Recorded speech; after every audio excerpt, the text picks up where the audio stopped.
Chapter 133. Two Problematic Children. Jiang Chen held the document in his hand, which was exactly the report collected by the Skynet troops, detailing the distribution of various major forces within the Dragon Kingdom. They really have sprung up like mushrooms after the rain, Jiang Chen remarked, handing the document to Su Qingge and Fifth Knight behind him. Both women examined the contents with great seriousness. As for Jiang Chen, he was not concerned about these matters. After all, Feng Zhua had given him a grand gift, allowing him to already know the names of these forces. In fact, in the future, several names would disappear, replaced by a few new ones. In this chaotic world, who wouldn't want to stand out and take a piece of the pie, becoming a creator of the new order? Zhang Hangtian said with a smile. Yes, that's right. In a world of great contention, who doesn't want to become the king of the future? Jiang Chen nodded. But being a king is not easy. In a world of great contention, the strong thrive while the weak perish. If one chooses to participate in this grand feast of competition, one must carry the awareness of possibly losing one's life at any moment. After all, the ticket to this feast is life itself. Upon hearing Jiang Chen's words, everyone in the hall smiled meaningfully. In the grand feast of competition in the Dragon Kingdom, the starting point of the divine capital had already surpassed other forces by a significant margin. Moreover, since the divine capital had successfully completed its first campaign, gaining control over the entire central continent, the road ahead was already clear. As for the other forces, they were still struggling to survive, and most of the strength they exhibited was not even as powerful as that of the previous Wanshui City Alliance. As for wanting to compete with the divine capital in the future, if they are not afraid of death, they can come. Of course, if they didn't come, the divine capital would actively seek them out. After all, throughout history, only one force can ultimately exist on this piece of land in the Dragon Kingdom. And this force, in the hearts of everyone in the hall, could only be the Jiang family. After the clan meeting ended, everyone returned to their respective duties. This time, the clan meeting outlined the comprehensive recovery plan for the entire central continent. For a considerable period afterward, the main task of the divine capital would be to digest this piece of fat known as the central continent, making it a part of the divine capital. Of course, this does not mean that the divine capital would be satisfied with just this. After all, while the overt steps of conquest could be slowed down, the battles in the dark would become even more intense. Following the decisions made during this clan meeting, a large number of intelligence agency personnel would be dispatched, with their main target being other large forces that had already been established. These intelligence personnel would, for a considerable amount of time, have no further communication with the divine capital. Moreover, with the help of the Evolution Research Institute, they would forget that they came from the divine capital, until the divine capital once again exposed its fangs and targeted the forces they belonged to. Their dormant loyalty deep within their hearts would awaken. This plan was also referred to as the Sleeper Plan. Divine Capital, Old City Area ***. Since the Free Resistance Army was suppressed by the Punisher Corps, the order in the Old City area had improved once again. Moreover, due to a large number of supplies being transported from the entire central continent to the divine capital, even the lives of the common people had improved significantly. Sometimes, if they were lucky, they could even buy some frozen meat that had been eliminated from the main urban area. Health Clinic ***. A group of workers was busy with a ladder. I'll count to 3, and we'll lift it together. 3, 2, 1. Creak. The sign that read Health Clinic was taken down by several people working together. Watching the sign being removed, especially seeing the obviously messy state of the clinic that was about to be demolished, Tang Wan thought she might have walked into the wrong place. Wait, what are you doing? Why are you taking down the shop sign? Tang Wan ran over and asked with a frown. Why take it down? Of course, the shop owner asked us to do it. One of the workers looked at her in confusion and replied, She asked you to take it down? How is that possible? Tang Wan was taken aback. Little Wan, sister. At that moment, a familiar voice called out from a distance. Hearing the voice, Tang Wan quickly turned to look. She saw Tong Tong bouncing towards her, and beside her was another little girl. Moreover, Tang Wan couldn't tell if it was her illusion, but she felt that the little girl looked somewhat familiar, though she was sure she had never seen this little girl before. Tong Tong. Tang Wan hugged Tong Tong and couldn't help but kiss her on the face, making Tong Tong giggle with delight. By the way, little Ming, come here quickly. Tong Tong waved at the girl in a black Lolita dress, who was holding a small umbrella. And who is this little sister? Tang Wan asked curiously, looking at the girl. As soon as Tang Wan asked this, the next scene made her eyelids twitch uncontrollably. The little girl stood tall, spun around in place, and with a proud look on her adorable face, she looked at Tang Wan and said, "Humph, since you are so sincerely asking, as a lady, if I don't tell you my name, it would show that I lack manners. So, you are fortunate to know my name. You must remember it well. I am the embodiment of elegance and nobility, the representative of grace and purity. Recite my true." Sister Xiaowan. Her name is Gu Qianming. My mom and I call her Xiaoming. Before the little girl could finish speaking, Tong Tong looked at Tang Wan with a serious expression and said, Hey, silly Tong Tong. I haven't finished yet. How can you just blurt out my real name like that?" Interrupted while casting her spell, the little girl's cute face immediately puffed up with anger. Because Xiaoming always takes too long to introduce herself. Tong Tong said earnestly, "Not taking too long. This is called a ritual, a sense of ceremony. As a lady, as a noble being, you must introduce yourself like this." The maid say so. Gu Qianming showed her little tiger teeth and corrected her. In response, Tong Tong directly covered her ears. Not listening. Xiaoming is reciting a spell. Wow, silly Tong Tong. I curse you to eat so many candies tonight that your teeth hurt. Ah, such a vicious curse. Scared, huh? Dan Wan. Listening to the conversation between these two lively kids, Tang Wan was stunned. What's going on here? How did they suddenly become two problem children? Tang Wan's mind was a bit slow to react. By the way, Tong Tong, why are you wearing this outfit? Holding Tong Tong, Tang Wan finally found a topic. While listening to the two girls' conversation, she looked at Tong Tong, who was wearing a nun's outfit. It was a bit strange. Sister Xiaowan, this outfit was given to me by a very beautiful blonde big sister. Mommy has a set too. Tong Tong said earnestly with her big eyes fixed on Tang Wan. Very beautiful blonde big sister. Hearing this, Tang Wan didn't know how to respond and felt a bit jealous inside. Is she prettier than Sister Xiaowan? Tang Wan was very confident in her appearance. But the next second, I admit that your eyes are very cool, but I still have to say you are really narcissistic. Before Tong Tong could answer, Gu Qianming crossed her arms and snorted lightly. Dan Wan. A black line crossed her forehead. Who on earth is this little brat? Sister Xiaowan, don't listen to Xiaoming. In Tong Tong's heart, Sister Xiaowan is the most beautiful. Tong Tong said very seriously. Tong Tong. Tang Wan was so moved she wanted to cry. No way.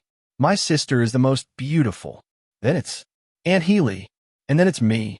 As for this woman, she's somewhat good-looking. Let's rank her. Gu Qianming looked at her own fingers. Then she declared 10th. Dan Wan. It's certain now, this girl is a little brat. Just as bad as Jiang Chen. Sister Xiaowan. At that moment, another voice came, and Tang Wan quickly came back to her senses. Looking in the direction of the voice, she was taken aback by the figure walking over. This is Light? Yes. Looking at He Li, who was walking towards her in a nun's outfit, Tang Wan momentarily thought she saw a glow behind her. However, it was just for a moment. She even doubted whether she had seen it wrong. Jia, what's with this outfit? Tang Wan's heart skipped a beat, connecting it with Tong Tong's earlier mention of a very beautiful blonde big sister. Combining it with He Li's current appearance and the nun's outfit. Wait, the very beautiful blonde big sister Tong Tong mentioned. Could it be her? It's a bit sudden, but just like you see, I've joined the Holy Church. He Li smiled and said to Tang Wan. Hearing this, Tang Wan's mouth dropped open. Holy church? Tang Wan was momentarily speechless. But don't be too surprised, Xiao Wan. I'm just an ordinary member, nothing special. From now on, I'll still be working here as a doctor. Well, according to church terminology, it's called a pastor. I'm still figuring that out. I still prefer the title of doctor. Healy looked at the nun's outfit that wrapped her up tightly and said to Tang Wan, "Oh, so, is he Jia planning to turn the clinic into a little church?" Tang Wan looked at the clinic that was being remodeled, her expression somewhat complex. In response, Healy shook her head with a smile. "No, I've already received authorization from the church. This place will still be called the health clinic. It's just that the sign needs to be blessed by the church and changed. The name will remain the same, still called the health clinic. I thought, since we were renovating, we might as well spruce the clinic up a bit, so it turned out like this." Hearing what Healy said, Tang Wan finally breathed a sigh of relief. If the health clinic were to be changed to a church, she would really find it hard to adapt. "This outfit is a hassle. I still prefer my doctor's white coat. But before the health clinic is remodeled and reopened, I can only wear this." Healy shook her head. "It's fine. If you don't want to wear it, just take it off. I'll help you cover for it," Tang Wan said confidently, patting her chest. "You'll cover for it?" Xiao in the nun's outfit represents the authority of the Holy Church. "Okay? Are you sure you can cover for it?" Just as Tang Wan finished speaking, a meaningful voice came from behind, causing her confident figure to freeze. And Gu Qianming, seeing the two people approaching, immediately dropped her ladylike manners and rushed over to them. Brother, sister. Chapter 134. I, the boyfriend of Xiao Wan.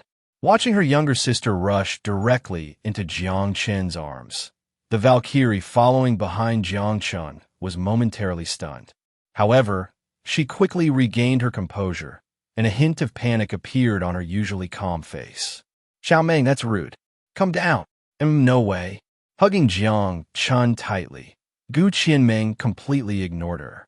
Seeing this, Gu Qianxue anxiously looked at Jiang Chen, but the gentle smile on his face made her refrain from saying the words of plea for forgiveness that were on the tip of her tongue. In fact, Jiang Chen even gently ruffled Gu Qianming's little head. Gu Qianming, like a little puppy, wore an expression of extreme comfort.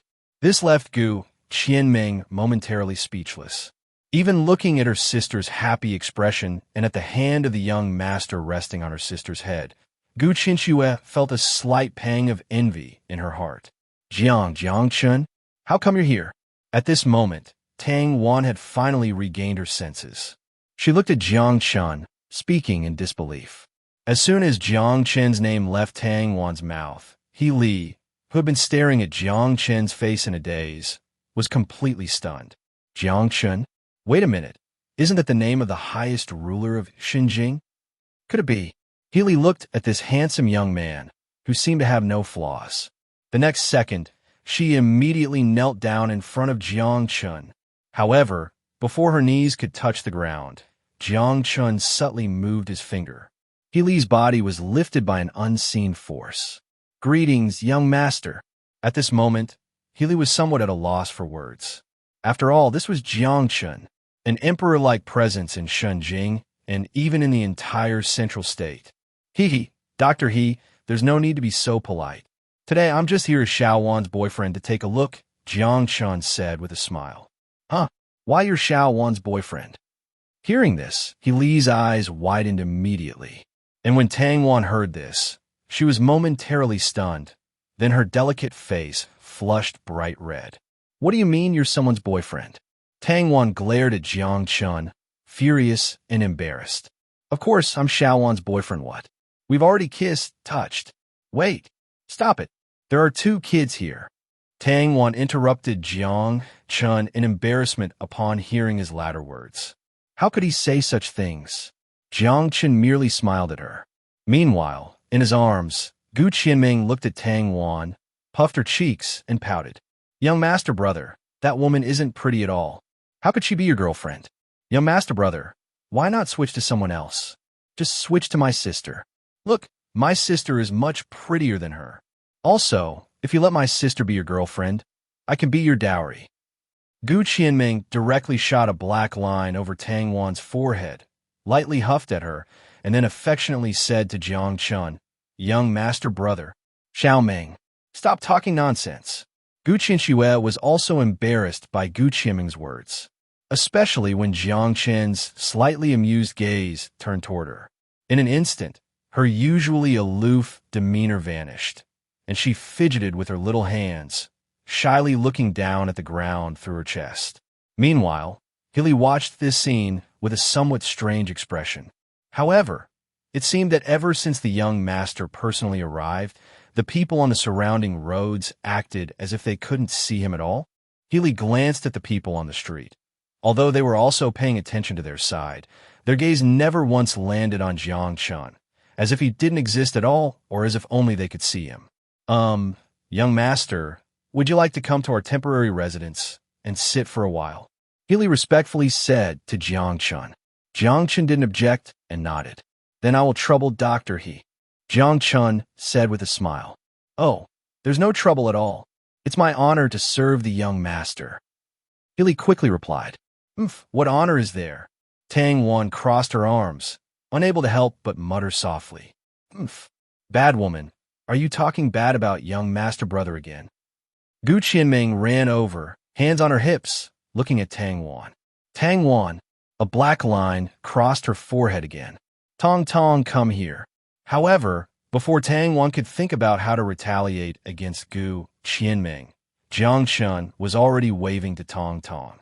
Hearing this, Tong Tong hesitated for a moment and then timidly approached Jiang Chen. Now Tong Tong knew a lot of things.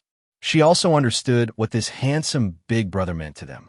Tang Wan watched as Tong Tong approached Jiang Chen, opened her mouth, but ultimately said nothing. She believed that Jiang Chen wouldn't do anything to Tong Tong. Hilly looked at this scene and took a deep breath, but her eyes showed no signs of worry. After all, with Jiang Chen's identity and status, he wouldn't do anything to Tong Tong. When Tong Tong reached Jiang Chen, she looked up at him with her big, adorable eyes. Jiang Chen smiled slightly, slowly crouched down, and gently touched Tong Tong's little head.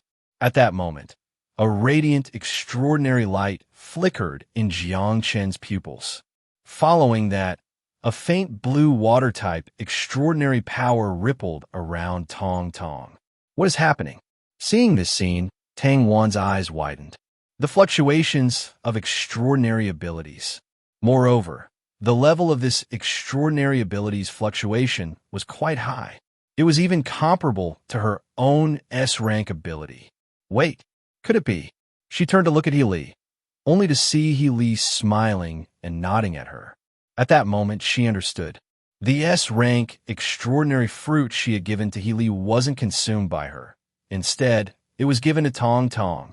However, perhaps because Tong Tong was too young, she was temporarily unable to bear the power of the extraordinary fruit, so the extraordinary power had not fully awakened yet.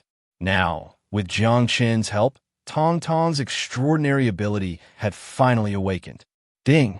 Detected S-rank extraordinary ability, water spirit control. Infinite divine, I is currently copying and over-evolving. Ding! Congratulations to the host. S-rank extraordinary ability, water spirit control has been copied into a new form. It is currently over-evolving into SS rank extraordinary ability, master of water spirits. Over-evolution progress, 10%, 20%, 30%, 40%, 60%, 90%, 100%. Ding! Congratulations to the host. SS rank extraordinary ability, master of water spirits has been over-evolved into a new form. In his deep pupils, a deep blue halo quietly flashed. At this moment, Jiang Chen's eyes resembled an endless ocean, profound and serene, giving a sense of deep and distant depths, as if from 20,000 leagues beneath the sea. Fated host, Jiang Chen. Extraordinary abilities, SSS rank Gravitational Sovereign, SS rank Lord of Flames, SS rank Master of Wood Spirits, SS rank Mind Controller, SS rank Metamorphic Phantom, SS rank Lord of Shadows, SS rank Master of Metal Spirits. SS rank Master of Water Spirits. Extraordinary level. Late stage level 4. What a luxurious and unbeatable status. Chapter 135. Speaking of which, I'll let you do anything. After having lunch at He Li's home, Jiang Chen bid farewell. After all, his main purpose for coming here was the special ability of Tong Tong. Now that he had achieved his goal, he naturally wouldn't continue to stay here. He still had many things to oversee. The cathedral had already risen from the ground, and the 8 pioneering legions had taken over all of Zhongzhou and were about to return home. In the divine capital, a new crossroads of fate had already been traversed. However, unlike other forces, the crossroads of fate in the divine capital was transparent, destined to be bright. Sister, he will become a nun, and it's related to you, right? On the car, Tang Wan looked at Jiang Chen and said. To this, Jiang Chen smiled slightly. It is indeed somewhat related to me, but the most important factor still lies with you. With me? Tang Wan was taken aback. Do you remember the last time you prayed when He Li was in the most dangerous situation? Jiang Chen looked at her. Upon hearing this, Tang Wan immediately recalled a scene she didn't want to think about. It was your prayer that saved her, and it was at that moment that the faith in the Holy Lord remained in her heart. Upon hearing this, Tang Wan fell silent, but soon, as Jiang Chen's words reached her ears, her pretty face suddenly turned red. If I remember correctly, someone said back then that as long as I could save He Li, she would be willing to do anything for me. Jiang Chen looked at Tang Wan and said meaningfully. Feeling Jiang Chen's subtle gaze, Tang Wan's face flushed even more. I said that. I don't remember. Tang Wan chose to play dumb. However, in the next moment, a familiar voice echoed in her ears. I beg you, please, help me. No matter what I have to do, please help me. Hearing the sobbing voice that clearly belonged to her, Tang Wan immediately shyly covered her ears. But that voice could not be blocked by merely covering her ears. Who said that? Jiang Chen's lips were close to Tang Wan's ear, and the breath he exhaled completely infused her ear. That warm breath made Tang Wan feel them all over. That time, I just said, wait up. Tang Wan wanted to argue, but in the next second, Jiang Chen suddenly picked her up and placed her on his lap. Without giving Tang Wan a chance to react, he blocked her mouth. Also, his hands began to wander restlessly again. It must be said that Tang Wan's figure was truly top-notch. Moreover, this time, Jiang Chen was not planning to keep the interaction on the surface. As his movements became increasingly skillful, Tang Wan completely melted into his embrace. She gazed at Jiang Chen with infatuation, feeling his strong demand in her mouth. She used all her strength to break free temporarily. Don't do it here. To this, Jiang Chen smiled slightly. He leaned towards Tang Wan's ear. Right here? After saying that, Jiang Chen's hands tightened their movements. A sound of fabric tearing echoed, and before Tang Wan could even scream, that sharp pain had already spread throughout her mind. A sense of grievance instantly rose from Tang Wan's heart, and she instinctively resisted. Jiang Chen didn't give her a chance at all. You, feeling Jiang Chen's relentless actions, without a hint of pity, tears streamed uncontrollably from the corners of Tang Wan's eyes. Do you know? I like your spicy personality. This is my way of showing you affection, understand? Jiang Chen kissed Tang Wan's tears and said gently. What could Tang Wan say to that? She glared at Jiang Chen hatefully, and in the next second, she flipped onto the horse and launched a retaliatory attack towards Jiang Chen. In front, the two maids driving the car seemed to hear nothing of what was happening behind them. They continued to drive around the city for over an hour. Only then did the long luxury car arrive at its destination. Xinjing, Magic Suppression Prison. Class A Number 1. The Magic Suppression Prison was established specifically for imprisoning extraordinary beings. Through analysis of the precursor stone and the magic-suppressing materials of the dagger used by Tang Wan to stab Jiang Chen. Due to its unique materials, any extraordinary being confined within a magic suppression prison would have their extraordinary power suppressed to the maximum extent. Even when Jiang Chen personally came to the magic suppression prison, he, as an extraordinary presence, still had to endure significant suppression inside. Moreover, with the patrolling super soldiers, even he would need considerable means to escape from the magic suppression prison. Consider this. If it was extremely difficult for Jiang Chen to escape, one can imagine how much harder it would be for other extraordinary beings. Thus, the magic suppression prison is also called the dead end for extraordinary beings. Once imprisoned, there is basically no possibility of coming out again. Top. The silent prison was vast and desolate, as if the souls imprisoned here were silently suffering, every corner filled with endless loneliness and helplessness. Accompanied by the sound of footsteps, everything around seemed to slightly reveal light. Jiang Chen sat in his cell, disheveled. He was shackled by specially made magic-suppressing handcuffs, which showed obvious red and swollen abrasions where the cuffs were. At this moment, he no longer had the appearance of the charismatic leader of Wanshui City. All that was left was destitution and embarrassment. Just then, the crisp footsteps reached his ears. Listening to the rhythm of the footsteps, clarity slowly appeared in his murky eyes. Saint Yi. Just as his words fell, outside the cell, amidst a crowd of nuns, the radiant and holy figure of Saint Yi appeared outside the iron gate of the magic suppression prison, illuminating the cold prison with a hint of warmth. Among the nuns besides Saint Yi, there was also a familiar figure to Jiang Chen. Golden long hair, emerald green eyes, and snow-white skin. Wearing the holy white knight armor that seemed heavy but was exceptionally light and well-fitted. However, it was somewhat different from the last time.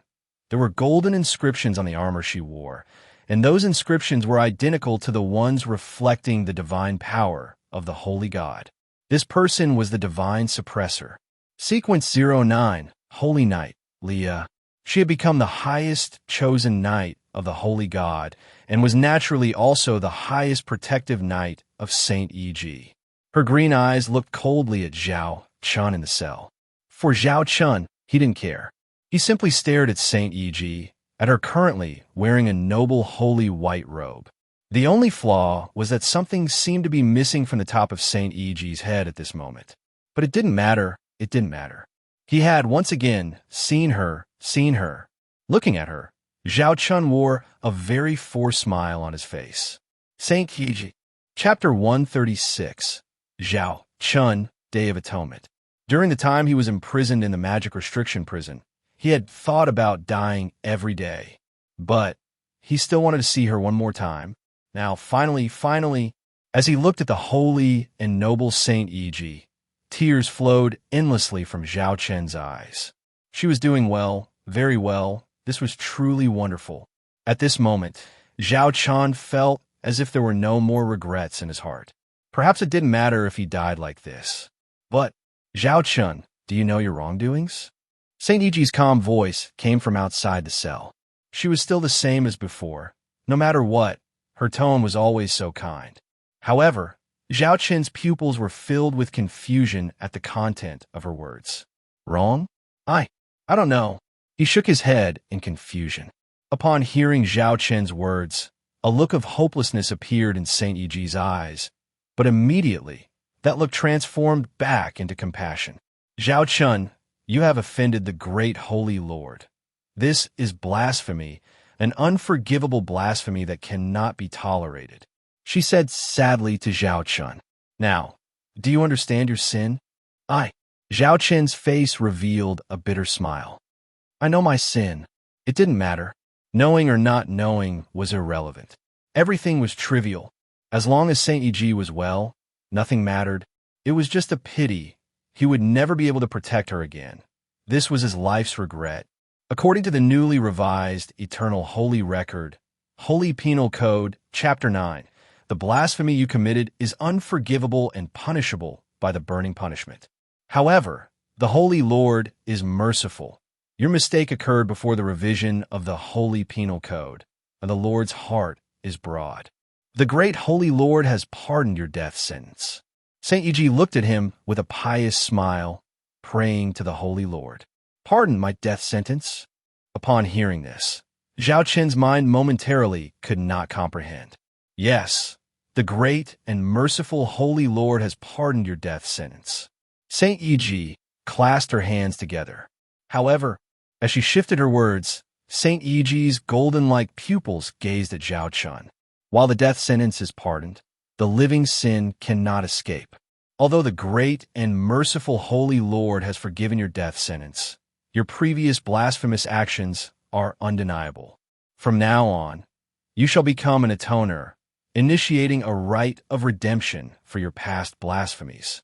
As soon as Saint Yi finished speaking, a nun brought out a collar engraved with the Holy Lord's divine power. Looking at the collar, Jiang Chen was stunned. After putting this on, you will become a gatekeeper of the Holy Church for the duration of your life. Pray devoutly, Jiang Chen. This is the opportunity granted to you by the Holy Lord, a chance for you to atone. Saint Yi looked at Jiang Chen and said to him with compassion. Upon hearing this, Jiang Chen looked at the collar, his whole body trembling. Open the cage. The knight beside them watched this scene and ordered the super soldiers guarding the magic restriction prison to open the cage. Clang, clang. The cage was opened. The nun placed the collar in front of Jiang Chen. Jiang Chen sat down limply, his eyes vacant. His hands trembled uncontrollably as he picked up the collar. He tightly pressed his pale lips together, looking at Saint Yi. If I put this on, can I still protect you? To this, Saint Yi looked at him gently and smiled. You are not protecting me. You are protecting the great Holy Lord. Upon hearing this, a smile appeared on Jiang Chen's face. I understand. After saying this, Jiang Chen trembled as he undid the collar and put around his neck. In the next moment, the collar tightened automatically. The engravings representing the Holy Lord's divine power began to glow. At this moment, Jiang Chen could clearly feel that this collar had become one with his flesh and blood, as if it had transformed into his life source. But the control of this life source was not in his hands. To put it simply, it was like a cancer cell that could mutate at any time. Once one has insincere thoughts in their heart, it will consume everything of theirs: flesh, bones, and even the soul. But it doesn't matter. He just wants to protect her. Zzz. Just as this thought arose, a violent pain suddenly struck from his heart. It felt as if his heart were being stabbed 1,000 times. He couldn't help but roll on the ground in agony, howling in despair. Seeing this scene, Saint Yi couldn't help but sigh and shake her head. Jiang Chen, it seems you are not yet truly devout. When you become truly devout, you will be able to walk out of here. After saying this, Saint Yi turned to leave with her people.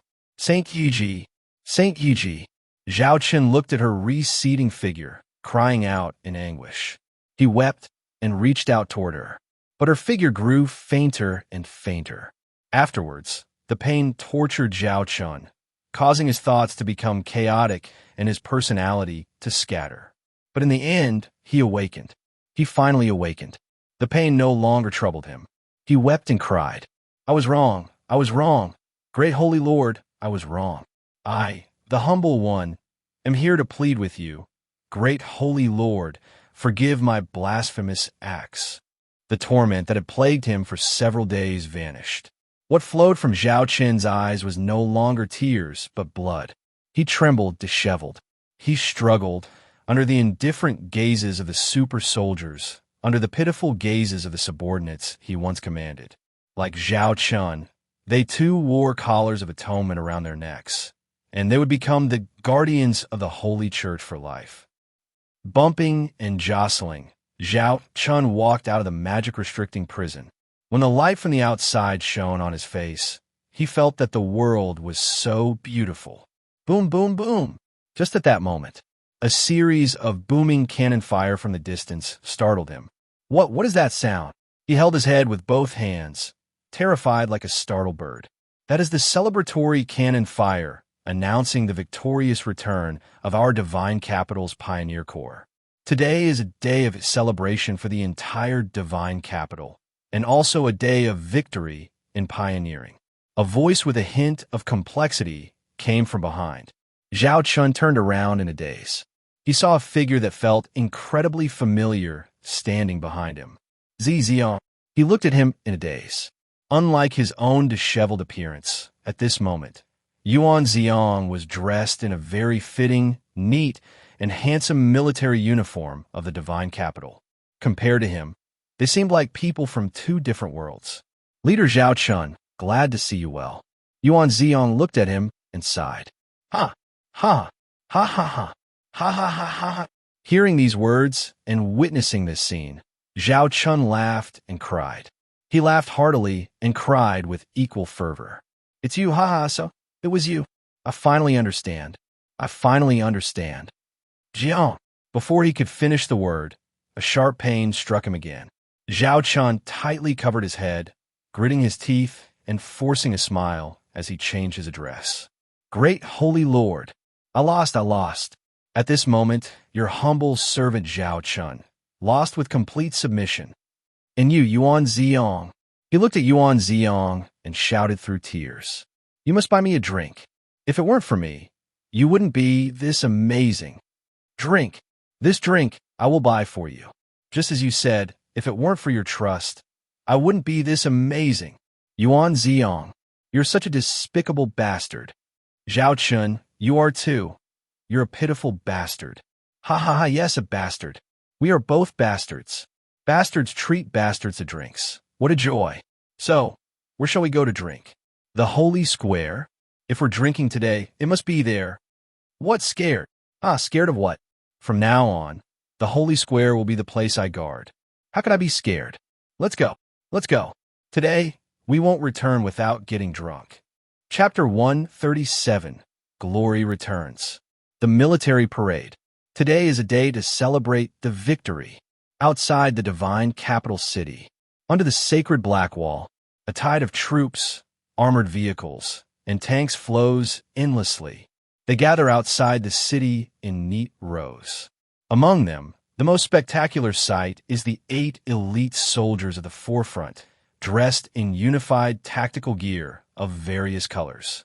Their postures are straight and tall, shoulders slightly pulled back, as if bearing an endless burden of honor. Every movement reveals the rigor and discipline of their training, showcasing their pride and self-discipline as the spear of the divine capital. Their gazes are resolute and focused, staring ahead, as if they can pierce through all obstacles to reach the shores of victory. Their eyes are steadfast and sharp, revealing a thirst for battle and loyalty to their mission.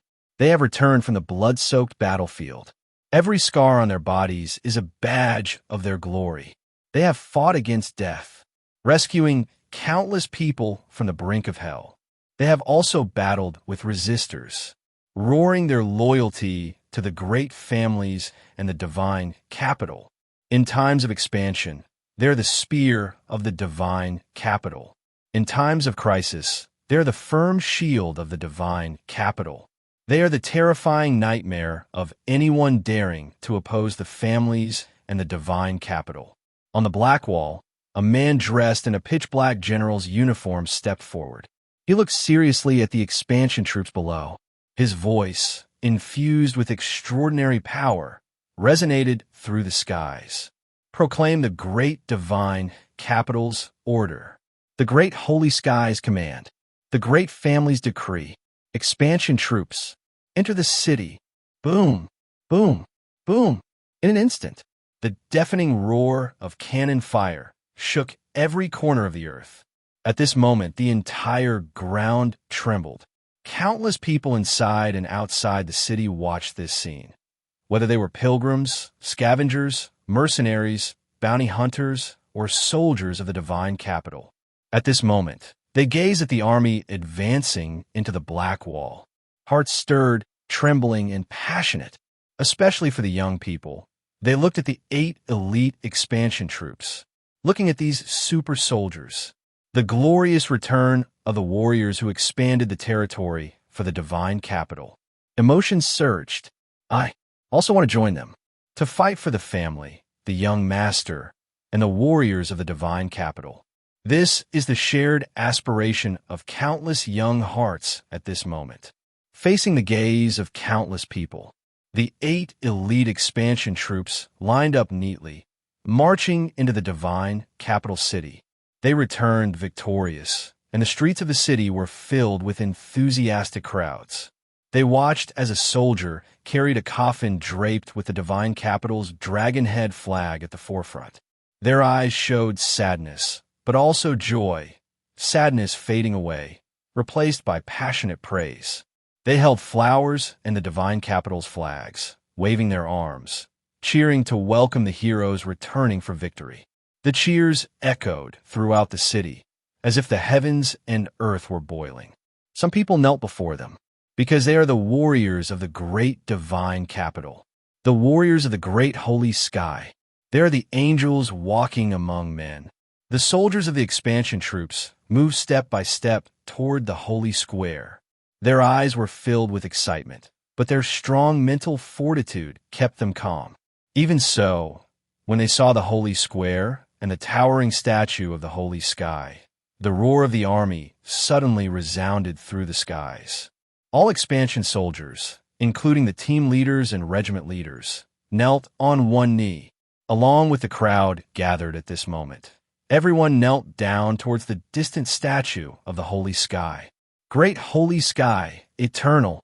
Great holy sky, eternal. At this moment, boundless faith power spread throughout the divine capital. On the statue of the holy sky, golden light shone infinitely bright. The light shone over the entire divine capital city. The filth vanished, pure as before. The soldiers of the Pioneer Corps felt their tactical armor glowing and radiating warmth. An endless power surged within their bodies. The soldiers of the Mortal Auxiliary Army felt their pain disappear. A brilliant light blossomed in their hearts. At this moment, it was the time of divine praise. No one issued a command, yet they all stood up simultaneously.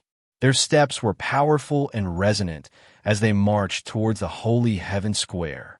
At Holy Heaven Square, countless people had already gathered here, for today was the day of celebrating their hard-won victory. Even the commoners were enjoying a long-awaited day off. They gathered in the city area. They converged in the Holy Heaven Square. A massive viewing platform had been erected in the square, filled with people from all corners who came to watch. Their gazes were focused on the center of the square, ready to witness this awe-inspiring ceremony. Commoners, new citizens, upper-class citizens, and even members of the Jiang family. Even Jiang Chen and Jiang Hang Tian, who had not appeared for a long time, were seated on the viewing platform. Around the square were countless large and imposing war chariots, clad in thick armor, equipped with powerful weapons, exuding an air of reverence from the crowd. The mechanical roars of these chariots echoed in the air, as if declaring their existence to the world. But at this moment, very few people were looking at these chariots. They were gazing towards the distant road. Bang, bang. The heavy footsteps echoed, and everyone's hearts seemed to beat in rhythm with those heavy steps. At this moment, everyone held their breath in concentration until the moment the banner of the Jiang family, symbolizing the divine capital, the banner with the red-eyed dragon head, appeared in everyone's view. Endless cheers erupted once again, echoing through the heavens. In neat formation, the soldiers of the Pioneer Corps marched forward with heavy footsteps. They stood tall and imposing, holding explosive guns in their hands. Every step carried a heavy power and unwavering determination. The military flags of their regiment flew high, displaying their respective corps and battle insignia. Each banner symbolizing fearless courage and invincible strength. Light of Dawn Corps, Empire's Fist Corps, Blade of Conquest Corps, Eye of Divine Punishment Corps, Sickle of the Night Corps, White Watch Corps, Black Watch Corps, Immortal Shield Corps, the 8 major corps, in no particular order. Looking at these banners, looking at these tall figures, what a praise this is! What loyalty this is! The military band began to play. At this moment, the military parade reached its climax. In the midst of cheers, in the midst of praise, the glorious warriors marched with powerful steps, as if the very earth trembled beneath their feet. Their weapons gleamed with a cold light under the sun, as if announcing the arrival of battle. Their momentum was unyielding and overwhelming, strong enough to defeat any enemy. At this moment, in a corner behind, Jiang Chen was watching this scene. He stared blankly at the mighty army marching in the distance, his pupils complex, silent, and still. Chapter 138. Your goal is the revival of humanity under the leadership of the Holy Lord. At this moment, he seemed to recall the scene from Wanshui City. Looking at this magnificent sight before him, he realized that the thoughts he had back then about resisting the capital were so naive. It was laughable to think he could compete with this army. Reflecting on it now, he found himself truly ridiculous. Beside him, Yuanzong gazed at the vast army arriving with boundless pride. This was the army of his family, the army of the capital, the invincible army of kings. To be honest, I envy you a bit, Jiang Chen said, looking at the army with a complex tone. In response, Yuan Ziong smiled. Envy is only natural. Anyone on Blue Star, regardless of their background, would envy this army upon seeing it. If only I had been born in the capital, how wonderful that would be, Jiang Chen murmured to himself. To this, Yuan Ziong merely smiled. This was the choice of destiny. Being born in the capital meant being many steps ahead of those outside. This was the capital. This was the capital led by his family. Just as the two were about to say something more, suddenly the entire place fell silent. It was as if everyone felt it. All people, whether commoners, nobility, or the Jiang family members, regardless of whether they were extraordinary beings, super soldiers, or ordinary mortals, were all looking at the statue of the Holy Lord. Countless people widened their eyes. Their pupils reflected the dazzling holy light. In their shocked and excited gazes, the statue of the Holy Lord seemed to come alive. 10 pairs of holy wings burst forth from behind the statue, and pure light scattered like snowflakes. Sacred light enveloped the top of the Holy Lord's statue. In the faint light, the crowd seemed to see the statue smiling. A miracle. One incredible miracle. Countless cameras focused on this scene, capturing it with reverence. They preserved this moment and passed it on. Countless gazes witnessed this spectacle. They offered their heartfelt praises, sending their sincere prayers. And just then, from the chest of the Holy Lord's statue, a golden light slowly descended. In the eyes of the crowd, filled with excitement and trembling bodies, a figure appeared before them like a deity. He is clad in magnificent ancient golden armor of the Dragon Kingdom, wearing a golden helmet and holding a battle sword adorned with countless precious gemstones. A holy light shines beside him. A sacred power radiates from him. His figure resembles that of the Almighty. He gazes forward at the people. In his deep-set pupils, golden light sparkles, revealing a dazzling silver cross.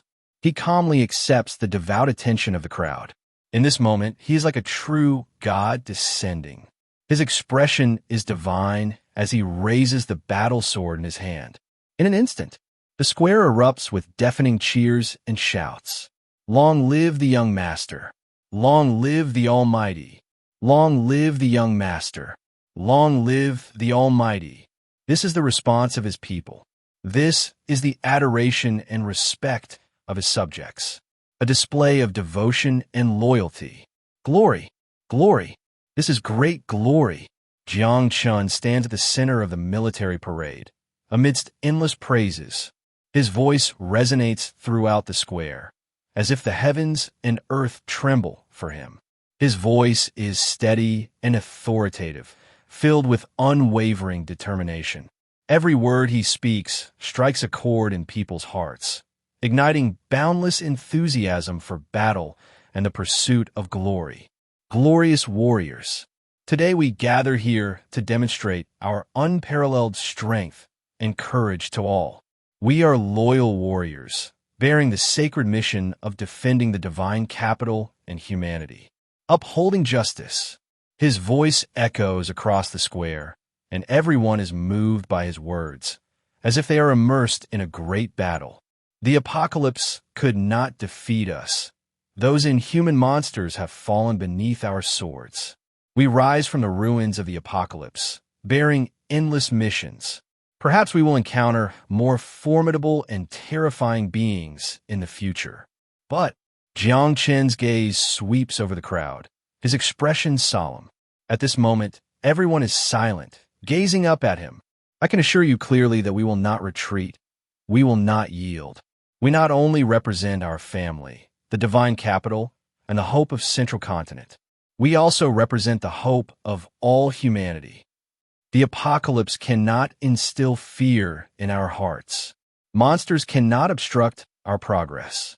We will use the bullets and swords in our hands to crush any enemy that stands in our way, to shatter any enemy's conspiracy and ambition.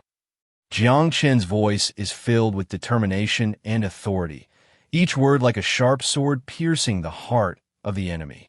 O warriors, whether on the battlefield filled with gunfire or in the dark prison cages, we must uphold our beliefs, never yield, and remain eternally loyal. Remember, our glory and victory belong only to those who dare to strive and sacrifice. Jiang Chen's voice grows more passionate, and everyone is inspired by his zeal, igniting an endless fighting spirit. O warriors, today, we declare to the entire world, we are invincible. We will use our unbreakable strength to reshape the order of the chaotic world after the apocalypse, allowing justice and glory to descend upon this land once more, to descend upon the entire blue star, to descend upon all human existence. His resounding voice echoes through the square, shaking hearts like rolling thunder. Everyone is moved by Jiang Chen's magnificent words, igniting a desire for battle and a pursuit of victory within their hearts. Jiang Chen inspires every warrior. They stand tall, raise their weapons, and forge ahead. Forge ahead for the family, for the divine capital, for Central Continent, for the entire human race. In this moment, Jiang Chen, with the most grand speech, instills the mission of the divine capital into everyone's minds. We are the hope of humanity. Only we can liberate the entire world, and only we can lead humanity towards a glorious prosperity. This ideal will become the goal in the hearts of all the people of the divine capital in the future. Countless brave souls will fight for this goal, dedicating their all. They will remain infinitely loyal, fighting until the last moment for the justice and glory established by Jiang Chen, only to fulfill the Jiang family? No, it is Jiang Chen's great journey. Chapter 139, The Coronation of the Pope. The glory of the Holy Lord shines upon the ages. St. Yi. The speech had concluded. Exploration Legion. The flag-raising ceremony. Begin. With the voice of a transcendent from the Jiang family, echoing once more, the leaders of the 8 exploration legions, under the excited gaze of the soldiers from their legions and the envious looks of countless other soldiers, walked towards the Holy Master's platform. They removed their helmets, and at this moment, having witnessed bloodshed on the battlefield without flinching, their faces were flushed with excitement. They bowed towards Jiang Chen, taking a deep breath. This was the moment to witness history. You and your soldiers are all honorable warriors. Jiang Chen, clad in golden armor, looked at them and said with satisfaction. As soon as Jiang Chen's words were spoken, the leaders of the 8 legions widened their eyes, their loyalty reaching its peak at this moment. They knelt on one knee, clasping their hands towards Jiang Chen. Everything, for the family, for the young master, for the divine capital. Everything, for the family, for the young master, for the divine capital. Along with them, the hundreds of thousands of soldiers from the exploration legions also knelt on one knee, shouting their loyalty, and also for the great Holy Lord. Jiang Chen added with a smile. Upon hearing this, the leaders of the 8 legions immediately completed this last line. For the great Holy Lord.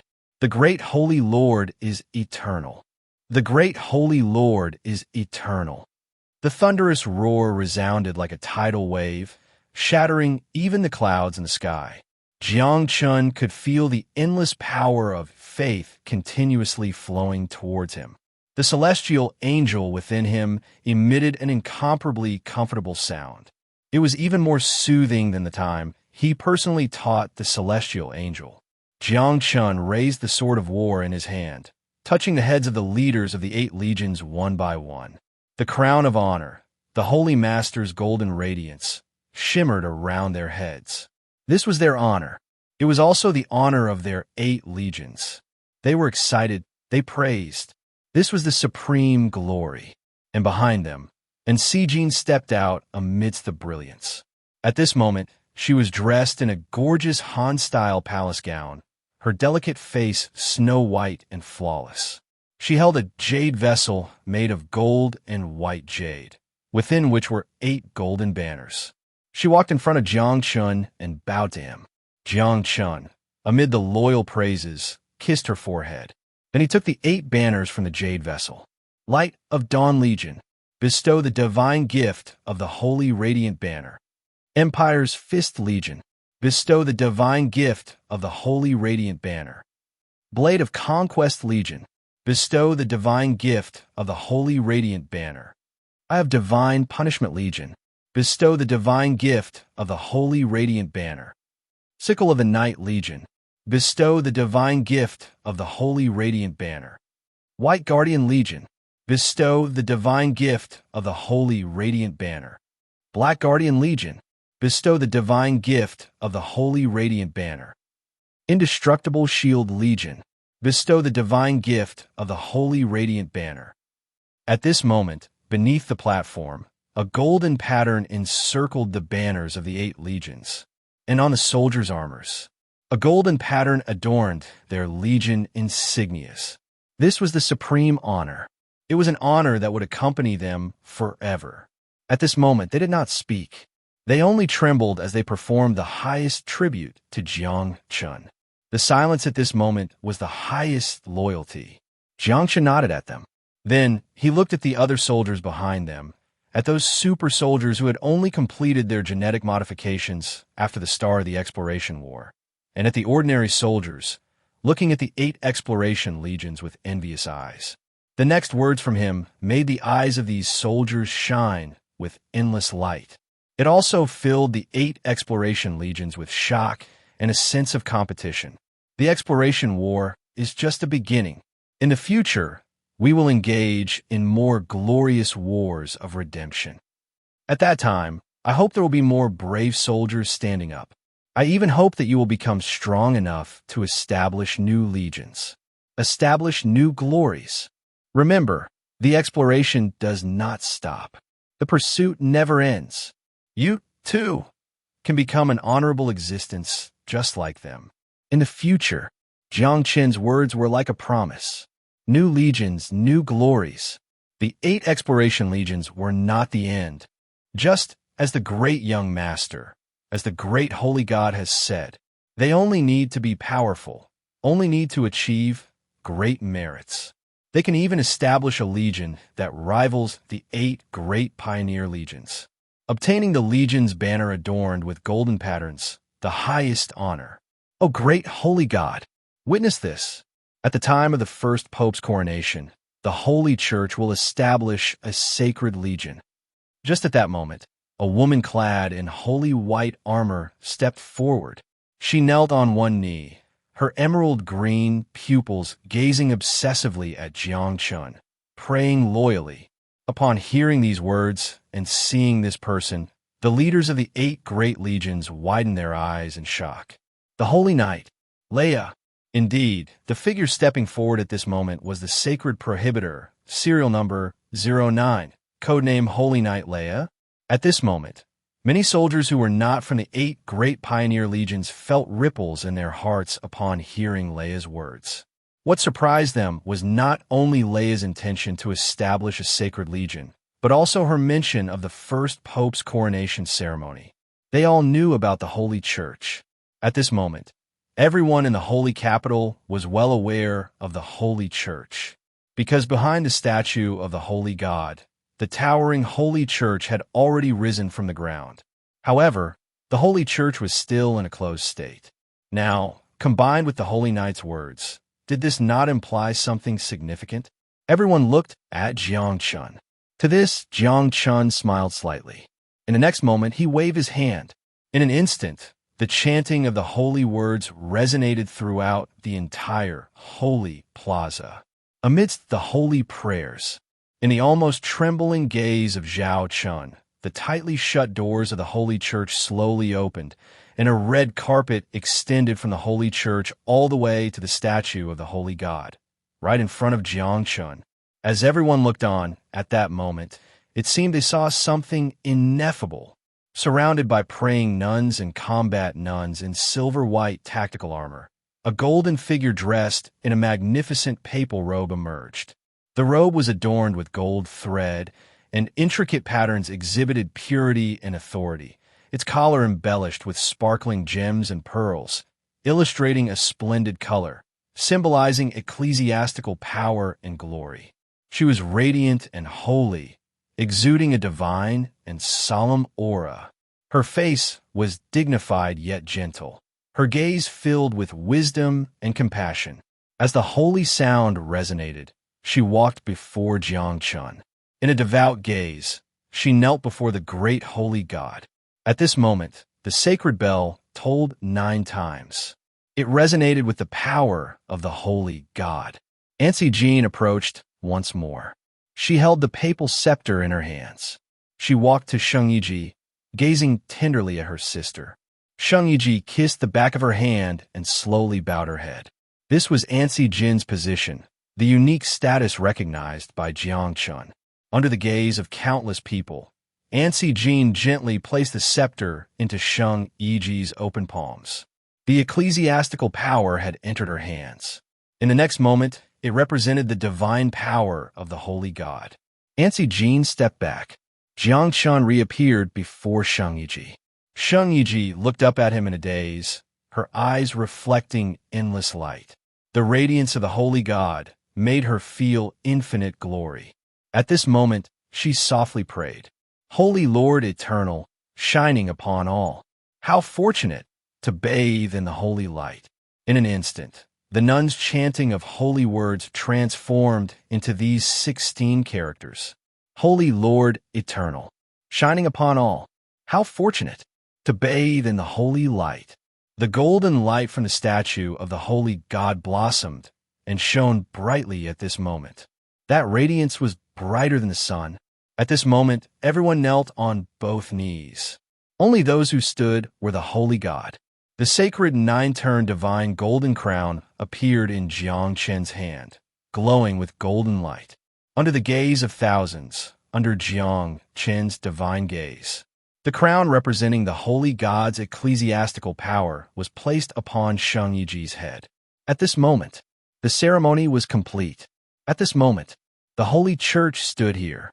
At this moment, the first pope was none other than the chosen one, Sheng Yiji. At this moment, the radiance of the holy god would illuminate every inch of the holy capital. Loyalty, devotion. Chapter 140, The First Pope's Blessing. Holy Night. As the holy church was officially established, Saint Yiji was crowned as the first pope. At this moment, the war of expansion came to a satisfying conclusion. The holy church, inside, it was resplendent with gold and jewels, tranquil and serene, filled with an aromatic fragrance of incense. The floor was laid with magnificent marble, intricately patterned with delicate designs.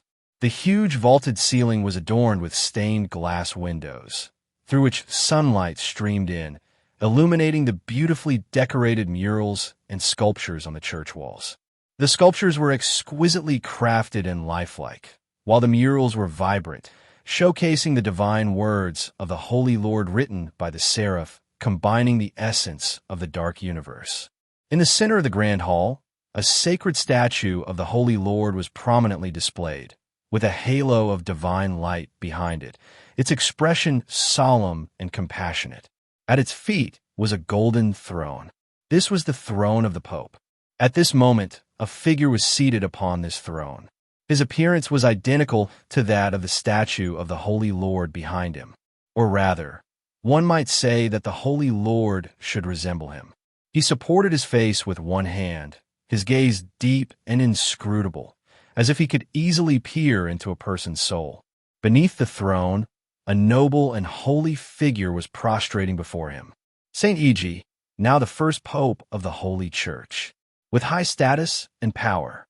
On the surface, her position was second only to that of Jiang Chen, the Holy Lord. At this moment, she was bowing before her Lord. It was unclear how long had passed when, at the Lord's gesture, she slowly raised her head. Now, wearing the nine-circuit divine crown, she appeared even more holy and sacred, especially in her lavish and noble papal robes, which accentuated her unparalleled beauty and sanctity. She stepped towards the throne. In her golden pupils, only his figure was reflected. She gazed at him with infatuation. With each step she took, a piece of her papal robe fell away, until she stood before Jiang Chen. Her flawless body was fully revealed to Jiang Chen's eyes. Looking at his devout servant, Jiang Chen smiled slightly and opened his arms. In a state of immense excitement and longing, Saint Iji leaped into his embrace. With a faint sound of a prick of pain, the sacred contact began to resonate within the Holy Church. The great Holy Lord and his most loyal servant. This was his blessing, a great blessing. It was impossible to tell how long it lasted. The sacred music that surrounded the church finally ceased. Everything came to an end. The sacred seed had been planted in the soil, waiting for the right moment to bloom like a flower. In reluctance, Saint Iji lay in her Lord's embrace and slowly fell asleep. She yearned for more, but she could no longer endure the Lord's grace. What a pity. At this moment, Jiang Chen looked at the completely unclothed Saint Iji in his arms, and a glint of amusement appeared in the pupils reflecting the Holy Cross. Was this the wonderful perfection of divine eligibility? He could feel his perfect divinity becoming extremely full. Jiang Chen even guessed that once his power reached that level, he might be able to condense his own faith divinity. As he thought this, the figure of the seraph appeared before Jiang Chen. She knelt before him. Even with her vast knowledge, her eyes were filled with shock at this moment. It was known that Jiang Chen was only at the super level 4, yet despite this, he had already traveled very far on the path of divinity. Faith divinity. This was the most important element in forging a divine seat. Other deities needed to reach at least the peak demigod level to condense their divine seats. But Jiang Chen, he had surpassed the records of the dark universe. Moreover, this record was far beyond the original. An impossible record, one that could not be replicated. My Lord, you shall become another unrepeatable miracle of the dark universe. At this moment, the seraph was completely in awe of Jiang Chen. Previously, her admiration was merely a result of being overwhelmed by his power. But now, all her deep-seated consciousness was filled with respect for Jiang Chen, a miracle of the dark universe. Jiang Chen smiled slightly, his tone revealing a hint of disdain. To be honest, he was never concerned about the miracles of the dark universe. What he cared about was only himself. His existence was unknowable.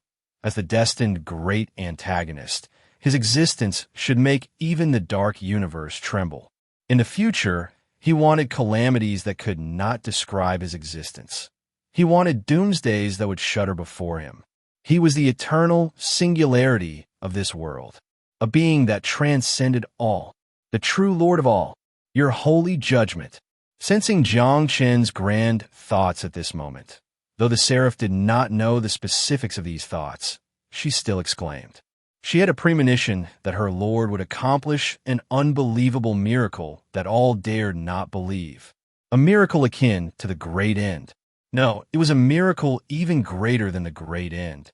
Upon thinking of this, the seraph felt her body tremble slightly. She looked at Jiang Chen, her eyes filled with infatuation. just like Saint Yi. For her, this was an incredibly astonishing thing. As a god, even the omniscient god, her existence had long surpassed common sense and desire. But at this moment, looking at Jiang Chen, her heart once again surged with that fervor. Her undeniably divine and beautiful face flushed with a blush. Noticing the change in the seraph, Jiang Chen glanced at the soon-to-awakened Saint Yi. A smile appeared at the corner of his mouth. Jiang Chen's change awakened the nearly conscious Saint Yi. She could sense her lord's glory descending once more. Meanwhile, the seraph also approached Jiang Chen's side, offering him a devout prayer. Soon, within the sacred church, the sacred music rang out again, reverberating with the sounds of the heavenly kingdom. The angels' songs, the Pope's prayers. This was a sacred moment. Chapter 141. Celestial Soldiers. Blackstone Plain. 5 months have passed since the first phase of the expansion war in Xinjiang concluded. During this time, countless resources have flowed from Zhongzhou to Xinjiang. Under the guidance of Jiang Chen and the Archangels, various advanced technologies have been developed by the Evolution Research Institute. It is no exaggeration to say that Xinjiang's development can be described as rapid and extraordinary. While Xinjiang is shining brightly on its own, it has not forgotten to give back to the entire Zhongzhou. A large number of second- and third-tier technologies and production techniques have been disseminated to major cities across Zhongzhou, allowing cities that were almost abandoned during the apocalypse to quickly restore order and production. As the entire Zhongzhou develops rapidly under Xinjiang's leadership, other provinces and cities of Manhwa, as well as other countries on Blue Star, are gradually shaking off the confusion and fear brought by the apocalypse. They are regrouping and starting to adapt to the new world. However, compared to Xinjiang and even Zhongzhou, they are still too slow. By the time Xinjiang, this massive entity, fully reveals itself and shows its fangs to them, the only feelings they encounter are helplessness and despair. In Zhongzhou, in the border city of Chengqing, adjacent to the 3 northeastern provinces, before the apocalypse, Chengqing was an unremarkable small city. When the apocalyptic disaster struck, a vast expanse of land appeared in the outskirts of Chengqing, presenting a gloomy gray-black plain. Subsequent investigations by Xinjiang authorities revealed that this plain was hiding an extremely hard black mineral known as blackstone. Its hardness even surpassed that of the top special steel in the world before the apocalypse. Most importantly, this blackstone, while maintaining its high strength, is also extremely lightweight. It is no exaggeration to say that the discovery of blackstone has allowed the materials science of Xinjiang to break through several bottlenecks in an instant. This has led to a significant advancement in various military weapons and equipment. However, although blackstone is extremely valuable, the blackstone plain is teeming with various monstrous beasts, powerful enough to contend with top-tier extraordinary beings. 3 months ago, Xinjiang sent the Sword of Conquest Corps to the Blackstone Plain to eliminate all the beasts and gain full control of the area. However, the subsequent events shocked the high-ranking officials of Xinjiang. According to information disclosed by Xinjiang authorities, the Sword of Conquest Corps, composed of numerous celestial soldiers, soon encountered difficulties after entering the Blackstone Plain. A massive wave of beasts surged out from all directions of the plain, launching a formidable assault on the Sword of Conquest Corps. If it were ordinary beasts, Xinjiang would not have worried, as their firepower had been proven reliable during the expansion war. However, this time was different. The beasts rushing out from the Blackstone Plain were not only more ferocious than those from other regions, but their fur also seemed to have been hardened by the influence of the Blackstone Plain. Ordinary firearms would do little damage, and even the explosive guns wielded by ACES soldiers inflicted limited harm. Some powerful beasts had fur that was not inferior to Blackstone itself. In such a situation, the Sword of Conquest Corps fell into a bitter struggle. Although they managed to eliminate nearly 10,000 beasts, over 1,000 ACES soldiers were killed in action, resulting in the most significant casualties since the establishment of all Asa Corps. If not for Xinjing's urgent dispatch of 3 other Asa Corps for rescue, the losses of the Sword of Conquest would have been even greater. After this battle, Xinjing decisively suspended its conquest of the Blackstone Plain. They only constructed military fortifications in some areas where Blackstone deposits were discovered and stationed Asa soldiers to guard them, forbidding anyone from approaching. Thus, although the Blackstone Plain was nominally part of Zhongzhou, Xinjing's control over it was limited. Moreover, given that the Blackstone Plain was situated close to Huizhou and Heshan provinces, it became, in a sense, a gray area where no one held authority. In this environment, numerous gangs and forces gathered, venturing into the Blackstone Plain to hunt beasts and seek Blackstone. Even though many knew it was likely a one-way trip, they did not falter. After all, whether in Zhongzhou, Huizhou, Heshan, or even other forces not bordering the Blackstone Plain, everyone placed great importance on Blackstone resources. Therefore, any group that could bring back Blackstone or the hides of those beasts could trade with these major powers. A single trade could provide them with a comfortable living for a month or two. Compared to other forces, these individuals living on the edge preferred to trade their trophies with Zhongzhou. After all, what other forces cannot trade for, Zhongzhou could, and what other forces could trade for, Zhongzhou could do so with even better quality.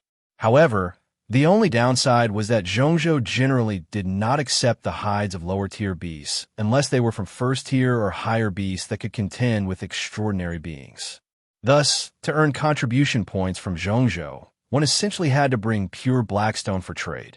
Among them, Zhongzhou indicated that patterned Blackstone could fetch an even higher price. In short, Zhongzhou does not accept junk. Other forces. When it comes to the style of Zhongzhou, in a certain sense, it also gives other forces a way to survive. After all, if Zhongzhou were to accept everything without question, I believe over 90% of adventurers would choose Zhongzhou without hesitation. Outskirts of Blackstone Plain. Boom! The roar of engines erupted.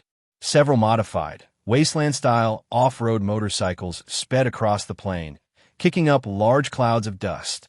Hot on their heels, a few similarly modified jeeps were closely pursuing them. And then, bang, bang, bang. With the sound of gunfire, the expressions of the motorcycle riders changed dramatically. They quickly maneuvered their bikes to avoid the bullets. As veterans with rich adventure experience on Blackstone Plain, these riders skillfully dodged the gunfire. Bullets whizzed perilously close as they flew by. Blood Tiger, we've already given you the black armored boar. What more do you want? Shouted the leading man on the motorcycle as he yelled back. Ha ha ha. The black armored boar was given to me, but Long Fei, what I want is not just the black armored boar. Hand over the Blackstones you've gathered.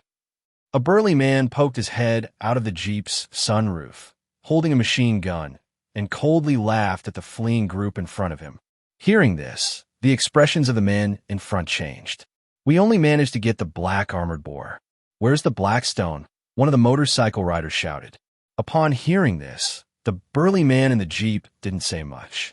He simply raised his machine gun and started shooting. Bang, bang, bang, bang. The sound of bullets was the most beautiful music to the ears of these desperate men. Even Blood Tiger's lackeys became more enthusiastic as they drove, laughing loudly. They slammed on the gas and quickly chased after the motorcycles in front. The riders ahead heard the gunfire and quickly dodged. If one could dodge a bullet, one could dodge 10, but dodging 100 bullets wasn't that easy. Zing! Ah! A scream rang out as one of the motorcycle riders was hit in the chest. The sharp pain caused him to lose control of his motorcycle, and he, along with the bike, hurtled toward a nearby stone wall. Seeing this, the others exclaimed, "Linyu!" Boom!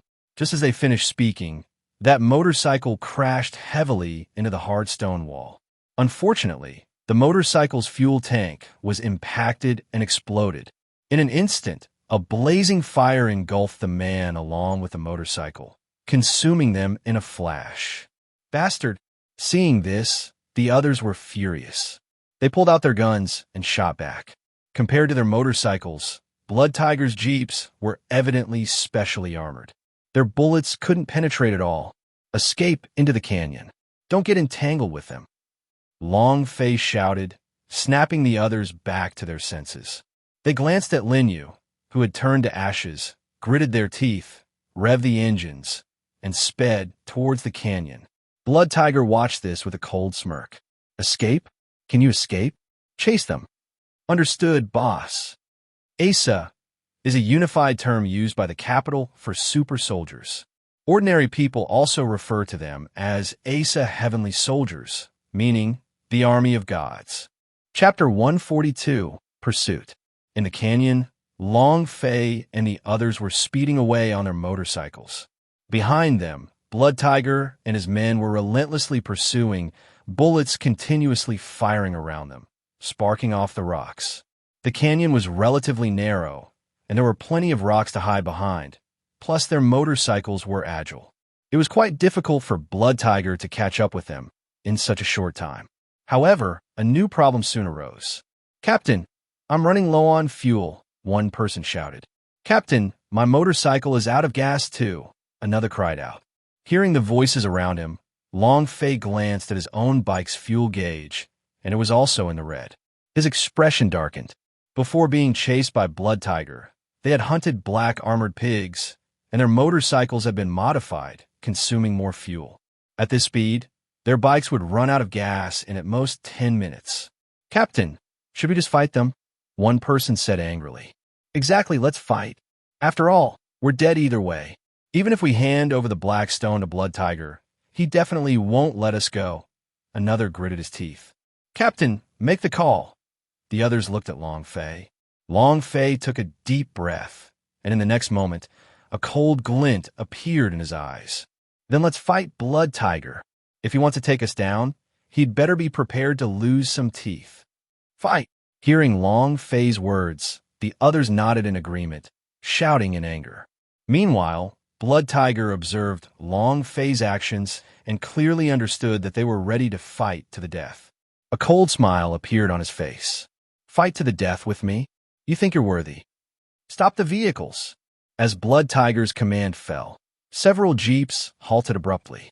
Ahead, Long Fei and the others also stopped their motorcycles, grabbing their weapons and confronting Blood Tiger and his men. "Long Fei, why bother? Hand over the black stone, and I'll spare your lives," Blood Tiger shouted as he reloaded his submachine gun. "Ha ha! Blood Tiger, you want the black stone? Come and crawl through my legs. If you can make it through, I'll give you the black stone." Long Fei laughed. Upon hearing this, Blood Tiger's expression turned even colder. "Long Fei, if you insist on seeking death, don't blame me." As soon as he finished speaking, Blood Tiger suddenly stepped out from behind the rock and began to spray bullets towards where Long Fei and the others were hiding. Bang! Bang! Bang! Bang! Bang! The powerful firepower from the submachine gun suppressed Long Fei and the others so much that they couldn't even lift their heads. Blood Tiger's underlings took this opportunity to sneak around from both sides. Clang! Just then, an object the size of an apple was thrown by Long Fei. Blood Tiger's face changed drastically. He quickly ducked back behind the rock. "Watch out for the grenade." Taking advantage of the lull in gunfire, Long Fei and the others poked their heads out. The several Blood Tiger underlings who were trying to sneak up were suddenly exposed to Long Fei and the others' sights. "Die, you bastards!" Bang! Bang! Bang! Ah! A series of screams erupted. Blood Tiger's underlings fell to the ground, lifeless. However, the grenade had not exploded. Blood Tiger looked over and saw that what Long Fei had just thrown was just a magazine. Blood Tiger's expression turned even darker. It wasn't that he lamented the loss of his underlings. He was furious that he had been outsmarted by Long Fei. "Ha ha ha, Blood Tiger, how's that?" Long Fei and the others laughed. Bang! Bang! Bang! Just as they finished laughing, before they could take cover, Blood Tiger suddenly stepped out again. The sound of gunfire resounded once more. Zizz! Blood sprayed from one person's throat. Watching this scene, the group that had just been laughing suddenly fell silent. Long Fei took a deep breath and threw the only remaining grenade he had left. Seeing the grenade thrown out, Blood Tiger hesitated for a moment due to the previous lesson. He didn't warn his underlings who were approaching again. However, when the grenade hit the ground and Blood Tiger saw that it was indeed a grenade, his face changed dramatically. He didn't have time to warn the others and quickly ducked behind a rock. Boom! In the next second, an explosive sound rang out. Along with it came a chorus of wails. "You idiots!" Blood Tiger roared in anger. "You like throwing grenades? I'll give you a few more to eat." Saying that, Blood Tiger pulled out several grenades from his pocket, pulled the pins, and threw them into the fray. Seeing this, Long Fei and the others quickly dove to take cover. Boom! Boom! Boom! Several explosions sounded. Although they tried their best to retreat, one person was still blown away. As the sounds of the grenade explosions faded, Blood Tiger once again stepped out with his submachine gun in hand. At the same moment, his underlings charged towards Long Fei and the others. Seeing this, Long Fei and the others gritted their teeth and prepared to retaliate. Just then, crack, crack, a crisp sound suddenly rang out. Even Blood Tiger and his men could hear it clearly. Everyone froze in their tracks, turning to look in the direction of the sound.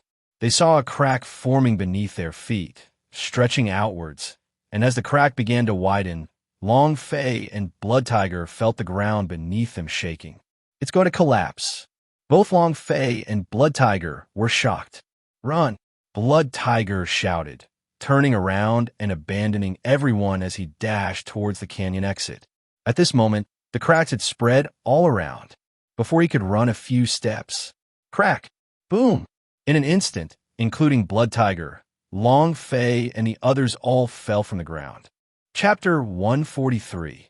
The Astonishing Discovery of the Massive Black Stone Ruins. Cough, cough. Not sure how long it had been, Long Fei woke up amidst a cloud of dust. He looked around in confusion, his eyes filled with bewilderment. Dark, square walls loomed around him, etched with mysterious patterns. As he looked forward along the black walls, what caught his eye was a dark passageway. Aside from the deep darkness ahead, there was nothing else. All that met his gaze were the black, square walls and the ground. However, as he gradually regained his senses and glanced back at the walls and ground, his eyes were filled with utter shock. These black walls and the ground, if he guessed correctly, this is all made of black stone. Gulp! Long Fei trembled all over, swallowing hard. What is this? Looking at everything around him, Long Fei could hardly believe such black stone constructions existed. This was simply a miracle. Cough, cough. Just then, several more coughing sounds echoed, prompting Long Fei to quickly pull his gaze away. He saw that a few of his comrades, who had fallen to this place with him, were also waking up. When they looked at everything in front of them, their expressions mirrored his initial confusion, followed by sheer astonishment. "What, Captain? Am I seeing things? Is this all black stone?" Their voices trembled as they asked. "That's right, it's all black stone." Long Fei took a deep breath and nodded. Upon hearing this confirmation, the others were left dumbfounded. "Ha ha ha! We struck it rich. So much black stone. I'm going to get rich." At that moment, a wild laughter rang out, causing Long Fei and the others to change their expressions. In the distance, the figure of Blood Tiger appeared before their eyes. However, Blood Tiger paid them no mind. He was currently excitedly gazing at the surroundings, taking in the black stone creations. His eyes shone with immense excitement. After his moment of exhilaration, Blood Tiger suddenly turned to Long Fei and the others, grinning widely. "You can all die now." With that, Blood Tiger snatched a gun from one of his underlings and shot it towards Long Fei and the others. Seeing this, Long Fei and the others were filled with despair. They had no chance to escape now. But, to their surprise, click, click, Blood Tiger kept pulling the trigger, but the gun just wouldn't fire. His expression darkened. "Ha ha! Blood Tiger, that gun obviously isn't from the capital." Long Fei mocked. After mocking him, Long Fei quickly led his comrades deeper into the black stone buildings. You bastard!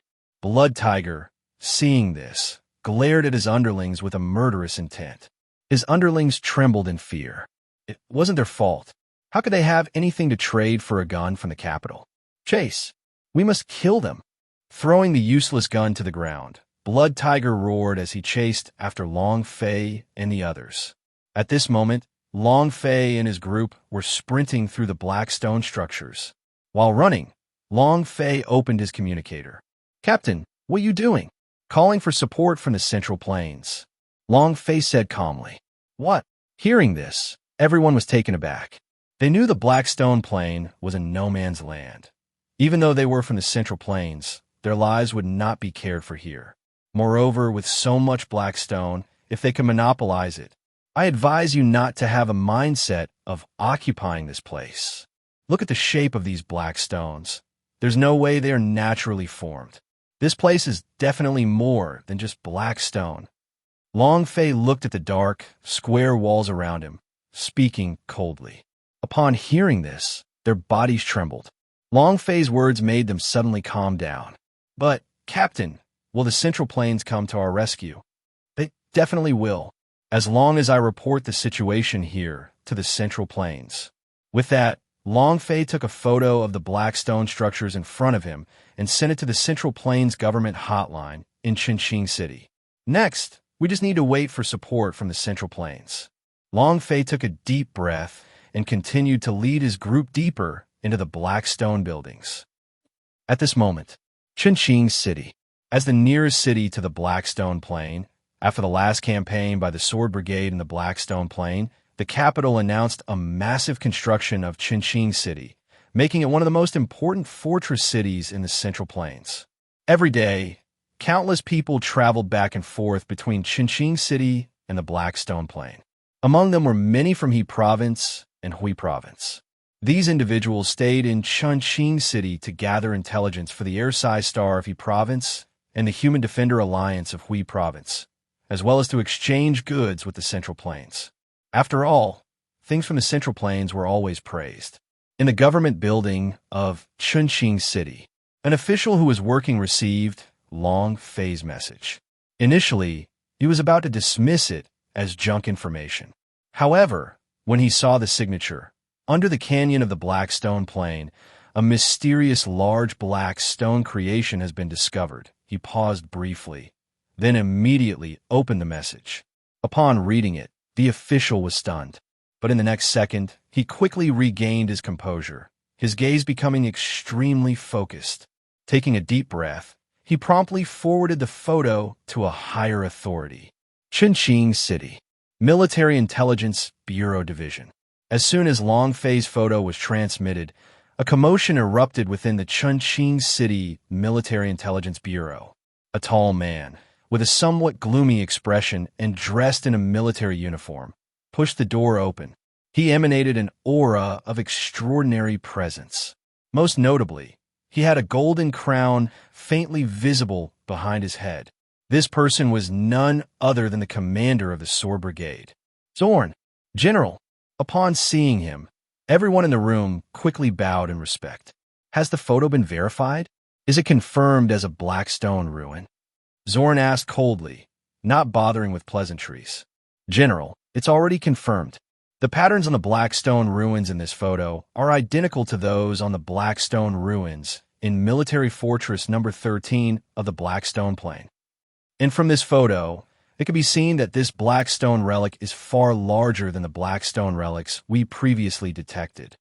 Several intelligence officers from the Military Bureau reported seriously. "Yes, immediately send the message back to Shenyang. Afterward, notify Liu Tianfeng and Li Tianyu. Let them lead the second and third battle groups to mobilize immediately, and we must take control of this black stone relic in advance." "Understood, General." Central State, Shenyang. It is hailed by outsiders as the Holy City, the Divine Kingdom, and the last beacon of human civilization. In the nearly 1 year since the apocalypse began, this city has gained too many glorious titles. Its image in everyone's mind has constantly changed. But one thing has never changed from beginning to end. Its ruler, the Jiang family. To be more precise, Jiang Chen, headquarters of the Evolution Research Institute. This mysterious research institution covers an area of over 10,000 acres and is shrouded in a layer of extreme mystery in the minds of outsiders and even locals in Shenyang. This has led to many legends about the Evolution Research Institute. Some say the Evolution Research Institute is a product of alien civilization, and its staff are all aliens. Others say that there is a huge secret hidden within the Evolution Research Institute, something related to deities. There are even claims that the apocalypse that descended on Blue Star was planned by the Evolution Research Institute. Such legends abound. Moreover, it must be said that some of these legends have indeed been guessed correctly by them. However, the Evolution Research Institute has never responded to these rumors. Evolution Research Institute, 5th Bureau. In a laboratory filled with sci-fi elements. All the equipment around far exceeds human imagination. Highly intelligent machine assistants, massive virtual reality interactive platforms, high-speed supercomputers editing basic data, spherical holographic information projections radiating a ghostly blue light, and so on. At this moment, a group of researchers dressed in specially made lab uniforms stood solemnly in front of control room. In front of them, through an ultra-high-strength glass curtain wall made of special hybrid materials, they could see a mysterious space entirely black in color, about the size of a basketball court. And within this black space, a man standing there, bare-chested, with what could be described as a perfect body outline, was surrounded by various testing instruments. Looking closely at the man's appearance, he had deep black eyes and a face as handsome as a demon. This man was Jiang Chen. At this moment, he stood alone in what seemed like a void, his expression calm and indifferent. Let's begin. His voice echoed in the minds of the many researchers in the laboratory. Upon receiving the order, the director of the 5th Bureau, a tall woman with short blue hair and wearing a standard white lab coat, exuded a sense of elegance. Begin the overload experiment with the anti-magic stone. As soon as she finished speaking, the researchers, who had been prepared, immediately started operating the equipment. Buzz! A sound, similar to nuclear power starting up, echoed. At this moment, in the originally pitch-black laboratory, a deep blue light began to radiate outward. Watching this blue light, several extraordinary personnel at the control desk furrowed their brows. This radiance made them, as extraordinary beings, feel extremely uncomfortable. And on the central holographic projection screen in front, various data appeared in front of everyone at the same time. Anti-magic stone data normal. Begin pressurization. Current pressurization rate, 10%. Young master's body data is completely normal. No adverse effects. Can continue pressurization. Pressurization rate increased to 20%. Young master's body data is normal. Can continue pressurization. Pressurization rate increased to 30%.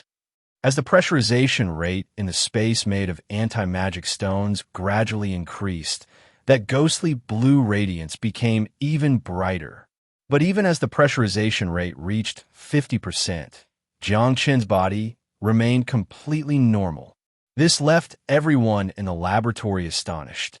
It should be noted that the space Jiang Chen occupied was entirely constructed of anti-magic stones.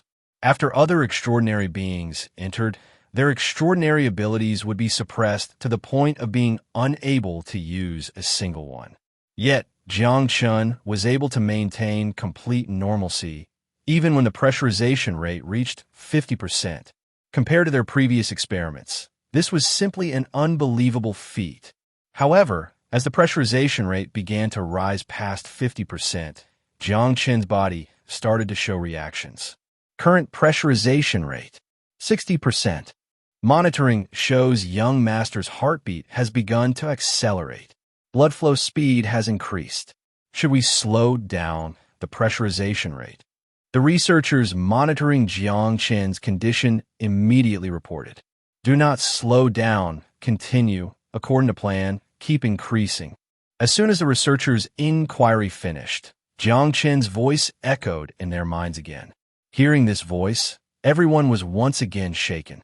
They knew that this way of internal communication was one of the manifestations of the young master's extraordinary abilities. In other words, even at this moment, the young master could still freely use his extraordinary abilities. Continue to pressurize.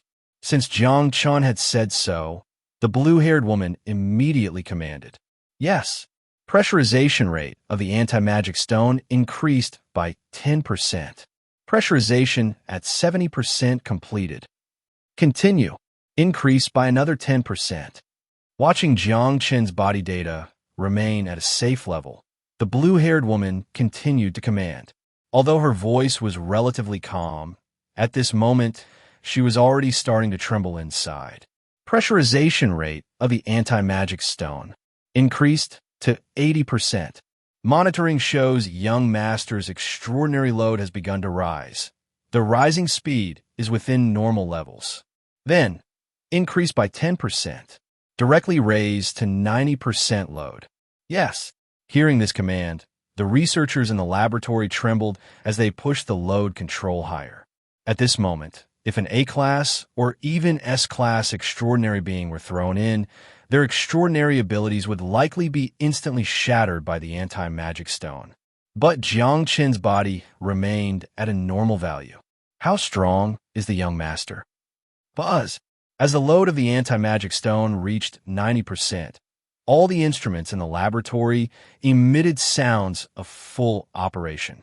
And within the anti-magic stone space, that deep blue light had completely enveloped Jiang Chen's body. All of Jiang Chen's body data on the holographic projection was rapidly rising. 90% stable resistance. Observing Jiang Chen's bodily data, all the researchers present were stunned. They even found it hard to describe their thoughts at this moment. If they had to put it into words, it could only be 2 words: heaven-defying. And just at this moment, Jiang Chen, who seemed to have been holding his breath, suddenly transmitted his voice to their minds again. Continue to pressurize. Chapter 144, Mature Woman's Temptation. Hearing this, all the researchers had a hard time believing what they just heard. Young master, is he still using extraordinary power to relay messages to them? Young master, if we apply pressure again, we may very well lose control of the pressure output. More than 90% pressure has already exceeded the current laboratory equipment's load capacity. The blue-haired woman immediately spoke up. Doesn't matter, just continue increasing it. Jiang Chen's calm voice echoed again. Upon hearing this, everyone fell silent. In the next second, as Jiang Chen followed up with another remark, they all gritted their teeth and complied. This is an order. Jiang Chen's command is the highest will of the capital. No one can defy it. Upon hearing this, everyone took a deep breath. Understood. Young master. The blue-haired woman gritted her teeth, choosing to execute Jiang Chen's orders. They were risking their lives to assist Jiang Chen with this experiment. The pressure increase began again. Everyone fixed their eyes tightly on the holographic projection data. 91%, 92%, 93%, 94%, 95%. When the data reached 95%, in a laboratory, all the instruments emitted a series of noises from overloaded operation. And on the central holographic projection screen, it was flashing with orange-yellow warning lights. Do we really have to continue? If we go on, the pressure progress will become completely uncontrollable. The researcher responsible for increasing the pressure load spoke with a trembling voice. Continue. Jiang Chen's deep voice told him the answer. Continue. At this moment, the blue-haired woman also risked it all. It could just end in death. Even so, being able to accompany the young master in death would be worth their lives. Yes, at this moment, everyone in the laboratory no longer cared about anything. If something were to happen to the young master, then they should die too. After gritting his teeth and pressing the final pressure button, the researcher slumped in his chair. From then on, there was no need for them to do anything, because the subsequent process was already beyond their control they could only watch the pressure gradually rise until it finally reached 100%. Warning, warning, overloaded equipment has lost control. Warning, warning, overloaded equipment has lost control. Magic Stone load pressure progress, 96%, 97%, 98%, 99%.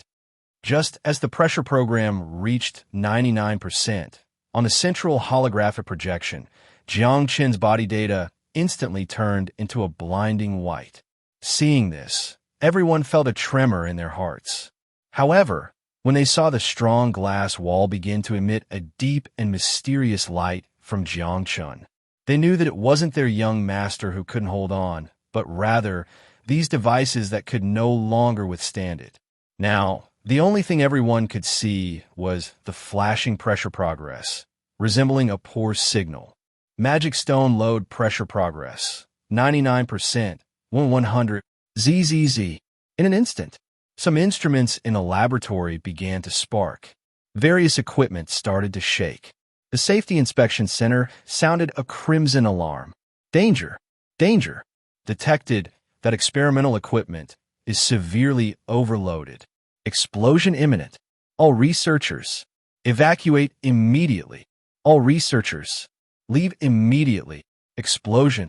Hearing this, everyone's expressions changed instantly. But if there really is going to be an explosion, they wouldn't dare to leave. What would happen to the young master if they left? For a moment, everyone was frozen in the laboratory. Explosion countdown. 10, 8, 7, 6, 5, 4, 3, 2. Everyone, it's over. 1. Just as everyone had decided to sacrifice themselves for Jiang Chen, suddenly, a dazzling golden light burst forth from Jiang Chen's body in an instant. At that moment, the rampaging machine soul was calmed. The crimson warning light was dispelled. The people in the laboratory only saw that golden light shining brightly. Then once again before their eyes was the laboratory that had returned to its quiet state. Everything went back to how it was before. Even the acrid smell of burnt matter had disappeared. If it weren't for the fact that they could still see Jiang Chen's figure behind the glass wall that was already cracked, they would have doubted whether they were dreaming. Magic Suppression Stone load, 100%. Load completed. Your data has been successfully saved. On the central holographic projection, all data returned to its initial state. Everyone stared blankly at the perfectly filled data values above, silent. A score of 100 is just the limit of the data, not the young master's limit. ZZZ. With a rush of air pressure, the glass wall with cracks in front opened. Letting out a deep breath, Jiang Chen walked out wearing only a pair of shorts. His body, like a work of art, with perfect muscle curves, especially when looking down at his abs, the protrusion on those shorts caused some female researchers to blush suddenly, unable to help but squeeze their legs together. Even Yin couldn't help but glance at Jiang Chen a few more times. Master, the bath is this way. Please follow me. And Yin took a deep breath, suppressing the excitement in her heart. As an older single woman, Jiang Chen was simply a kind of poison to her. Soon, after bathing, Jiang Chen changed into a brand new suit. Seeing Jiang Chen looking even more handsome in a suit, and recalling the image of him wearing only shorts just moments ago, and Yin felt dry and hurriedly downed a glass of cold water to calm herself down. In fact, whether in looks or figure, and Yin was quite impressive, but before the apocalypse arrived, on one hand, she was devoted to research, and on the other, her standards were high. She really looked down on ordinary men. So now, approaching 30, she still had no partner. However, Yin hadn't thought much about it before, especially since after the apocalypse began, she became the head of the 5th Bureau at the Research Institute. Compared to wanting a man, she preferred to immerse herself in scientific research. After all, the Forbidden Ones project could make any researcher responsible for it go crazy. But when she saw Jiang Chen, the feeling she had previously suppressed began to stir once again. But she was very clear. Jiang Chen was not someone she could aspire to. Just as Yin sighed inwardly, Jiang Chen cast a strange glance at her. Is it spring already?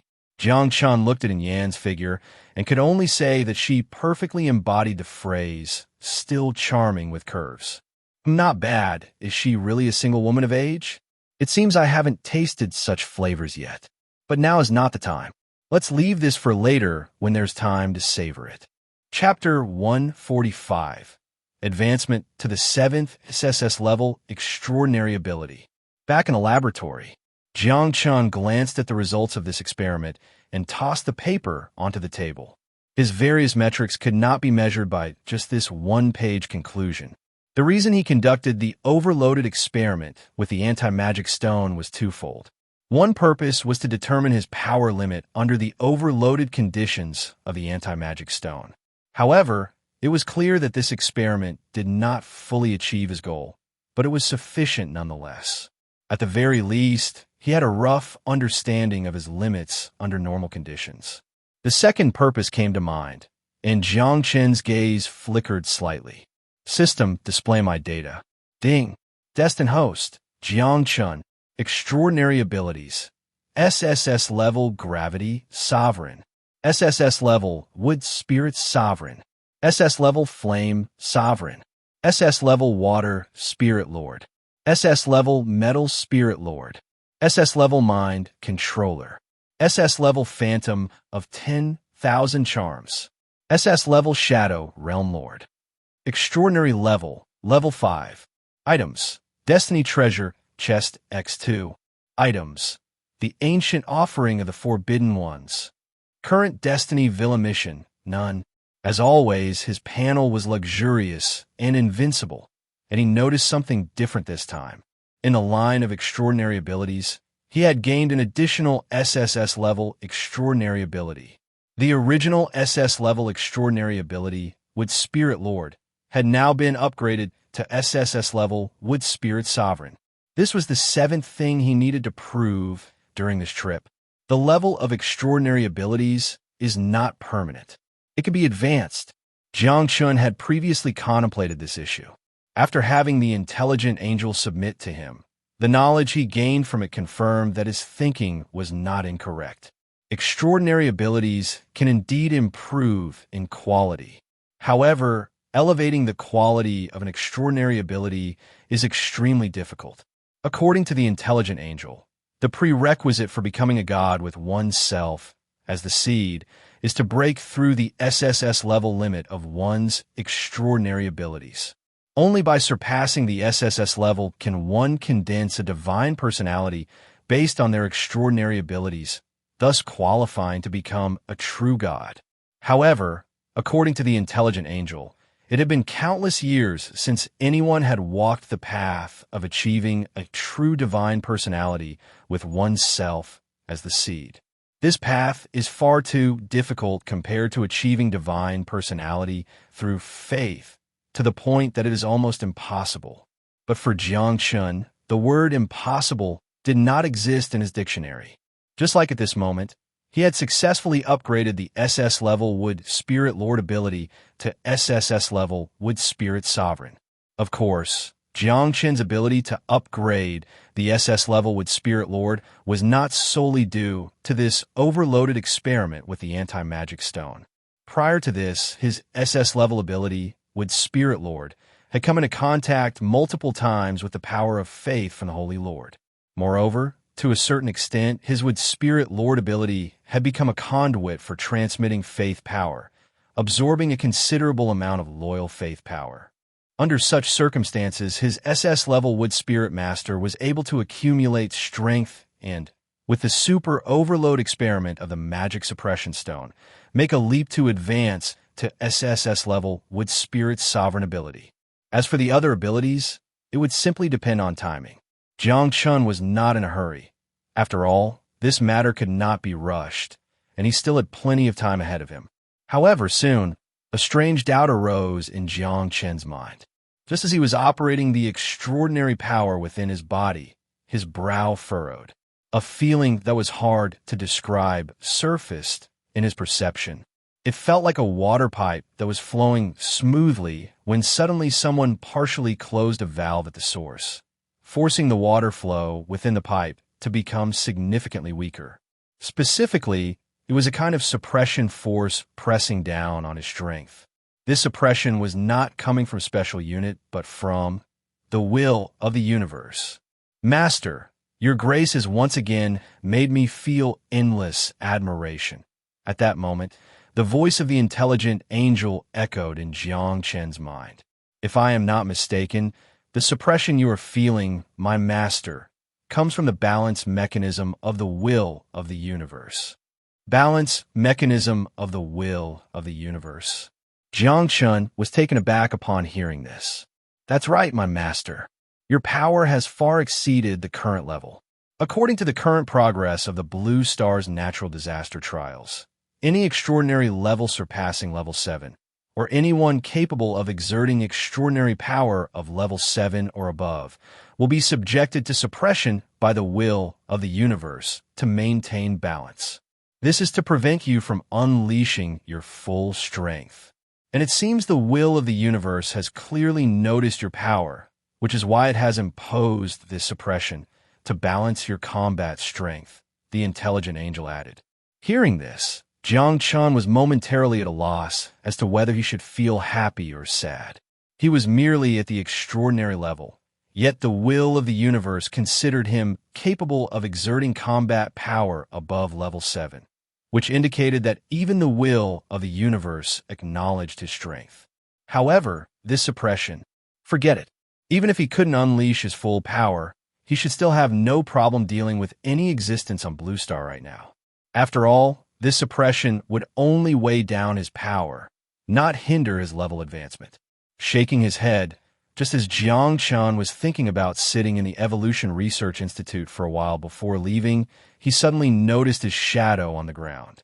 The figure of his shadow, the Knight of the Eighth, gradually emerged. The researchers in the laboratory all widened their eyes at this scene. As researchers, they wanted to say that this was unscientific, but the current world was anything but scientific. Young Master, urgent news from Chen Qingyu. After emerging from Jiang Chen's shadow, the Knight of the Eighth handed the message from Chen Qingyu to Jiang Chen with a serious expression. Urgent news?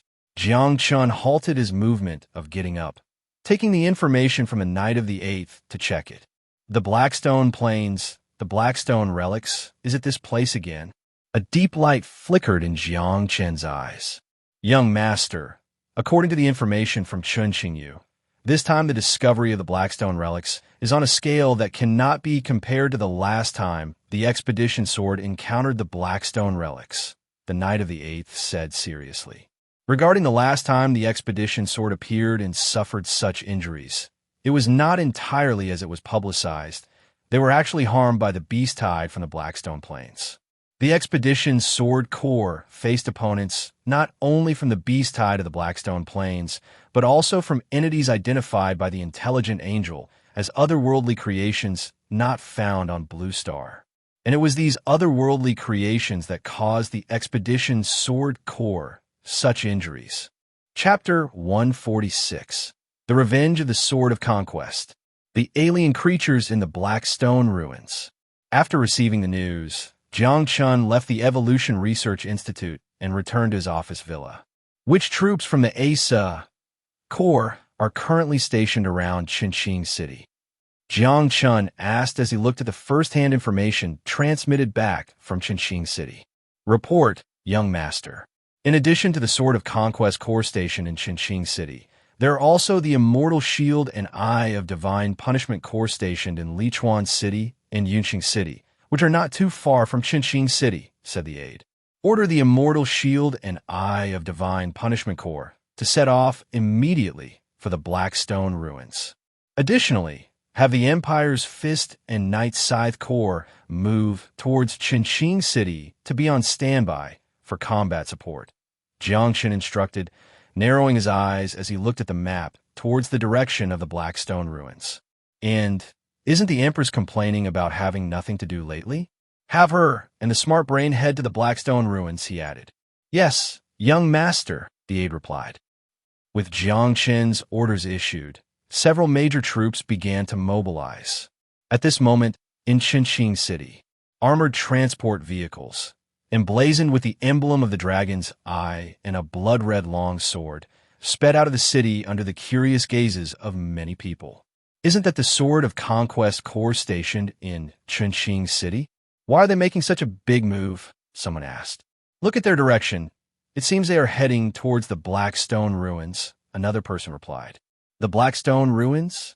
Is the capital planning to conquer the Blackstone Ruins again? Someone else speculated. The Blackstone Ruins are not easy to conquer. Didn't the Sword of Conquest try once before? If it weren't for the support of the Immortal Shield and Eye of Divine Punishment Corps, the Sword of Conquest would have almost suffered heavy losses there, another person reminded. Exactly. Although the Asa heavenly troops from the capital are powerful, trying to conquer the Blackstone Ruins with just one corps seems a bit unrealistic, someone commented. Moreover, the human guards from Huizhou and the Air-Sai Star from Hushe, as well as other major forces, also have their eyes on the Blackstone Ruins, and they won't just watch Zhongzhou monopolize it, yet another person added. People in the city were buzzing with discussions. Some who were watching the movements of the Sword of Conquest Corps left with glinting eyes. Soon after, news of the capital once again sending troops to the Blackstone Ruins spread to the ears of various major forces. Among them, the Human Guard Alliance from Huizhou and the Air-Sai Star from Hushui even dispatched many troops to begin entering the Blackstone Ruins, but they were very cautious and did not engage with the Sword of Conquest Corps, instead quietly observing their every move. At this moment, in the Blackstone Ruins, bang, bang, bang, the deafening sound of gunfire echoed continuously. Long Fei, along with the remaining four brothers, was dodging the pursuit of Blood Tiger while searching for an escape route. However, after searching for a long time, they found no clues for leaving and could only be forced deeper into the Blackstone Ruins by Blood Tiger and his men. The further they went in, the darker it became around them. It became increasingly difficult for Blood Tiger to track them down. Right now, their only hope was that the troops from the capital would arrive soon. Long Fei, let's see how far you can run. Blood Tiger shouted coldly, wielding a flashlight as he led his men deeper into the Blackstone Ruins. Unbeknownst to them, as they passed by certain corners of the Blackstone walls, something seemed to awaken from slumber due to the sound of their gunfire. At the entrance of the canyon, where the Blackstone Ruins are located, a dozen soldiers from a Vanguard Sword's 1st Assault Team, dressed in second-generation Special Operations armor, have reached the collapsed ground of the canyon. They carefully examined the Blackstone Ruins below, and after confirming everything is in order, they throw down several cables. Leaving a few men behind to wait for the main force, the other soldiers slide down the cables into the Blackstone Ruins. Gripping their explosive guns tightly, the soldiers of the Vanguard Sword have gained experience from the previous battle at the Blackstone Plains. Additionally, they have all been equipped with the second-generation combat gear. This time, the Vanguard Sword Legion will use the abominations of otherworldly creatures to wash away the shame of their previous defeat. Unlike Long Fei and Blood Tiger, who were recklessly roaming inside the Blackstone Ruins, the Vanguard Sword soldiers are purposefully exploring the depths of the ruins. With each section of the path they traverse, they drop a signal coordinate. As they go deeper into the Blackstone Ruins, everything around them becomes increasingly dark. Ordinary people would find it nearly impossible to see the path here without the aid of flashlights. However, as genetically enhanced super soldiers, their vision is far superior to that of regular humans. Coupled with the assistance of tactical helmets, they can still clearly see everything around them, even in the extreme darkness. At this moment, the squad leader at the front suddenly raises his right hand. The soldiers around him immediately crouch down, their eyes scanning the surroundings, growing vigilant. The squad leader approaches a corner of the Blackstone wall, observing a creature resembling a cocoon about 1 meter high. A cold glint flashes in his crimson, cybernetic eye. He puts away the explosive gun and draws a metallic dagger from his waist. With swift precision, he thrusts the sharp blade toward the cocoon. But just as the dagger is about to pierce the cocoon, it tears open from within. Following this, a creature, the size of an adult police dog, with a sickly white body, no eyes, but with sharp claws and fangs, bursts out from the ripped cocoon. With a speed unimaginable to an ordinary person, it lunges toward the squad leader, aiming to bite his head off. But just as the creature is about to clamp its jaws around the squad leader's head, he seems to anticipate it. One hand grabs the creature's extended neck, while the other hand swiftly brings down the metallic dagger. With a sickening squelch, the creature's head is instantly severed.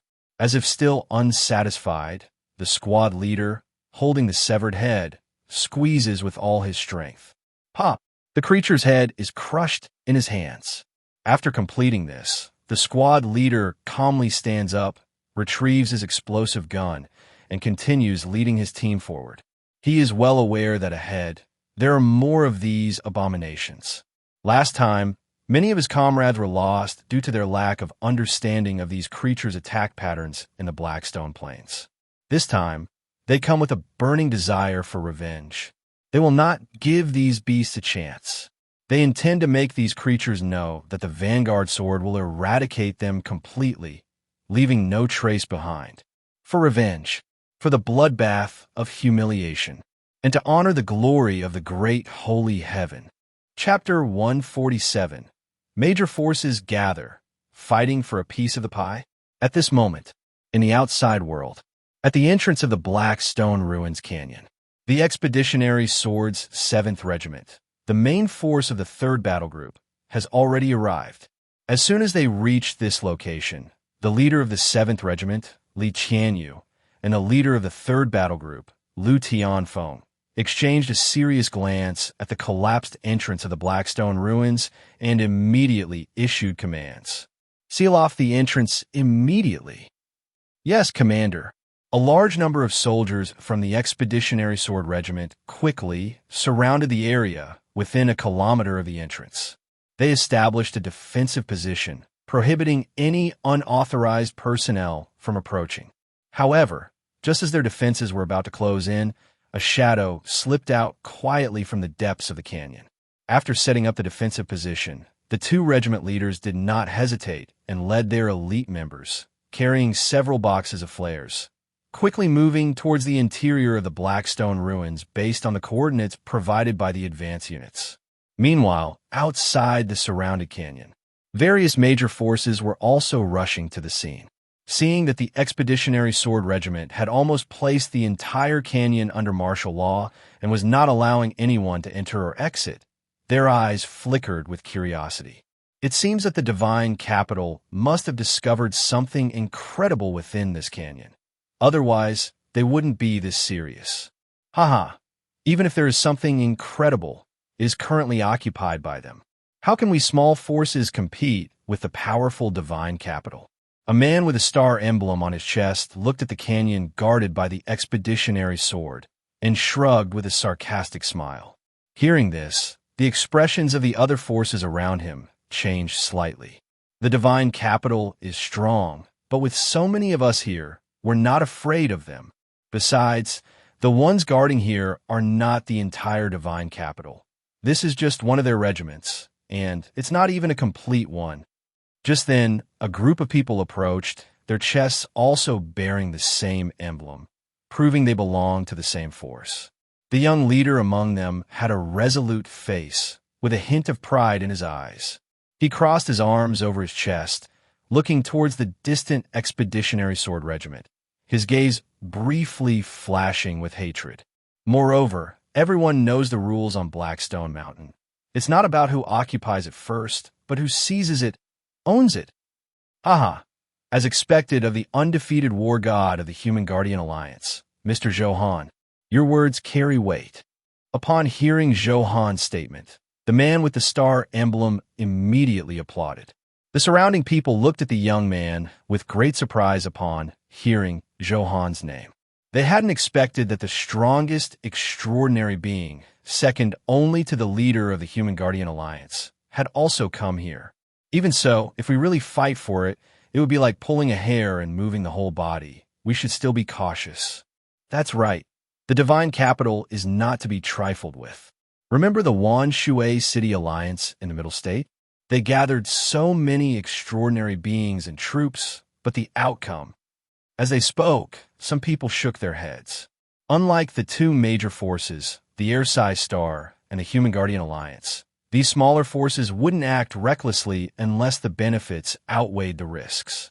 Johann coldly snorted in his heart upon hearing the voices around him. These worthless people deserve to be unsuccessful. At that moment, a fleeting shadow quickly ran from a distance. "Commander!" The shadow vanished, replaced by the form of a middle-aged man. Although he was clearly older than Johann, he showed great respect when facing him. His name was Chun Xiao, an extraordinary being from the Human Guardian Alliance, awakened with a hidden ability similar to that of a chameleon. He was responsible for gathering various intelligence for the Human Guardian Alliance. "What's the situation inside?" Johann inquired.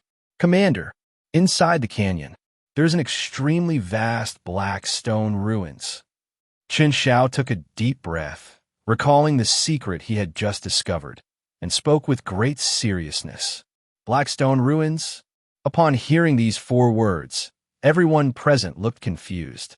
Clearly, the Divine Capital had done an excellent job on intelligence regarding the Blackstone ruins on Blackstone Mountain.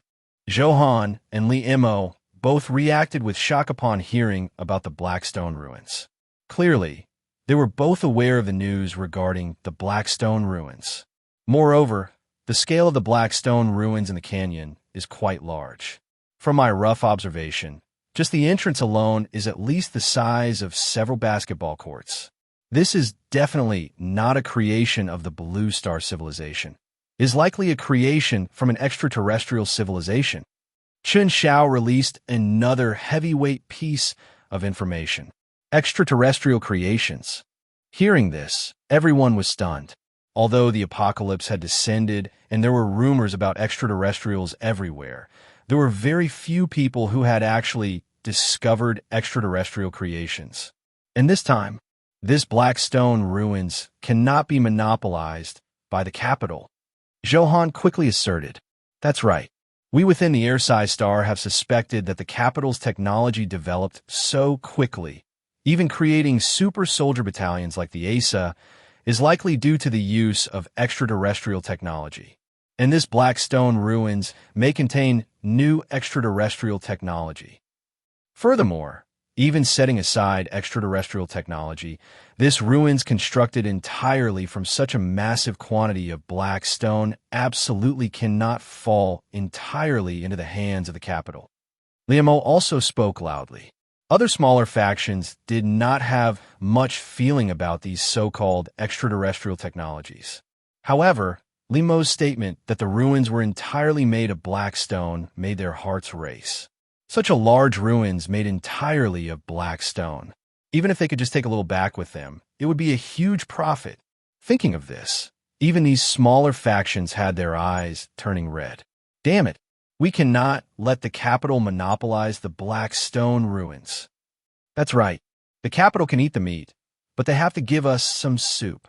Absolutely not allowing the capital to monopolize the black stone ruins. In an instant, under the enormous benefits contained in the Blackstone ruins, these factions stood together. Under the leadership of the Human Guardian Alliance and the Air-sized Star's 2 major factions, they began to converge towards the warning line of the Conquest Sword Battalion. "The capital is handling matters. Non-essential personnel, retreat immediately. Otherwise, you will bear the consequences." The soldiers of the Conquest Sword Battalion frowned and shouted coldly as they saw so many people approaching their warning line. What a consequence to bear. How can you, a mere incomplete Conquest Sword Battalion, expect to contend with so many of our factions? Johann sneered. His extraordinary power was coalescing, and the very ground beneath his feet seemed to tremble. Although the Asa warriors far surpassed ordinary people, after being equipped with the current second-generation tactical gear, they were also capable of standing against low-level extraordinary beings. However, when facing an extraordinary being like Johann, they still appeared extremely powerless. Even so, these Asa warriors of the Conquest Sword Battalion had no intention of retreating. Seeing Johann and the others ignoring their warnings, they immediately raised their explosive rifles and aimed them at these people. Upon witnessing this scene, some of the smaller factions gulped. If it weren't for the Ersai Star and the Human Guardian Alliance standing in front of them, they might have turned to flee. You Conquest Sword, still this arrogant. Looking at the dark muzzles before him, Johan's face showed a hint of coldness. Since he left the Central Plains to become a high-ranking member of the Human Guardian Alliance, even being hailed as the invincible war god, how long had it been since anyone dared to point a gun at him? At this moment, a mere soldier from the Conquest Sword Battalion actually dared to treat him with such disrespect. Especially this scene reminded him of when he wasn't an extraordinary being, how powerless and humiliated he felt facing the Conquest Sword Battalion. Thinking of this, Johan's extraordinary power surged instantly. Once you brought me hatred and humiliation, let the revenge begin from this moment. Whoosh! Sand and stone flew. One could see large boulders the size of wash basins swirling around Johan. And the next second, they were about to be shot at those soldiers of the Conquest Sword Battalion.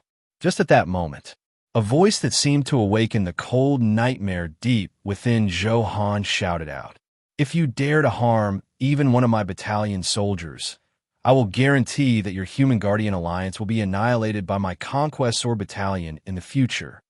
Chapter 148. An Asa Brigade is enough to match a major power.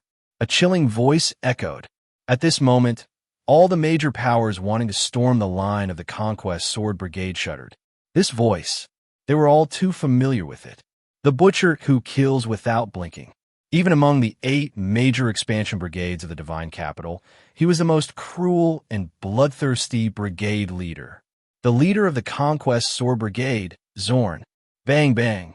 The heavy sound of tactical armor clashing against the ground echoed in a series of dull thuds. Everyone quickly turned to look back, only to see a tall figure nearly 3 meters high, fully covered in black and red special tactical combat armor, appear before them. Behind him were the assassins of the 1st Combat Team of the Conquest Sword Brigade. This group of bloodthirsty soldiers coldly stared at the tens of thousands of members from various forces in front of them. Even though they were outnumbered, their momentum far surpassed that of their opponents. Zorn! Johan looked at the middle-aged man, his eyes revealing a barely contained killing intent and rage. It was he who had destroyed everything in their sanctuary, who had ruined everything for him. His father, also killed by Zorn's hands. Your gaze makes me feel something familiar. Is it a rat that once escaped from my hands? Zorn looked down at Johan, and the powerful aura leaking from the heavy tactical armor covering him made even Johan, who was an awakened SS-level extraordinary being, feel slightly breathless. Although he had awakened an SS-level ability, Zorn had already become one of the peak powerhouses in this world before Johan's awakening. Now, Zorn had even reached the 3rd level of the extraordinary. While Johan was rapidly catching up in extraordinary levels, he had only just reached the mid-stage of the 2nd level. Furthermore, Zorn was wearing the tactical armor developed by the Divine Capital, enhancing his combat power. Even with his SS-level ability, Johan felt immense pressure. Despite this, Johan still gritted his teeth and met Zorn's gaze. The atmosphere between the two sides was on the verge of exploding. Liamo from Ersai, Star quickly stepped forward to ease the tension. General Zorn, we do not wish to oppose you Conquest Sword Brigade. The Blackstone ruins are so vast. Even if the Divine Capital has a big appetite, it cannot swallow everything, right? We just want a little soup, not the meat. Liamo spoke politely to Zorn. In response, Zorn coldly glanced at Liamo. Whether the Divine Capital can swallow it or not is none of your business. The Blackstone Plain is the territory of our Divine Capital. Allowing you to appear here is already showing mercy. Now, leave immediately, or else you will be killed without mercy. Hearing Zorn's ruthless words, Liamo's expression immediately darkened. Zorn's statement completely disregarded them. General Zorn, are you really not going to reconsider? Do you really want to fight to the death? Ha ha, you die, I live. Just based on you. Zorn laughed coldly. In the next moment, he put on his tactical helmet, his crimson mechanical eye staring at Li Mo and Johan. A powerful, extraordinary force erupted from him in an instant. The surrounding sand and stones were shaken away. Behind him, the leader of the first combat team, Min Yin, along with a group of extraordinary members from the Conquestor Brigade, also unleashed their powerful, extraordinary forces. These overwhelming, extraordinary powers converged, forcing Johan and the others to retreat. Aside from Zorn, who was a third-level extraordinary, the other 10 or so were all second-level extraordinary beings. Min Yin, the leader of the first combat team, had even reached the pinnacle of the second level. It should be noted that this was not even the full strength of the Conquestor Brigade. The elites of the second and third combat teams were already deep inside the Blackstone ruins. Thinking of this, even the Human Defense Alliance and SSS-Star couldn't help but gasp. It was said that a single Asa brigade from the Divine Capital was enough to match the strength of a major power. They had thought it was just the Divine Capital boasting, but now, looking at the power displayed by the Conquestor Brigade, I will count to 3. If you do not retreat, you will remain here forever. 3, 2. Limo's face darkened. Just as the last one was about to leave Zorn's lips, a few powerful extraordinary forces revealed themselves from behind. Feeling these familiar extraordinary powers, both Johan and Li Mo looked back. Suddenly, from behind, several figures rushed towards them at high speed. Among them, the 2 leading figures. The aura emanating from their bodies was already infinitely close to that of Zorn. 2 half-step level 3 extraordinary beings. Leader, Brother Luo, Kimo, and Johan both shouted. The surrounding members of the SSS-Star and the Human Guardian Alliance all bowed in respect to the 2 men. These 2 were the leaders of their respective organizations. Isihua of the SSS-Star and Luo Wunchong of the Human Guardian Alliance. After they arrived, they first nodded to Johan and Kimo. Then they turned to Zorn. Zorn also looked at them with indifferent eyes. "Ha ha, General Zorn, we came without notice. Please don't mind." Luo Wunchong and Isihua looked at Zorn, sensing the full level 3 extraordinary aura from him, and after a moment of seriousness, they both smiled as they spoke. "What? Are you SSS-Star and the Human Guardian Alliance planning to ally together to oppose me, the Divine Capital?" Zorn looked at the 2. General Zorn, you overthink. We came here just to check out a black stone relic that appeared in the Blackstone Plain purely out of curiosity, and we happened to run into you," Isihua said with a smile. "That's right, just a coincidence." Luo Wunchong nodded in agreement. To this, Zorn only looked at them with a cold gaze. "If you want to fight, then fight. What's the point of all this nonsense?" Hearing this, both Isihua and Luo Wunchong narrowed their eyes. "General Zorn, we do not wish to be enemies with the Divine Capital. The Blackstone relic is large enough for all of us to share, and we can promise that the Divine Capital can take 50% for itself. How about that?" Luo Wunchong said. In response, Zorn took action to demonstrate his stance. With a frown on their faces, Isihua and Luo Wunchong watched as Zorn drew his blood-red alloy greatsword. The sword pointed at them. No way. At that moment, the atmosphere became extremely tense. Luo Wunchong and Isihua both let out deep sighs, and the next moment, powerful, extraordinary power erupted from them.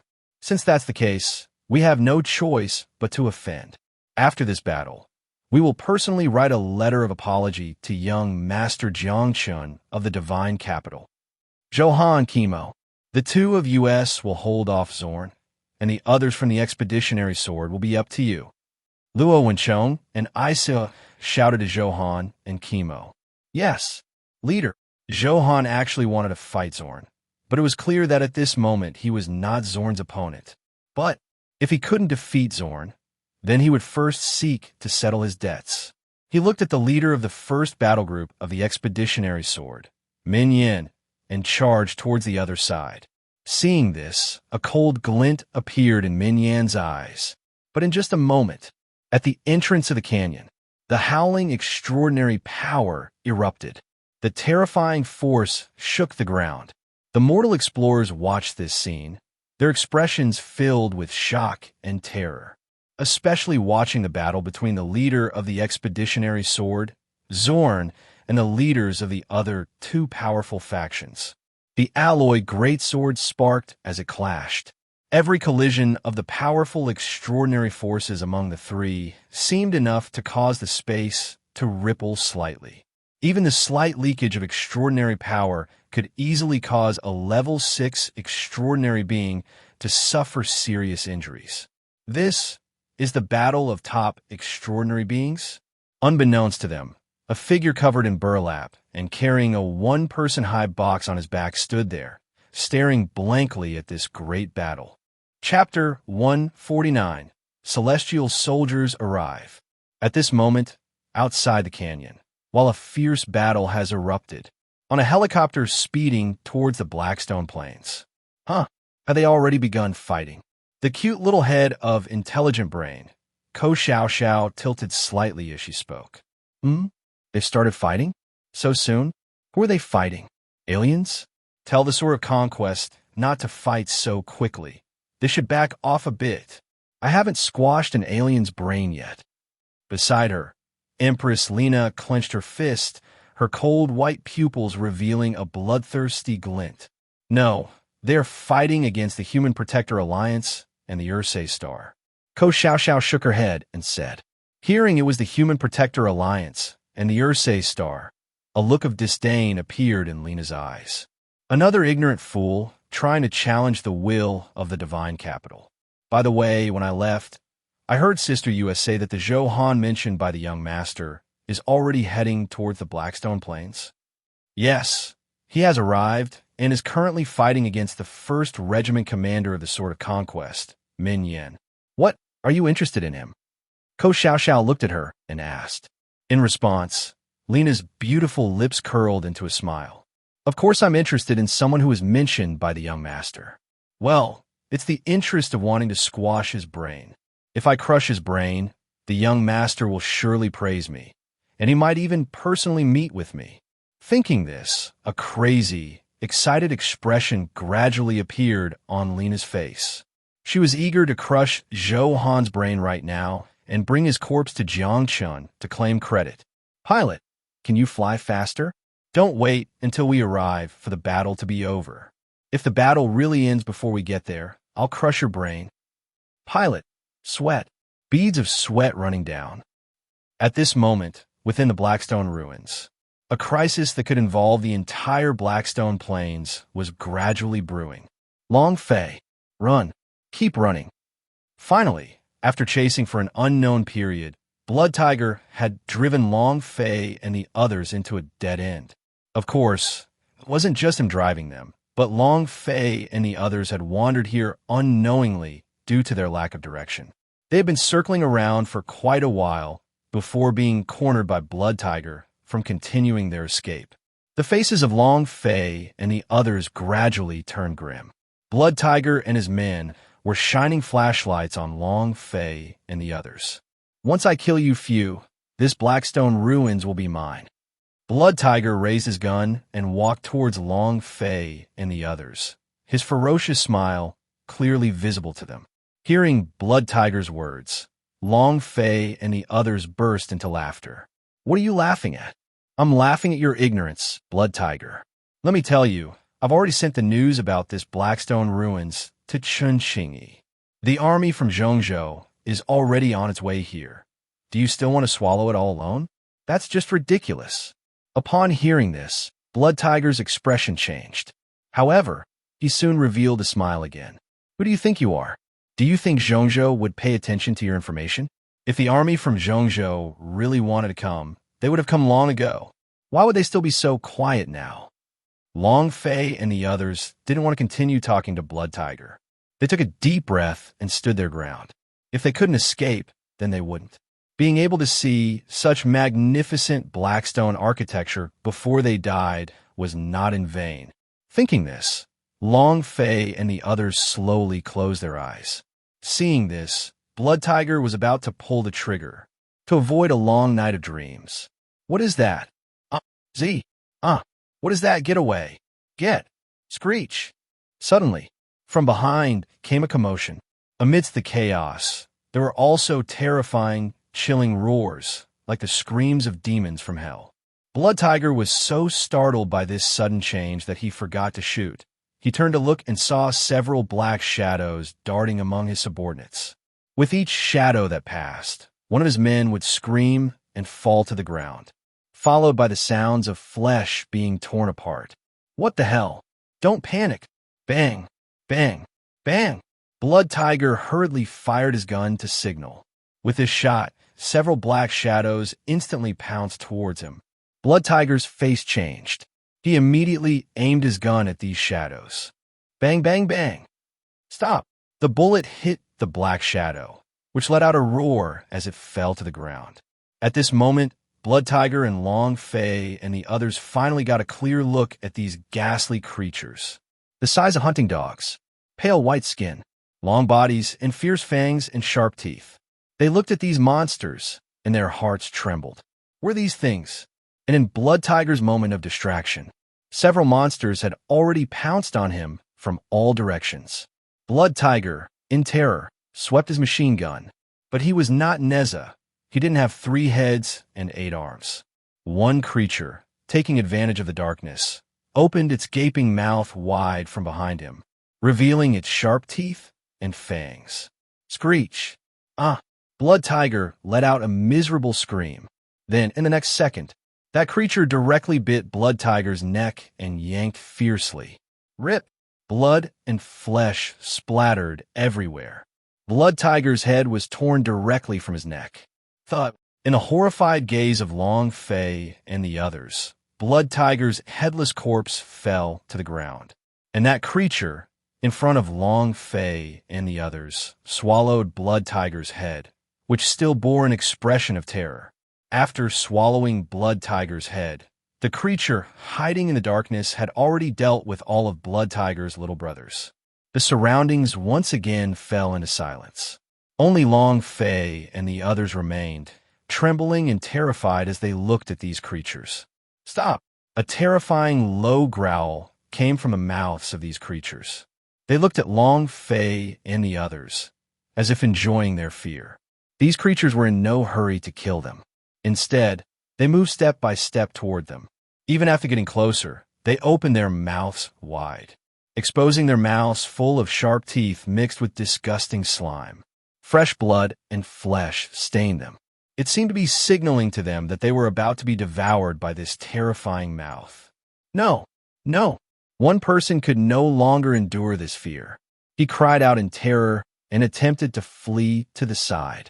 But just as he had taken a few steps, the monsters behind him surged forward in a chorus of screams. He was alive and eaten to the bone. These monsters seemed to have had enough fun. They opened their bloody mouths once again towards Long Fei and the others, preparing to enjoy this feast after awakening. Long Fei could even smell the stench from that terrifying mouth. If possible, Long Fei thought it would be better to die under Blood Tiger's gun. He trembled and despairingly closed his eyes, waiting for the pain and death to arrive. But, buzz!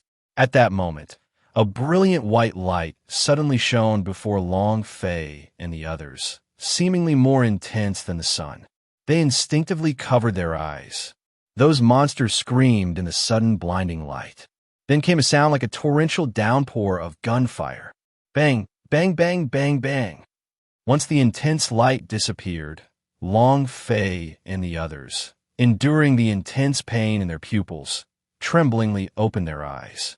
At that moment, what appeared before them was no longer those fierce monsters, but towering figures at least 2 meters tall, dressed in black and red special tactical armor. Asa, Heavenly Soldiers. Chapter 150. The Swarm, the Endless Swarm. In the entire central continent, the Asha Heavenly Soldiers are revered as the angels of the great holy heaven. They guard the divine capital, protect the central continent, and safeguard the lambs who believe in the holy heaven. Legend has it that they will appear to devout believers in their most desperate times to save them. In the past, such sayings were scoffed at by adventurers like Long Fei, who thrived on the edge of danger. They believed that fate was in their own hands. But at this moment, when they found themselves facing an enemy they could not contend with, their fate felt as precarious as a flickering candle in the wind, about to be extinguished. Suddenly, the angels of the holy heaven descended beside them, pulling their fate from the abyss of death. Was it you who spread the news about the Blackstone ruins? The Asha squad leader looked at Long Fei, his calm voice emanating from the tactical helmet. Why, yes, my lord. Long Fei quickly nodded. Although the angels of the holy heaven had saved their lives, the overwhelming aura radiating from them still made Long Fei and the others tremble with fear. Long Fei understood the identity of these Asha heavenly soldiers. The scarlet battle swords on their breastplates marked them as soldiers of the Conquest Sword Battalion. They were also the most cold-blooded and warlike among the 8 Asha battalions of the Divine Capital. Good. The Asha squad leader nodded. Now you have 3 choices. First, wait here for my battalion's reinforcements. Second, leave this place. Third, take up arms and advance with us.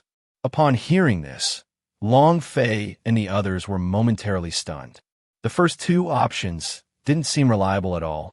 If they stayed here waiting for the reinforcements of the Asha battalion, looking at the pitch-black surroundings, who knew if more of those monsters would suddenly appear?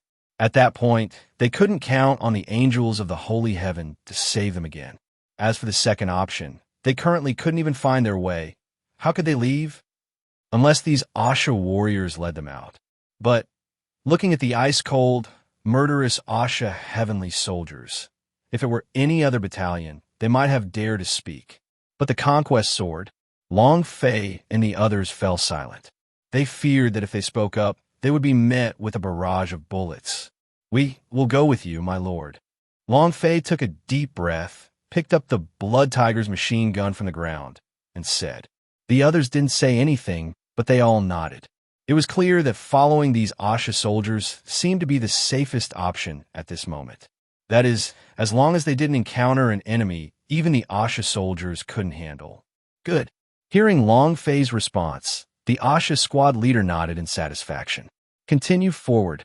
Keep up with us. Yes, sir. Thus, Long Fei and the others followed the soldiers of the Conquest Sword, quickly moving deeper into the Blackstone ruins. Along the way, Long Fei and the others once again witnessed the might of these Asha soldiers. Compared to ordinary people, each of these Asha soldiers possessed superhuman strength. Those mysterious, otherworldly creatures that appeared as demons in their eyes had no resistance against these Asha soldiers. Aside from their machine guns, which took down one creature with each shot, when those otherworldly beings approached, their hand-to-hand combat skills were also extremely impressive.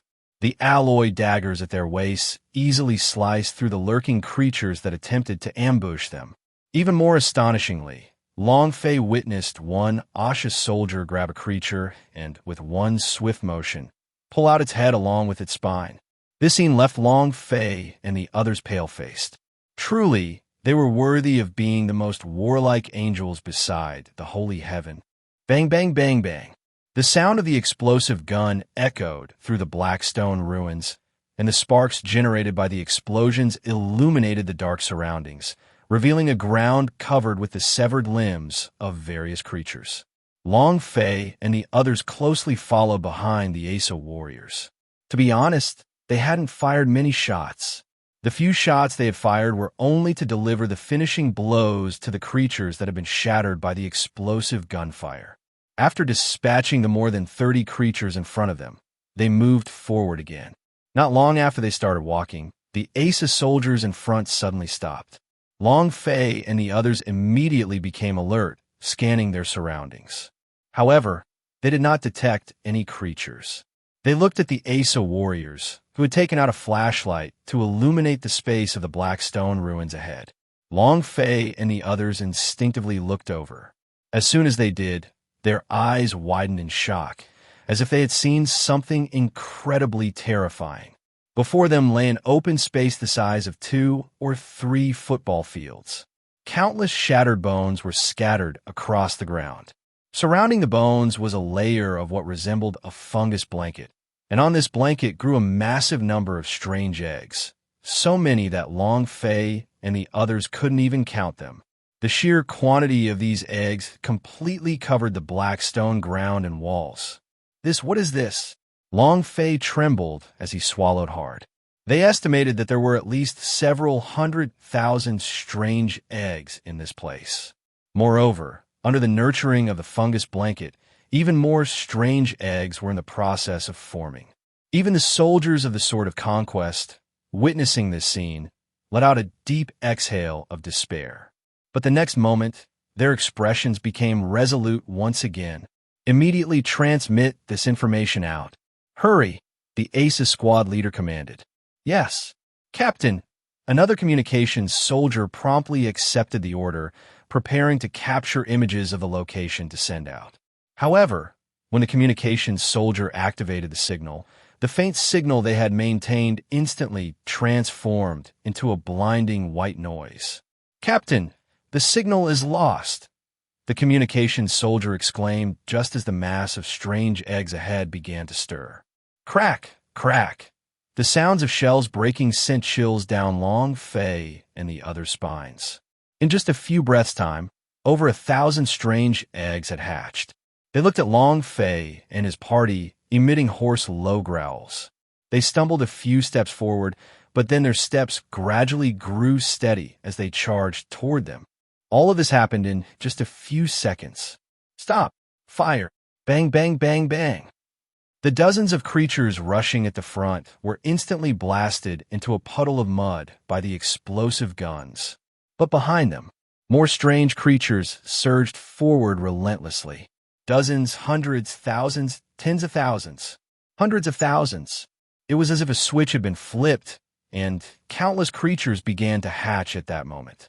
The numbers far exceeded what Long Fei and his team had previously estimated. Hundreds of thousands? This was just the beginning. The mass of strange creatures roared like a swarm of ants rushing forward. Even at this moment, a single shot from the explosive guns held by the ACES soldiers could take down 4 or 5 creatures. But even so, what difference did it make? The 4 or 5 creatures that were shot down didn't even make a dent in the swelling numbers of the strange horde. At this moment, Long Fei and the others recalled the scenes they had seen in sci-fi movies before the apocalypse. Swarms, endless swarms. Chapter 151. For Glory and Loyalty. The soul returns to the supreme throne. Bang, bang, bang, bang. The roaring sound of explosive gunfire erupted like a torrential rain. A massive number of aberrations were shot to a pulp by the large-caliber bullets from the explosive guns. They couldn't be stopped. Absolutely could not be stopped. Communications soldier. Immediately take these few mortals and retreat. We'll buy you time. You must get the news out of here. Captain Asa looked at this scene, took a deep breath, and immediately commanded. When Long Fei and the others heard this, their hearts trembled. They looked at the other 10 or so ACES soldiers, only to see that they showed no reaction at all, as if they hadn't heard the command, and continued to sweep their explosive guns toward the swarm of insects. The communications soldier, upon hearing the command, fell silent for 2 or 3 seconds. In the next moment, he looked deeply at his comrades. Then he pounded his fist 3 times on the blood-red long sword, which was adorned with golden patterns on his chest armor. Seeing this gesture, Captain Asa nodded, then took out an emblem from his pocket and handed it to the communications soldier. After completing this, he turned around and, along with a few other Asa warriors by his side, poured explosive fire into the swarm of aberrations. The communications soldier tightly grasped the emblem. We're leaving. He took one last look at his comrades, and without any hesitation, he immediately retreated with Long Fei and the others. At this moment, Long Fei and the others didn't know what to feel in their hearts. They vaguely understood the weight of the words Sword of Conquest. Behind them, Captain Asa, along with the remaining team members, fought desperately to slow the advance of the aberrant insect swarm. Their numbers were far too few. Even if they fought with all their might, they only bought a few minutes. The aberrant swarm had already broken through their firepower net. Like a tsunami, the swarm was now just a few meters away from them. In the face of the massive swarm, they felt incredibly small. Yet, they showed no signs of retreat. For the great Holy Lord, for the sword of conquest, the shouts of loyalty erupted from their lips. In the next moment, boom! Several violent explosions sounded. They, with their own lives, once again delayed the swarm for a minute. As they were engulfed by the explosions, they seemed to see a golden world before them. Boom, boom, boom. The sound of explosions came from behind. Long Fei and the others heard this noise. They all tightly pressed their lips together. Just then, ahead of them, two dark figures suddenly charged at them. Bang, bang. The sounds of two explosive shots rang out in the next moment. Two aberrations attempting to ambush were shattered by the explosive guns. When Long Fei turned to look back, "Be careful!" He saw several aberrations pouncing toward the communications soldier. Hearing Long Fei's voice, the communications soldier immediately activated a flashbang. Realizing this, Long Fei and the others quickly closed their eyes. Bang! The intense light of the flashbang erupted. The few aberrations were instantly blinded by the bright light, which they had long since adapted to the darkness. Snap! Bang, bang, bang! Another series of explosive gunfire erupted. The aberrations that tried to ambush were instantly taken down. Go! The communications soldier did not stop, continuing to retreat. He had to bring back the information his comrades fought to find. This was a mission they had to complete. Long Fei and the others quickly followed. But before they could run too far, behind them, on the black stone wall, a dozen pitch-black alien shadows lunged at them again. Seeing this, the communications soldier took a deep breath. He took out a golden badge from his pocket, glanced deeply at it, and then handed it to Long Fei. "Take this and run back. Remember, don't look back. Do you understand?" "But you..." The communications soldier shook his head. "Kids, I believe in you. After you survive and leave this place, take this badge and join the Sword of Conquest. Go to reorganize the 2nd Combat Team. 1st Company, 1st Vanguard Squad." After saying that, the communications soldier turned and headed towards the dozen aliens. Long Fei tightly gripped the badge in his hand. He took a trembling, deep breath. "We're leaving." Long Fei had never felt so miserable before. As he ran, he looked at the badge in his hand. He gazed at the dagger emblem with golden patterns. At that moment, it felt as if he had found the goal he needed to strive for the rest of his life. Boom! An explosion sound echoed from behind again. Long Fei and the others had no time to feel sorrow. The angels' souls returned to the Holy Throne. Right now, they needed to help the angels complete this final sprint. "Shut!" The low growl of the aliens sounded in their ears. But at this moment, they did not dare to look back. Just as the communications soldier had said, he tightened his grip on the badge, and faintly, it seemed as if a sacred voice echoed deep within his heart. It guided him through the right path, leading him toward hope. The low growls of the aliens drew closer, and Long Fei and the others could even feel their sharp claws and fangs nearly touching their skin. The cold breath of death enveloped them. "Holy Throne, your humble believer prays to you. Great Holy Throne, your humble believer prays to you. We have a mission that must be completed. Please protect us and let us deliver this message. We beseech you." Buzz! At that moment, an incredibly warm light suddenly illuminated the surroundings. Long Fei and the others even wondered if they were hallucinating. They did not dare to look back, only hearing the anguished cries of the aliens behind them. They didn't dare to look. They continued running. They kept running toward the direction of hope. They didn't know how far they had run, how long they had run. Finally, ahead, they saw familiar figures again. Black-red armor, dark red battle, swords adorned with golden patterns. Angels. They saw the angels again, but just as Long Fei waved at them, These angels suddenly raised their guns toward them before Long Fei and the others could react. Bang, bang, bang, bang. The violent gunfire erupted.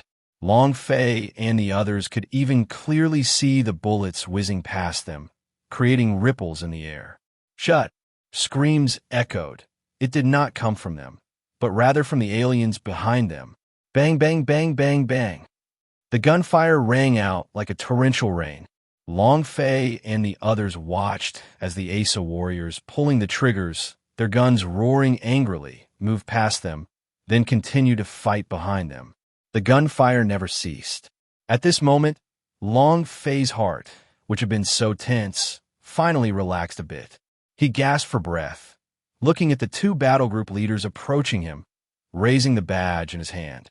The swarm, so many, countless swarms that they stayed behind to buy us time to deliver this message. In moments of extreme danger, Long Fei had not shed a tear. But now that they were safe, tears could not help but flow from his eyes. What are you crying for? Do you want them to bear the reputation of having used their honorable lives to save a coward who only knows how to cry? Chapter 152, Swarm, the Great Devourer. Upon hearing these words, Long Fei and the others gritted their teeth and wiped away their tears forcefully. Remember, they will give you the badge representing the squad's legacy. That means they believe in you. They believe you can become a glorious Asat. They believe you can restore the honor of their souls. And as Asat, as the angels of the holy heaven, we do not have the right to shed tears. This is the first time, and I hope it will be the last. Do you understand? The commander of the Sword of Conquest's 7th Battle Group, Li Qianyu, sternly reprimanded Long Fei and the others. Yes, Commander. Long Fei and the others responded loudly. After the reprimand, Li Qianyu did not continue to oversee them. They were not in a position to be managed by Li Qianyu at the moment. Only when Long Fei and the others truly endured the training of Asat and passed the gene surgery to become true Asats would they be qualified for that. At this moment, within the pitch-black Blackstone ruins, the roar that surged like a tsunami reached the ears of Li Qianyu and the others. From the information brought by Long Fei and the others, they were already aware of the situation in the Blackstone ruins. But, so what if there was a swarm of insects? The Sword of Conquest fears no enemy. All troops, listen up. Prepare for the enemy. Crack, crack. A large number of heavy machine guns, flamethrowers, and heavy weapons were pushed forward. Countless gun barrels were already aimed at the Blackstone fortress, which was over 50 meters long and wide. Roar! In the next second, countless alien insect swarms appeared before the Sword of Conquest army. And at this moment, boom! The artillery, heavy machine guns, flamethrowers, and other heavy firepower that had been aimed long ago were more shocking than the roars of the alien insect swarm. At this moment, the machine's spirits roared in anger. Countless shells and bullets rained down on the insect swarm. Even at that moment, even the massive insect swarm experienced a brief vacuum period. But the next second, more alien insect swarms howled and rushed in. They were fearless. They represented the lingering fear of the Great Devourer, which terrifies countless races in the dark universe. Even though they could only be considered a group of forgotten remnants left behind by the mother nest, so small they cannot be smaller, they still carried the madness preserved in their genes, devouring everything. This is a war belonging to two races, and it is humanity's first war against an alien race. And this is merely a start so tiny that it can hardly be called a start. In the divine capital, Holy Cathedral, the holy sound reverberated through every corner of the sacred cathedral. Jiang Chen sat on the Pope's throne. Saint Yiji and the Holy Knight, Leah, along with a group of holy and battle nuns, knelt before the throne. Golden light soared within the cathedral, making Jiang Chen, who sat on the throne, appear even more magnificent and sacred. But the next moment, with his eyes closed, Jiang Chen suddenly opened his eyes, and within his pupils, reflecting the Holy Cross, a hint of surprise flashed by. He felt the loyal souls gathering beneath his holy throne like divine light. In the next second, the sacred aura rose even more brilliantly, like a radiant glow. I am eternal. Saint Yi, along with the nuns, prayed devoutly. They could feel that Jiang Chen had become even more powerful. Hearing the voices of Saint Yi and the others, Jiang Chen glanced at them, and his divine figure transformed into holy light, merging with the statue of the holy heaven behind the throne. Seeing this, the expressions on Saint Yi and the others became even more awed and devout. This is the charm of a living God to the believers. At this time, in the Jiang family's palace, in Jiang Chen's office, Jiang Chen, who was resting with his eyes closed, slowly opened his eyes. His pupils flickered slightly as he admitted he had underestimated what was stored in the black stone ruins this time. Young master, the figure of the Knight of the 19th appeared quietly. Prepare the vehicle. I will personally go to the Blackstone Plains. There are some things that Blue Star does not welcome. Yes, young master. The Knight of the 19th nodded, and his figure slowly disappeared. Jiang Chen then looked out at the sky. The archangel revealed herself in the golden sunlight, kneeling on one knee before Jiang Chen. Your Excellency, tell me everything you know about the insect race within the Blackstone ruins. At your command, Your Excellency. The insect race, also known as the Great Devourers, are the nightmares of almost all organic species in the dark universe. They devour everything organic they see, and are known as the embodiment of destruction. On the Blackstone Plains, intense battles were still ongoing. Extraordinary powers whipped through this land like a sandstorm. The leaders of the Ersai Star and the Human Guardian Alliance joined forces to confront the brigade commander of the Conquest Sword, Zorn. They believed that with their combined strength, they could at least hold their own against Zorn, who had broken through to the extraordinary Tier 3. But now, Acehua and Luo Wenchong watched their trembling arms, feeling that their previous thoughts were exceedingly laughable. Zorn, the brigade commander of the Conquest Sword, was terrifyingly strong. It seems your strength does not match your bravado, Zorn said as he swung his blood-red giant sword once more. With the power of extraordinary force driving him, the power armor on his body erupted with a force akin to steam propulsion. In Acehua and Luo Wenchong's gritted expressions, Zorn suddenly slashed toward them. The two dared not take it head-on and quickly dodged. But just at that moment, their figures seemed to be suddenly frozen in place. They could only watch helplessly as Zorn's giant sword descended with overwhelming force toward them. Commander, X2. This scene was captured by the extraordinary beings of the Ersai Star and the Human Guardian Alliance. If Zorn's strike landed solidly on them, they would either die or be severely wounded.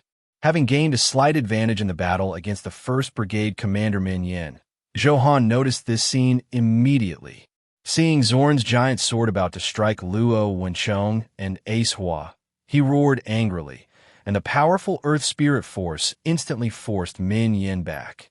Taking advantage of this brief moment, he extended a hand toward the ground where Zorn stood, and a powerful, extraordinary force burst forth.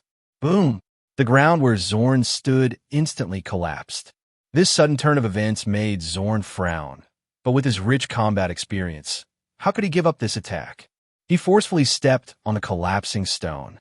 Although the power he could draw from his foot was already insufficient, this sword was still formidable.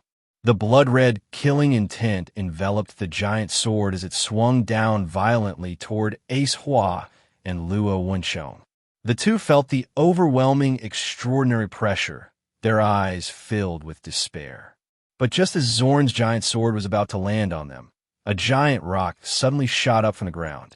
It blocked Zorn's sword, but this obstruction lasted only for a split second. Boom!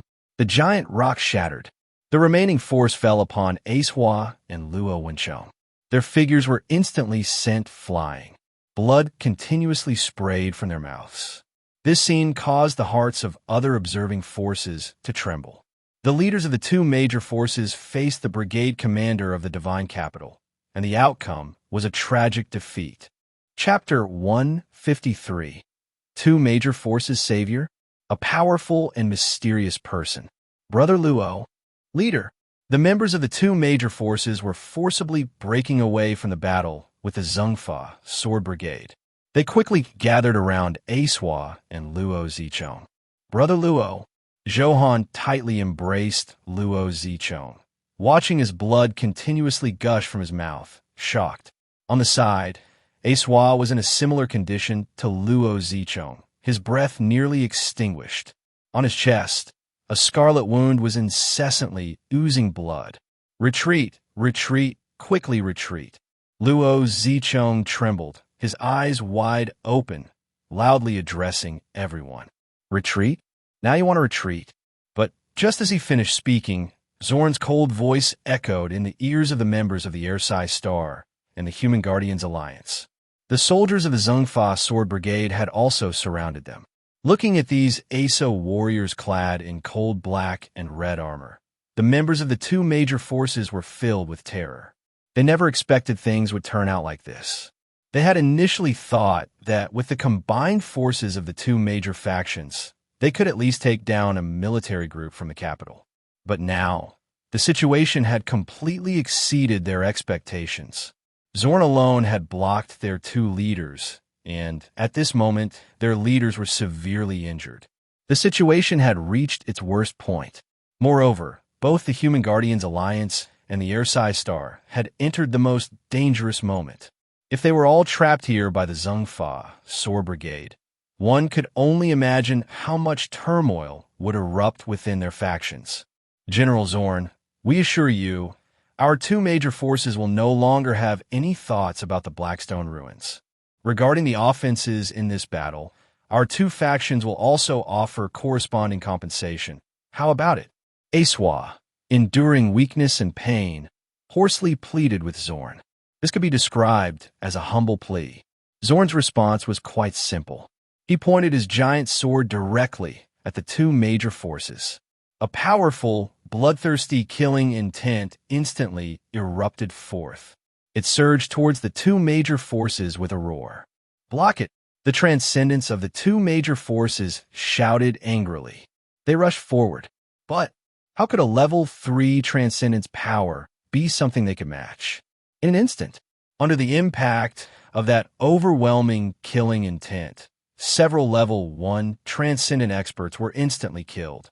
Level 2 transcendent experts coughed up blood and flew backwards, gravely injured and losing their fighting ability. At that moment, the entire battlefield fell silent. Whether it was the two major forces or other smaller factions, they all watched in horror as Zorn, surrounded by a swirling crimson, killing intent. This man was simply a god of death. Zhou looked at Zorn, trembling with fear while also filled with endless rage.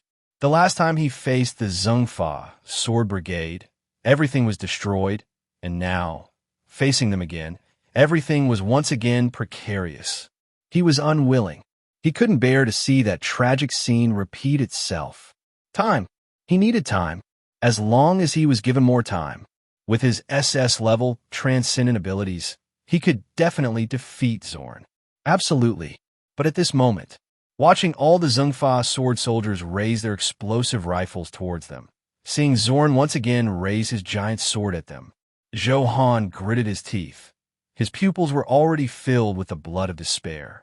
As Zorn's giant sword swung down towards them, and with the sound of explosive rifles ringing out all around, he seemed to smell the scent of his own blood. Was there really nothing he could do? Despair, at this moment, spread throughout the hearts of everyone in the two major forces. Boom! Suddenly, at this moment, a scorching roar surged up fiercely. In the bewildered gazes of the two major forces, a crimson flame erupted like a giant curtain, roaring upwards in an instant. The searing flames seemed capable of incinerating everything, burning away the countless explosive projectiles shooting towards them, as well as the lethal sword chi slashing from Zorn. What? Looking at the sea of flames blocking their path, Both major forces and the surrounding smaller factions were dumbfounded. Even the side of the Conqueror's sword was surprised by this sudden occurrence.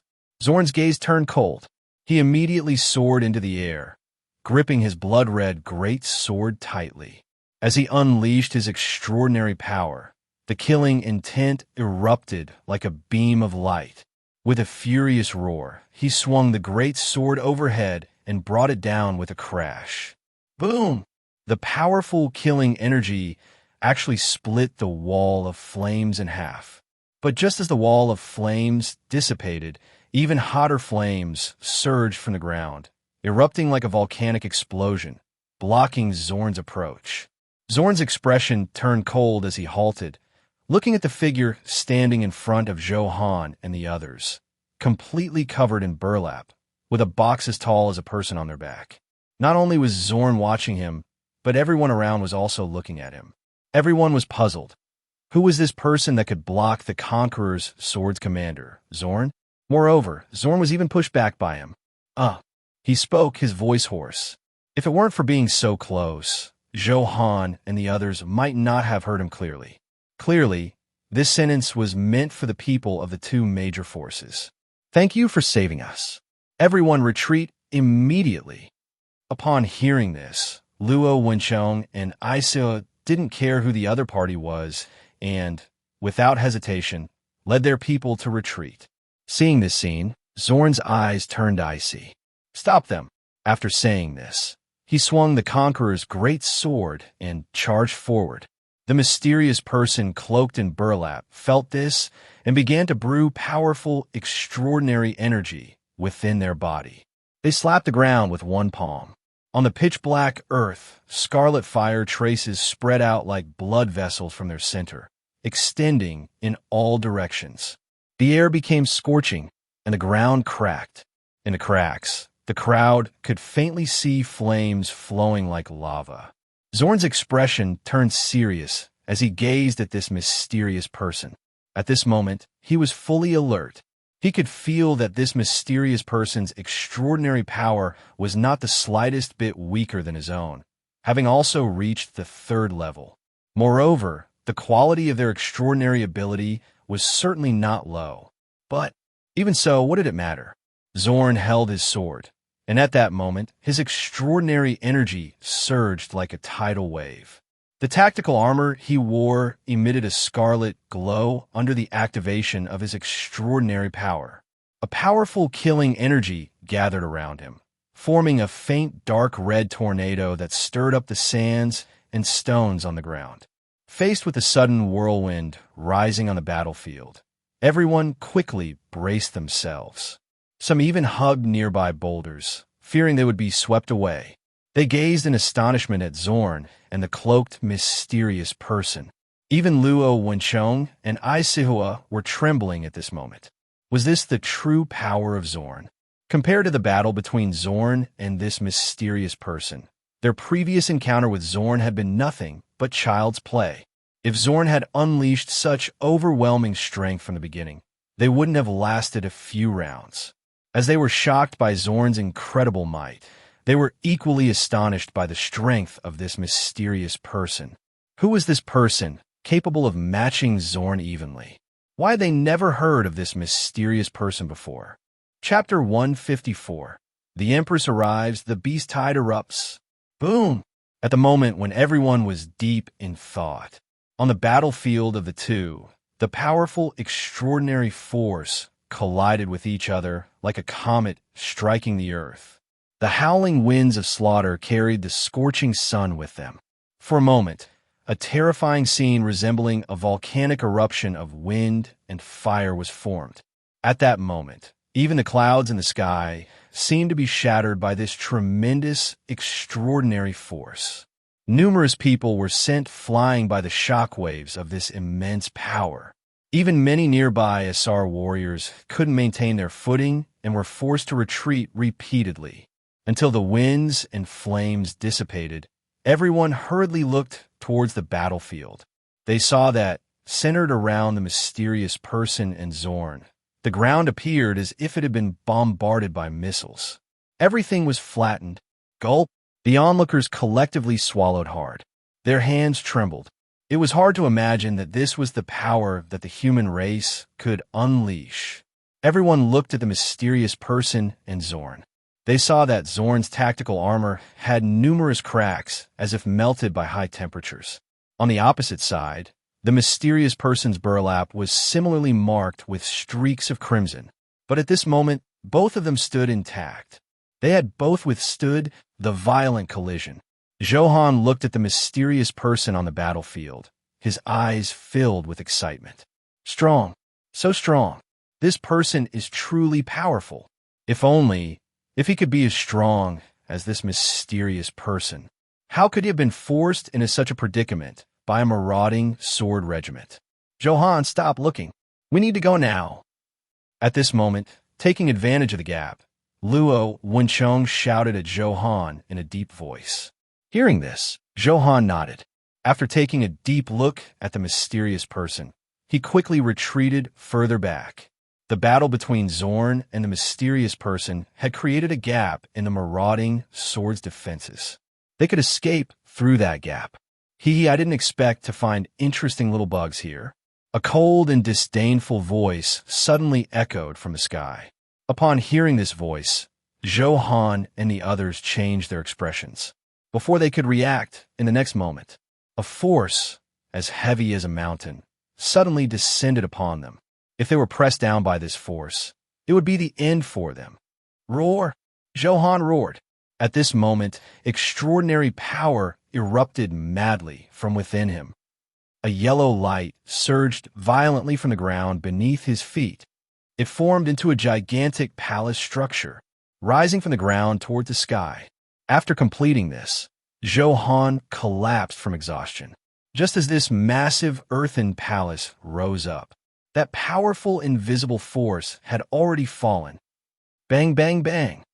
This made the palace that Johan had desperately tried to hold together barely withstand for less than 3 seconds. Then it instantly collapsed. But for extraordinary beings, that brief 3 seconds was already enough. Luo Wencheng and the others picked up Johan and immediately took this opportunity to scatter and escape in all directions. Did you think you could escape from my hands? Just as this mocking voice appeared, another wave of invisible force pressed down upon them again. Moreover, this time, the power was even more terrifying than the last. Luo Wencheng and Aiswa revealed expressions of despair. At this moment, they deeply regretted what kind of powerful force they had provoked.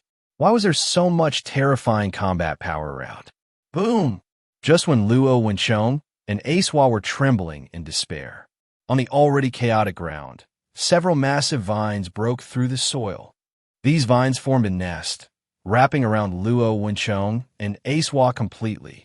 Other vines grew towards the sky, supporting that invisible force. Taking this opportunity, the nest-like vines quickly moved away. In the next second, boom! In the trembling gazes of Wencheng, Aiswa, and others, a massive cloud of black dust suddenly erupted from the ground they were just standing on. It was like a black sandstorm. When the storm dissipated, the area within a radius of 10 meters around where they had stood was pressed down into the ground several meters deep. Damn! Before they could think further, the mysterious figure suddenly appeared beside them. The mysterious box behind him was faintly emitting a series of green lights. Vines wrapped around the members of the two major factions quickly rolled away, fleeing into the distance. Your power feels strangely familiar to me. At that moment, a figure controlling an invisible force appeared. She wore a white coat, and her icy blue long hair flowed like a waterfall. On her stunning face was an expression of overwhelming dominance. This person was none other than the Empress, Lena. Upon seeing the Empress, even Zorn was taken aback for a moment. He then slightly bowed toward her.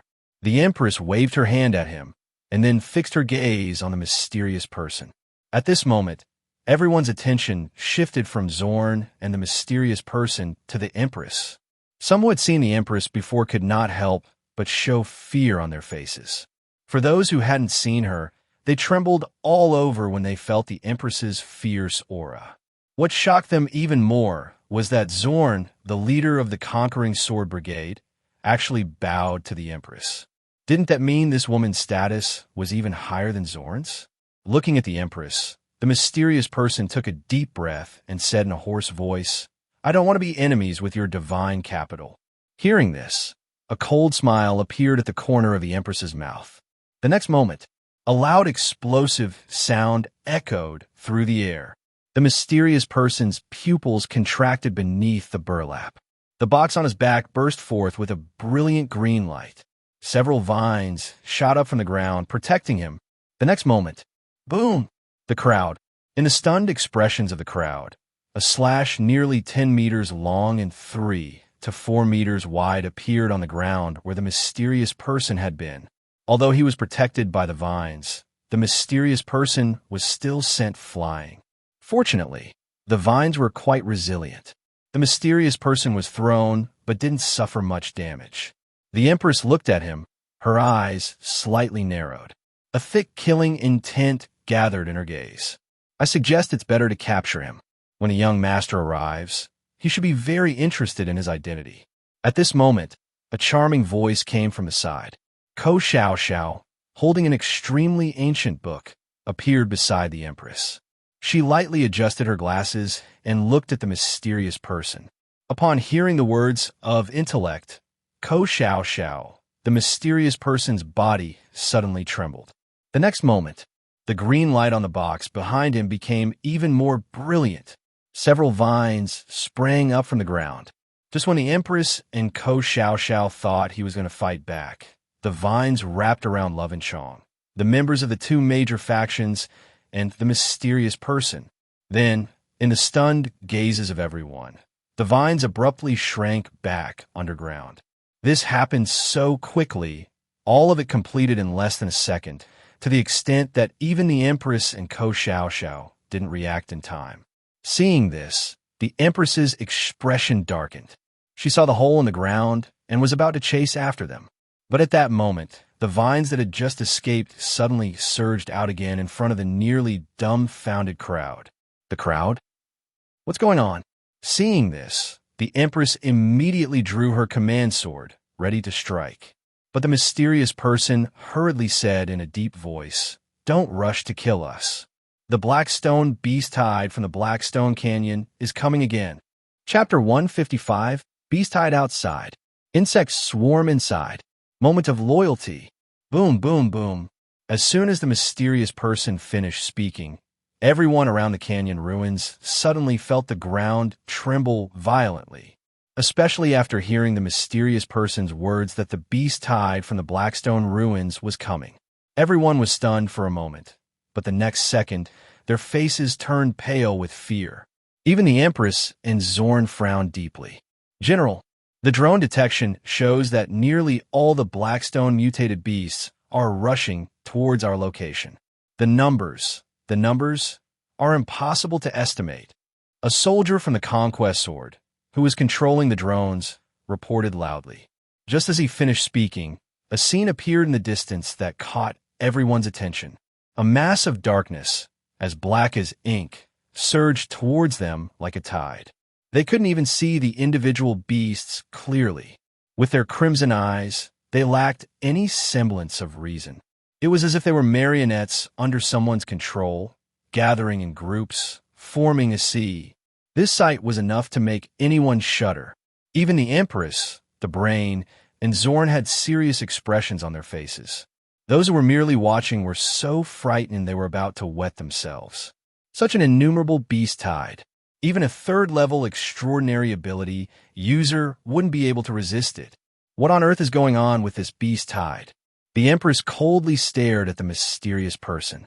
The mysterious person replied, "If I say I don't know either, would you believe me?" The Empress's command knife was about to swing at the mysterious person again. The Brain held her hand down. "Let's first deal with the beast tide." The Empress snorted, then turned her gaze back to the beast tide. "General Zorn, the young master has already ordered the Immortal Shield Corps and the Eye of Judgment Corps to come to our aid. Before that, we need to hold the canyon ruins." The brain looked at Zorn and said. Upon hearing this, Zorn took a deep breath. I understand. Even if the conquest sword fights to the last soldier, we will never retreat. All forces, hold your positions and wait for support. Yes, General. Over 10,000 ASA warriors obeyed the command and immediately gathered at the previously prepared defensive line. A large amount of weapons and ammunition was already prepared. As for everyone else, I believe I don't need to say much.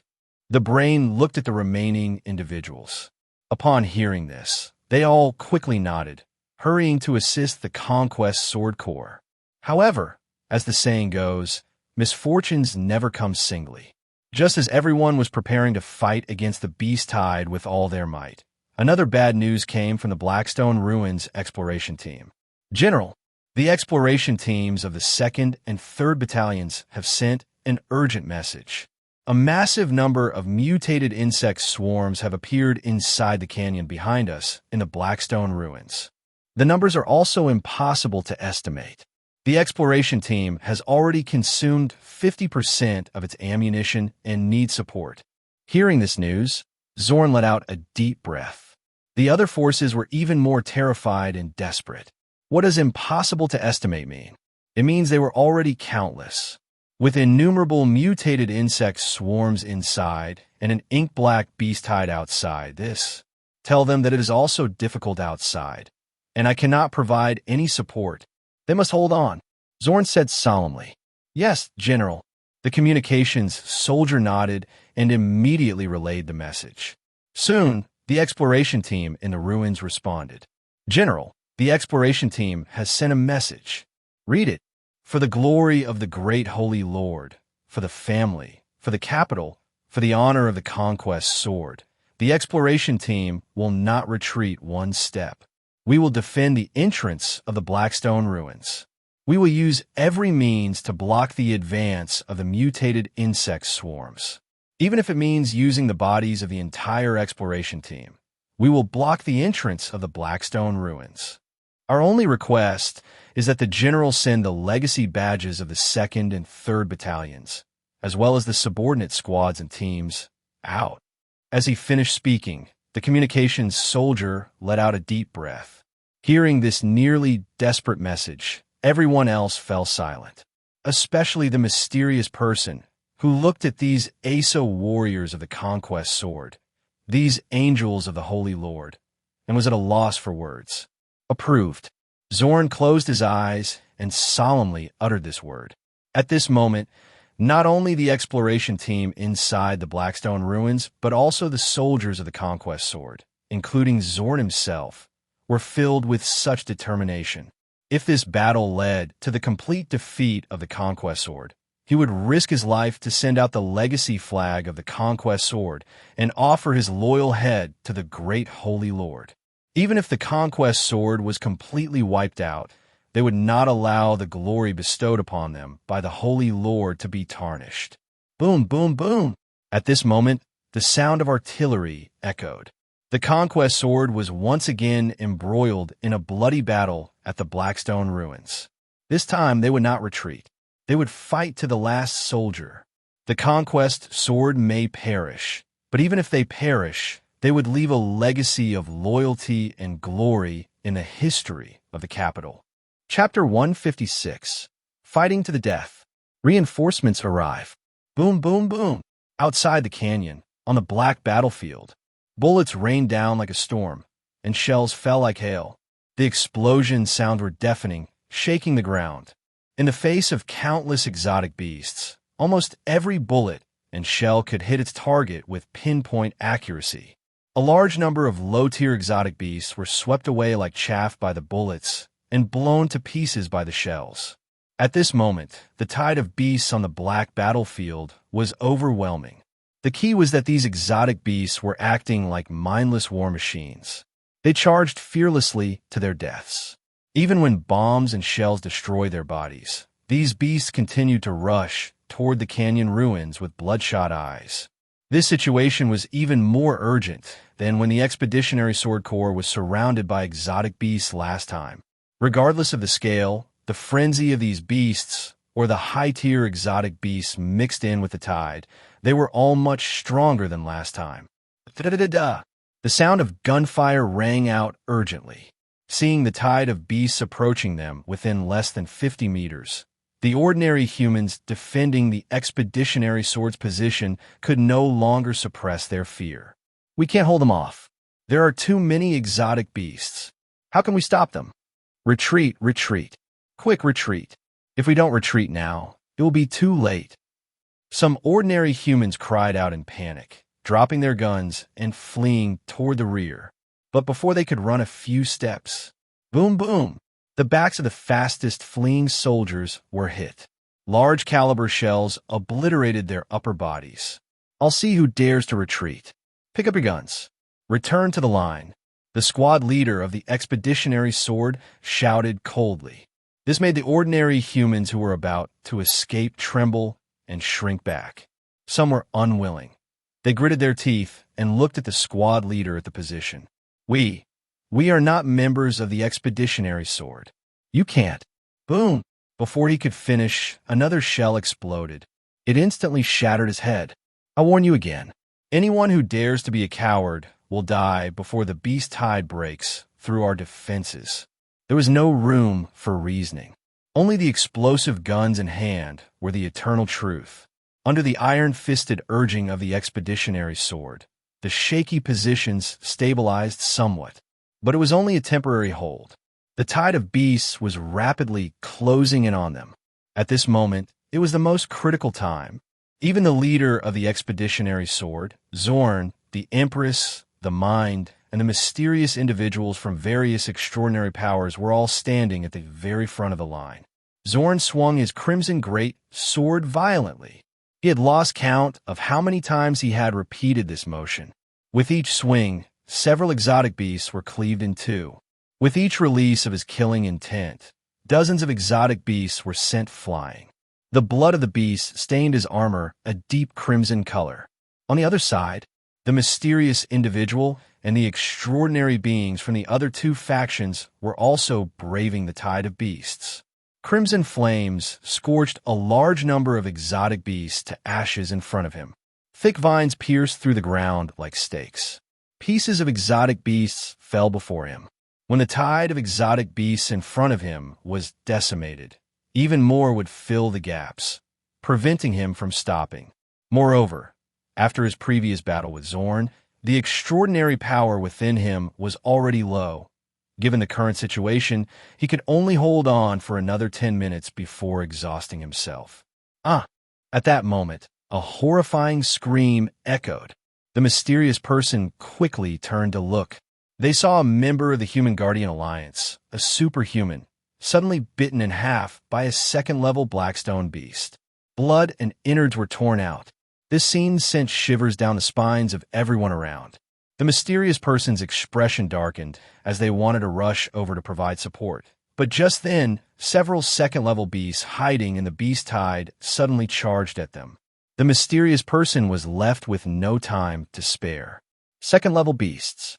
Had so many second-level beasts already emerged on the Blackstone plain?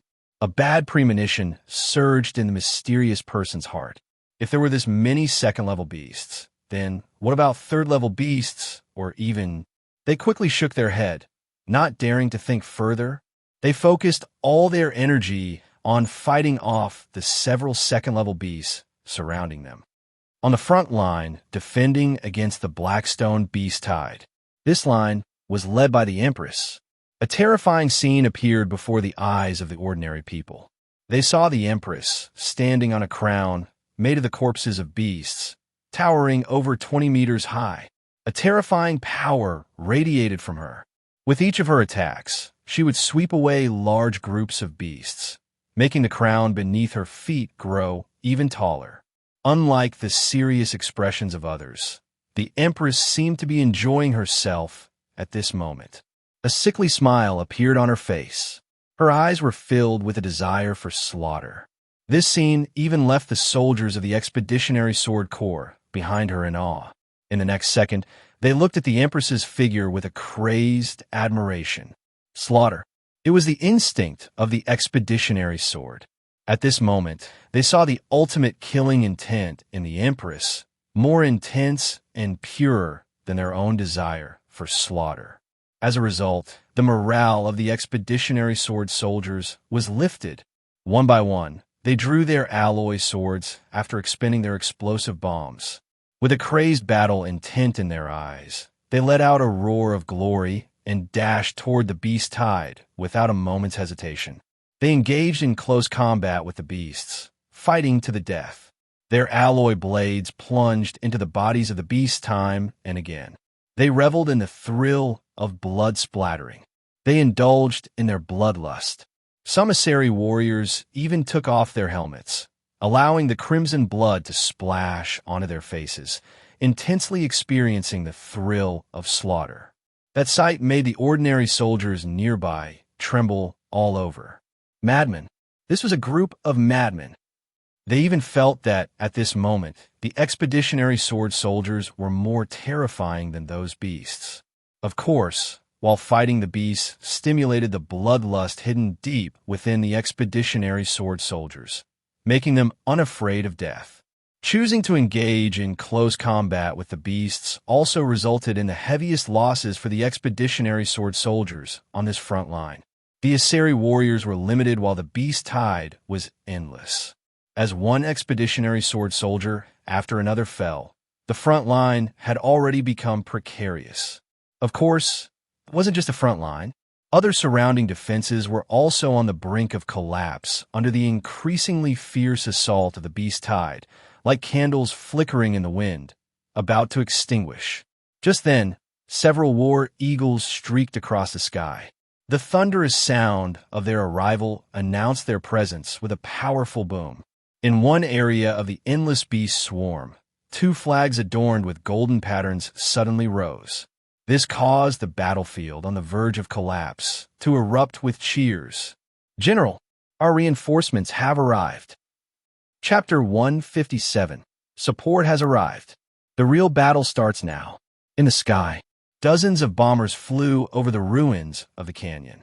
With a howling roar, dozens of aerial high-explosive bombs fell into the beast horde like hail, accompanied by sharp whistling sounds. Boom, boom, boom, boom. In an instant, fiery flames engulfed everything. Even the ground trembled under such bombardment. The beast horde paused briefly. It seemed that even the mindless creatures were stirred by fear from this onslaught. The sound of rotor blades from armed helicopters could be heard from afar. In the eyes of the crowd, these armed helicopters were lowering several massive steel giants towards them on steel cables. Support has arrived at the canyon ruins and found the Crusader Sword Corps, requesting deployment of ARM-type invincible armors. Deployment allowed. Affirmative. Deploying. Whoosh! The steel cables holding the steel giants were released. These towering 10-meter-high steel giants were deployed right in front of the Crusader Sword's position. With a loud bang, the ground was seemingly overturned by the landing of these steel giants, kicking up clouds of dust. Some unfortunate blackstone beasts were caught off guard and were crushed into pulp by the armed invincible armors. The moment they landed, the invincible armors immediately activated. The 11-barrel, 40mm Gatling guns mounted on their mechanical arms began to rotate. In barely 1 second, the next moment, Virum, Virum, Virum, Virum, the fiery red flames erupted from the barrels of the Gatling guns. In the astonished gazes of the non-divine capital forces, the dark beast horde in front of the invincible armors fell like dominoes. In just the blink of an eye, a clear area was formed. Even some level 1 and level 2 beasts, caught off guard in that instant, were turned into mush. The once precarious defense line suddenly turned from crisis to safety under this sudden offensive. There was even a faint trend of counterattack. The Eye of Judgment Corps and the Unyielding Shield Corps, under the fire cover of the invincible armors, quickly tore a gap through the beast horde. A large number of Asa warriors clad in deep green and silver gray tactical armor surged through the gap. They were orderly, and upon entering the Crusader Sword Corps' position, they quickly exchanged defenses with the exhausted Crusader Sword soldiers. Among them, the soldiers of the unyielding Shield Corps in deep green special armor swiftly established several steel defensive structures at the edge of the position. They guarded the front line, even pushing the position outward significantly. The defensive battle was what the unyielding Shield Corps excelled at. Now that they had arrived at the canyon ruins, they were bound to hold their ground. The soldiers of the Eye of Judgment Corps, in silver-gray tactical armor, entered the positions previously established by the Crusader Sword Corps. They relieved the extremely fatigued Crusader Sword soldiers, firing at the Beast Horde. They were always ready to provide various support for the unyielding Shield Corps. Under the joint defense of the two major corps, the situation in the canyon ruins was rapidly turning around. Even though the beasts on the Blackstone Plains were still endless, with the support of two complete Asa Corps, the defense line around the canyon ruins had completely stalemated with the beast tide. The Blackstone beasts could not break through the defense line of the canyon ruins. The three major Asa Corps of the Divine Capital had no intention of counterattacking. Seeing the two allied corps establishing a firm foothold, the Asa soldiers of the Crusader Sword Corps breathed a sigh of relief, beginning an orderly withdrawal from the position, handing over the task of resisting the Blackstone beasts to the two allied corps. Of course, they were not going to rest. They rushed tirelessly towards the Blackstone ruins in the canyon under the notification of Corps Commander Zorn. Inside the Blackstone ruins, their comrades were engaged in a bloody battle with another type of alien creature. At this moment, in the frontline command room, "You two, these Blackstone beasts will be left to you. I will immediately lead the Sword of Conquest Corps to support the Explorer team in the Blackstone ruins," Zorn said gravely after hastily finishing a cup of water. He turned to Corps Commander Hashikijin of the Eye of Divine Punishment and Corps Commander Zongshan of the Indomitable Shield. Both commanders nodded in response. "Do you need support? We can still allocate some troops," Hashikijin of the Eye of Divine Punishment said to Zorn. Zorn shook his head, a resolute look in his eyes. "I appreciate your kindness, but this time the Blackstone ruins must be taken by my Sword of Conquest with my own hands." Last time, the Sword of Conquest had suffered a significant setback in the Blackstone ruins. No more than 1.5 setbacks. From now on, the Sword of Conquest must take the Blackstone ruins and wash away the humiliation of the last time, and this time with the blood of the alien creatures. Hearing Zorn's words, both corps commanders nodded. As newly established Honor Corps, they understood Zorn's thoughts very well. If they were in Zorn's position, they would definitely feel the same.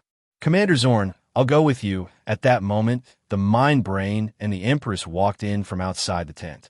The Empress was wearing a dark red military coat, already stained with blood. She had a look of unquenchable excitement on her face. If it weren't for the two corps' orders, she would have wanted to continue slaughtering in the Beast Horde. The previous statement was made by the Mind Brain. Zorn hesitated for a moment before agreeing. "I will too." The Empress looked at the Mind Brain. Ko Xiaoxiao shook her head. "I'm going to collect some experimental materials for the evolution laboratory. You stay here with the two corps commanders to guard against the Black Stone Beast Tide. I have a feeling that this Beast Tide won't be so simple." Upon hearing this, the Empress crossed her arms, nodding. However, she soon seemed to suddenly realize something, her expression turning cold as she glared at Ko Xiaoxiao. "Why do I feel like you're ordering me around?" To this, Ko Xiaoxiao displayed a very harmless smile. "Really? No, I could never order you around, Your Majesty." The Empress continued to stare coldly at Ko Xiaoxiao. She felt that this woman, who had been arranged by the young master as her partner, thought very differently from what she said. Unfortunately, she had no evidence. "Oomph." The Empress huffed coldly and turned to walk outside. Not feeling great. She needed to tear something apart to feel better. The three corps commanders looked at the Empress's reaction, all stunned. "Haha, don't worry. The Empress's personality is like this. It's nothing. Commander Zorn, let's go."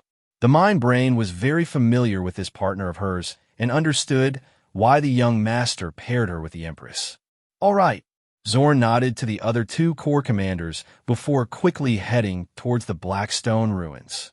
At this moment, no one noticed that deep within the Black Stone ruins, a wave undetectable by humanity was quietly transmitting across the Black Stone plain. Some terrifying auras were awakened beneath this wave. They were being revived from the Forbidden Zone on the Black Stone plain, and their target was exactly the Black Stone ruins. Chapter 158. The Brutality Inside the Blackstone Ruins. Reinforcements arrive.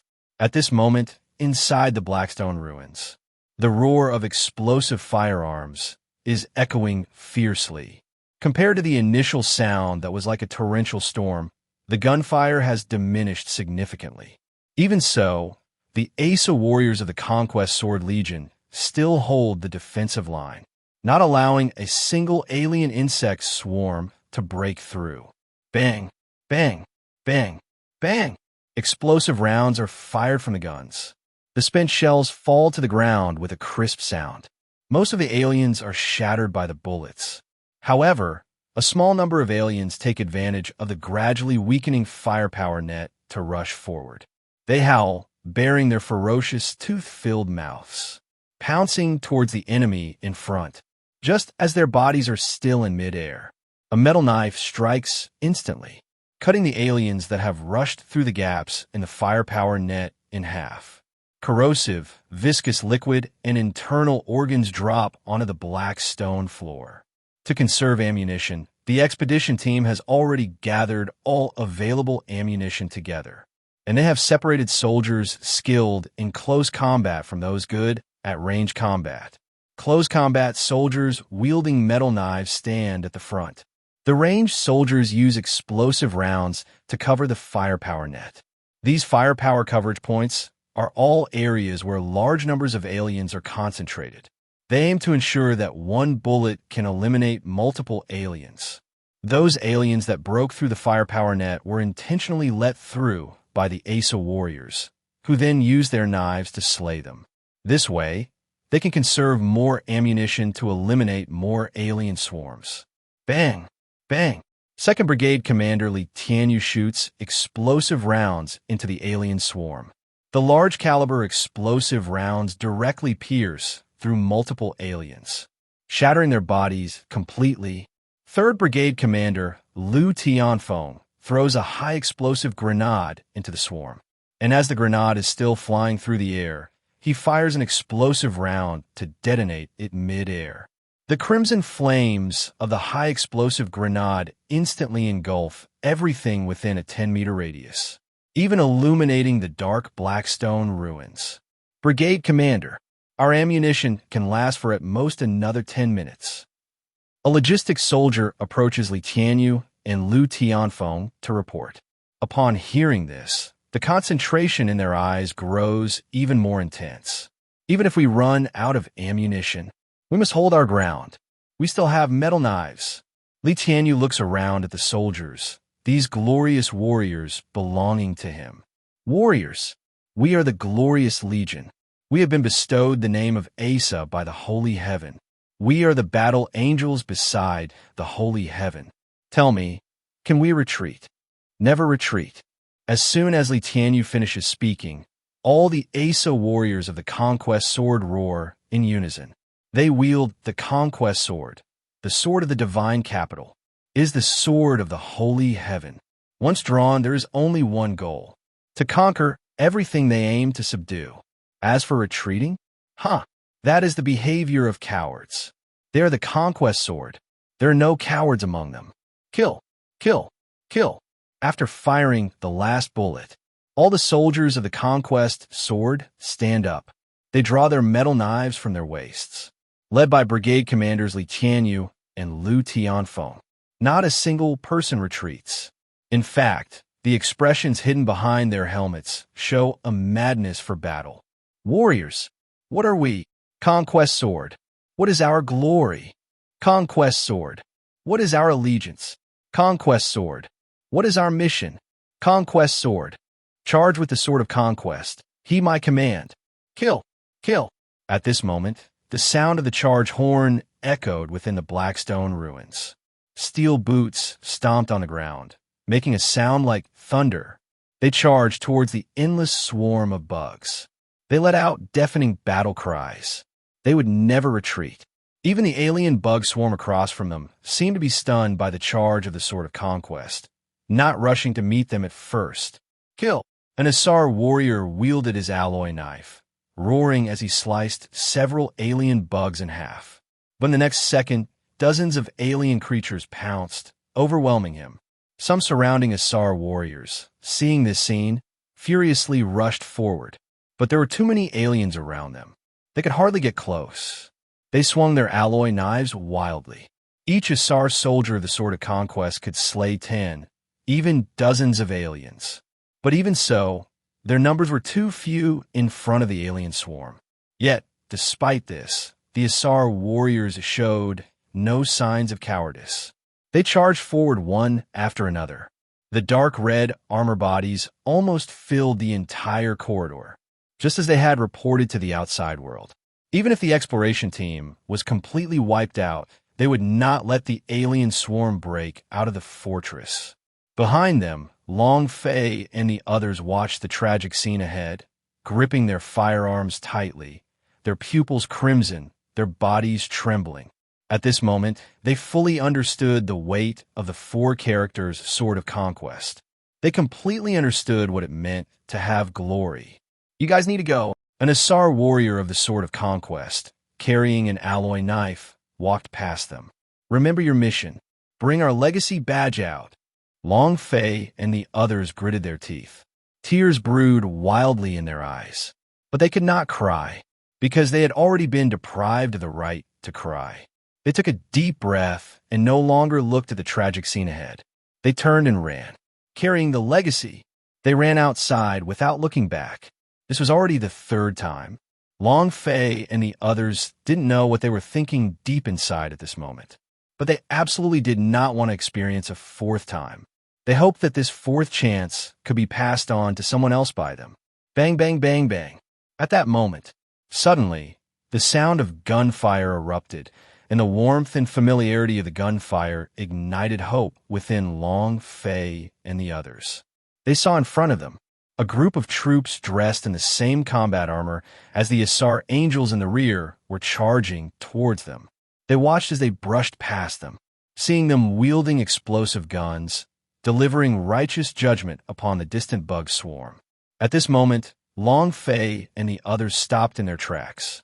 No, they didn't want to experience the third time either. They wanted to leave this third chance for someone else too. In that moment, they turned together. Once again, they ran towards the battlefield. They resolutely set down the box containing the badge, then picked up the firearms on the ground. They poured bullets into the bug swarm with all their might.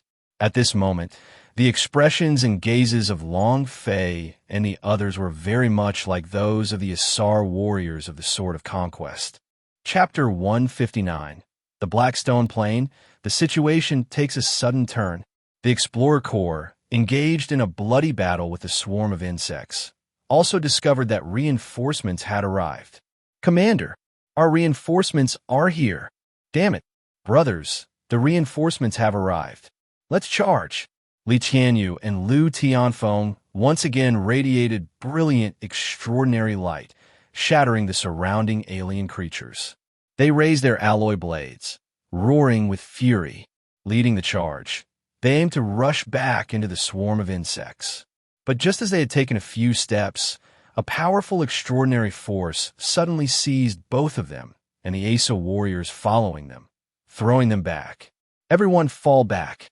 If you charge again, the entire Explorer Corps will be wiped out. Zorn, with a cold expression, rushed forward.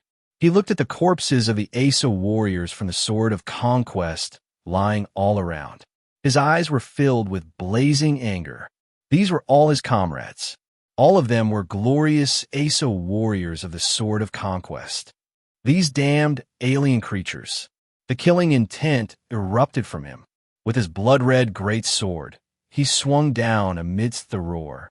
In an instant, the thousands of alien creatures clustered together in front were instantly torn apart by his killing power.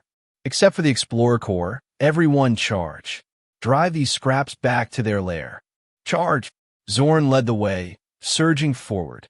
The Asa warriors who had come to support were equally furious as they followed Zorn into the charge. The bodies lying on the ground were all their brothers.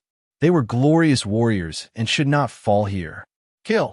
The commander of the first battle group, Min Yin, was enveloped in thick flames. Although not as powerful as the flames controlled by the mysterious man, as a battle group commander, Min Yan's combat power in the Blue Star was definitely top tier. The alien creatures in front of him were reduced to charred remains under his scorching flames. As alien creatures leaped at him from both sides, he snorted coldly. The flames erupted once more. But at that moment, two figures followed closely behind. Seeing this, Min Yan's eyes revealed a hint of surprise. We're here to avenge our warriors. These two were none other than Lu Tianfeng and Li Qianyu. How could they possibly stay calm in the back? If anyone felt the most heartache, it was definitely them. After all, these fallen warriors were their soldiers. Min Yan said nothing in response, merely nodding. He understood Li Tianyu and Lu Tianfeng's feelings very well. As for Zorn in front, he merely snorted coldly at this and did not continue to command them. Meanwhile, the Explorer Corps, having received support, followed closely behind the main force, charging inward. Even Long Fei and a few others were now following behind the main force. At this moment, it seemed they too were sharing in the honor with the soldiers of the Sword of Conquest. Meanwhile, the logistics soldiers began to gather all the fallen Asa warriors. They were a respected presence. Their loyal souls would return to the supreme throne. Their bodies would be buried in the glorious land of the Legion. Their armor would be melted down into the new generation of armor for the Sword of Conquest warriors, passing on the legacy of honor. Smart brain, Ko Xiaoxiao observed all of this. She couldn't help but admire these loyal soldiers in her heart. She prayed sincerely for their souls to return to the supreme throne. After doing all this, Ko Xiaoxiao began to observe everything around the Blackstone ruins with a group of researchers. They even specifically captured a few live alien creatures. Strange things. This was Ko Xiaoxiao's evaluation after a simple understanding. Indeed, strange things, not living beings. Moreover, as she followed the Sword of Conquest deeper into the ruins, a guess began to form in her mind, causing her pupils to flicker slightly. With Zorn leading the reinforcements, a large number of soldiers from the Sword of Conquest appeared in the Blackstone ruins. The mutated creatures in the Blackstone ruins are being swiftly eradicated. Apart from the massive beast tide blocking the main road ahead, the other areas are experiencing devastating assaults on the mutated creatures. The battle within the Blackstone ruins is still ongoing, and as the Sword of Conquest Legion pushes back, the swarm of insects seems to be under immense pressure, becoming even more frenzied. As a result, Zorn and the others were stopped just 200 or 300 meters away from the insect nest. It's not that their fighting power is insufficient, but rather the sheer number of insects. The bodies of the fallen have clogged the pathway in front of them. They can only slowly advance while clearing away the corpses of the insect swarm. With the situation in the Blackstone ruins being controlled, outside, under the powerful defense of the Immortal Shield Legion and the Eye of Divine Punishment Legion, and with intermittent aerial support from the Imperial capital, the beast tide, though still ferocious, has been held back. The situation is gradually developing toward a favorable direction. Many forces that thought they would perish here have now breathed a sigh of relief. They look at the Imperial capital's legions, at the Immortal Shield and Eye of Divine Punishment Legions, as well as the earlier Sword of Conquest Legion. While they admire their strength, they also feel a sense of fear. After all, both the Sword of Conquest Legion and the current Immortal Shield and Eye of Divine Punishment Legions have displayed an overwhelming level of combat power. And it's worth noting that there are 5 more legions like the Asa Legion in the Imperial capital. If they were to gather together, who could stand against them? Especially considering the 2 major forces of the Ursay Star and the Human Guardian Alliance. If it weren't for the Beast Tide, they would still have significant conflicts with the Imperial capital. However, at this moment, the primary goal of the Imperial Capital's legions is focused on the beast horde, so for a while, they won't come to bother them. Even so, the two major forces still maintain a certain distance from the Imperial Capital's legions. A mysterious person stands in the rear of the battlefield, watching the endless tide of beasts charging toward them. Although the Immortal Shield and Eye of Divine Punishment legions are strong enough to completely block the beast tide on the plains, the mysterious person still has an ominous premonition in his heart. This Blackstone beast tide might not be over yet. Sir, thank you for saving us earlier. At this moment, Lei Wenchong and Aswa approached. They looked at the mysterious person and spoke very politely. In this place, the mysterious person was indeed the only support for their two major forces. If it weren't for the mysterious person's rescue, they would have already become two cold corpses. The mysterious person shook his head. There's no need to be polite. I was just passing by. Even so, you have done us a great favor. Lei Wenchong and Aswa said sincerely. To this, the mysterious person glanced at the two.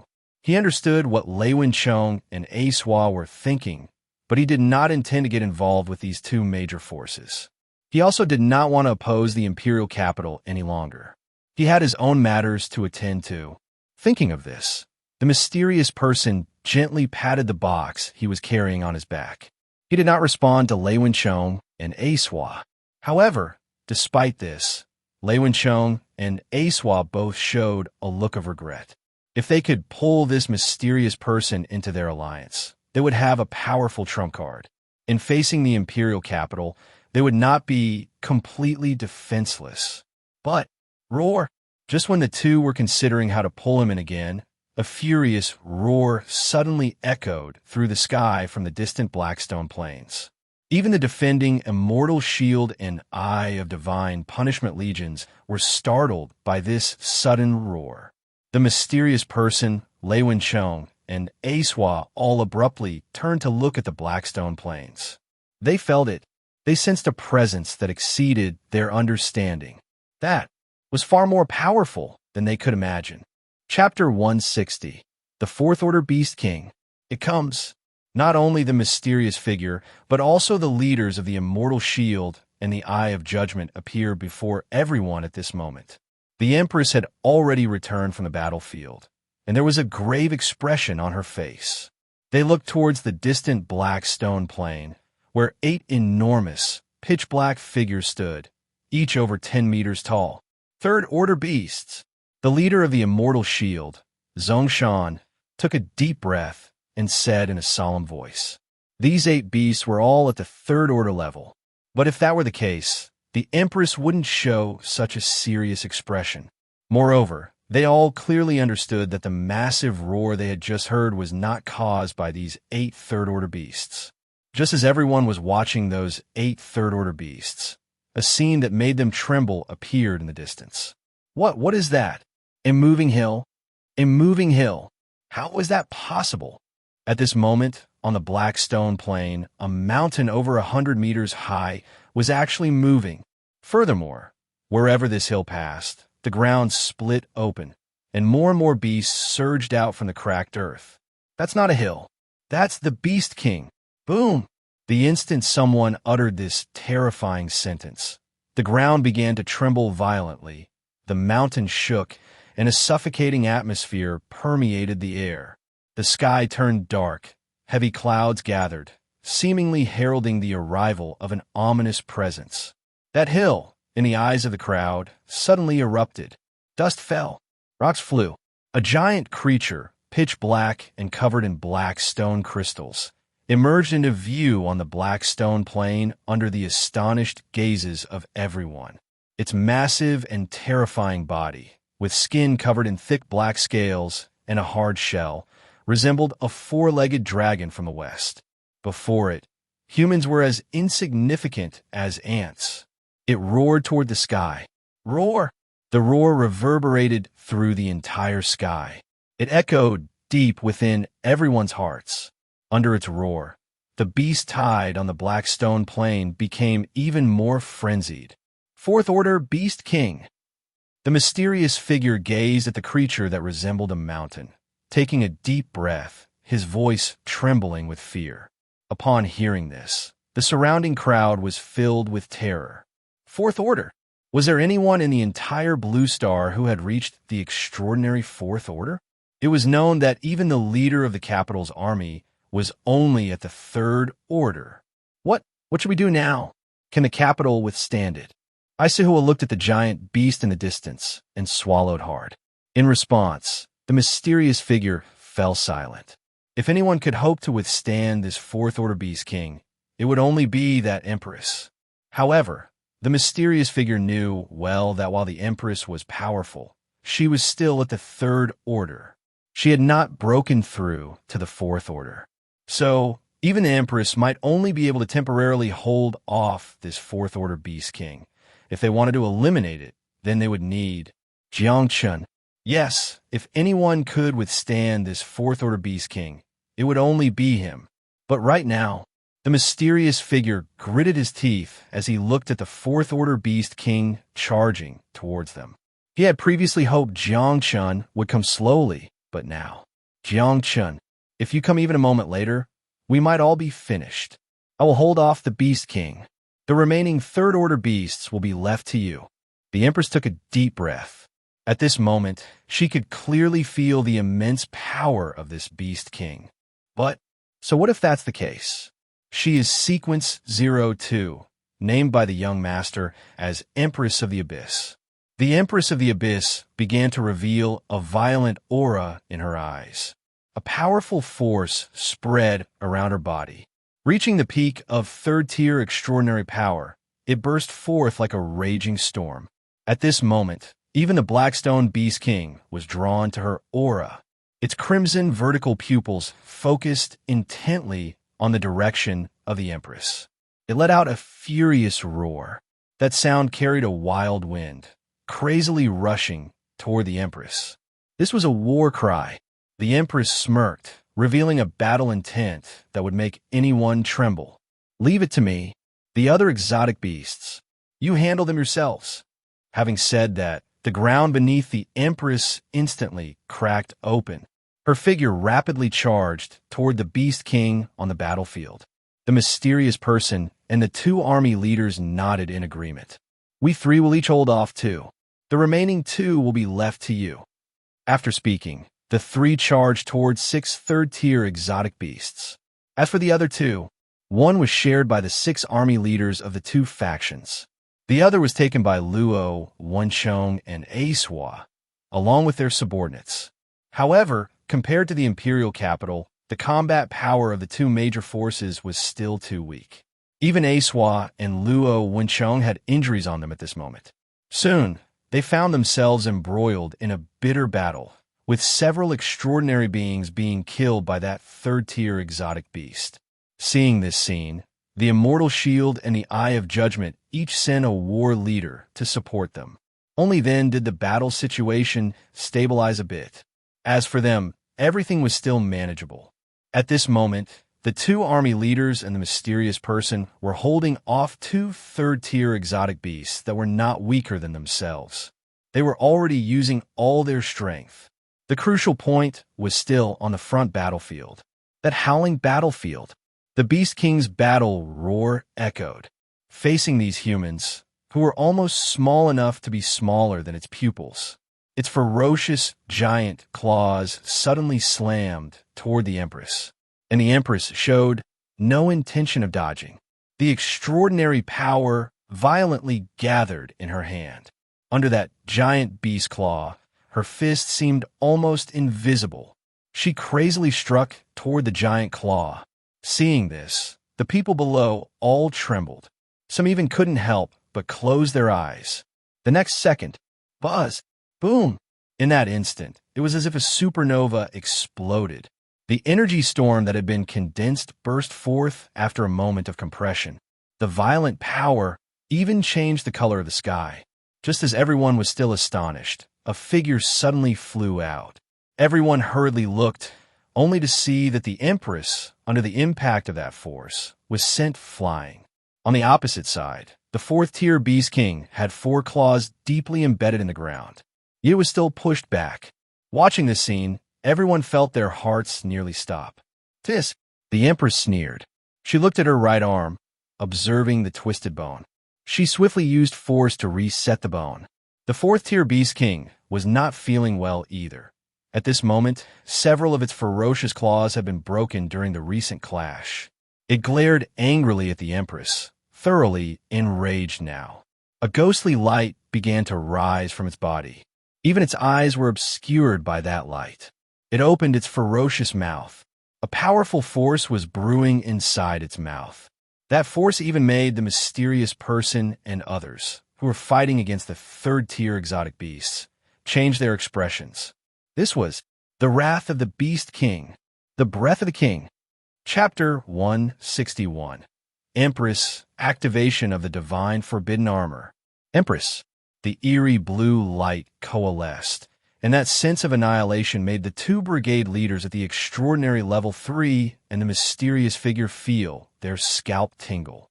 Let alone level 3, even other level 4 extraordinary beings would absolutely not dare to face this strike. "Empress, be careful," the 2 brigade leaders shouted in alarm. Oh, as a peak level 3 divine forbidden practitioner, and especially the one facing this attack, the Empress was even more aware of the power of this breath of annihilation. She took a deep breath, and in the next second, the coldness in her eyes transformed into unwavering determination. She quickly pulled off the white crystal pendant around her neck. At the same time, a mechanical voice rang out in her mind. "Divine forbidden armor, Empress. Activating now. Activation successful." In an instant, a mysterious black light enveloped the Empress. Her appearance began to undergo dramatic changes as her white military coat vanished. Particles began to gather from her chest, spreading all over her body, like countless twinkling stars quickly covering her.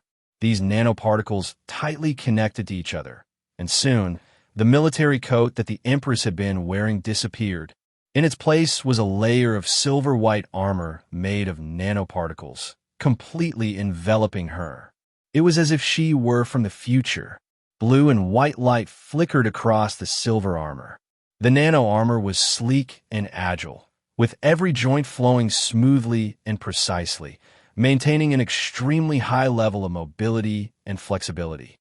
When the blue and white light completely vanished, the scene before everyone's eyes nearly made them pop out their eyes.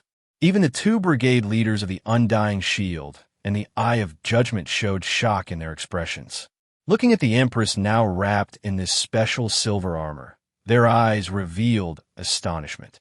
The Empress stood in the void, and at this moment, she seemed like a messenger from the future. In her hand, the super alloy command knife quietly coalesced under the enhancement of the nanomaterial. She gently waved her arm, cutting through the void with several sword flowers. The cold gaze from behind the visor of her battle armor revealed a mocking sneer hidden beneath the mechanical mask. The real battle. It only starts now. With this provocation spoken, the blue eerie light in the Beast King's eyes intensified. Clang, clang, clang. The sound of Godzilla's atomic breath. In the next instant, boom! The Beast King unleashed its breath towards the Empress. That scorching breath even scorched the space, causing ripples to form. Meanwhile, the Empress's figure instantly charged towards the Beast King. The speed, the distance, almost brushed against the edge of the Beast King's breath. The Beast King roared, tilting its head to control the direction of its breath, trying to hit the Empress. However, after the Empress donned the divine forbidden armor, her figure was far too agile. Moreover, the Empress's size was extremely asymmetrical compared to the Beast King. It was no simple task for the Beast King's breath to hit the Empress. The Empress closely followed the Beast King's breath, rapidly charging towards the beast. The super alloy command knife in her hand radiated brilliant light. "Huh!" the Empress shouted angrily. With the super alloy command knife crossing through the void, she struck down towards the Beast King. At that moment, the space in front of the Empress generated intense fluctuations. An invisible force transformed into a gigantic sword blade several meters long.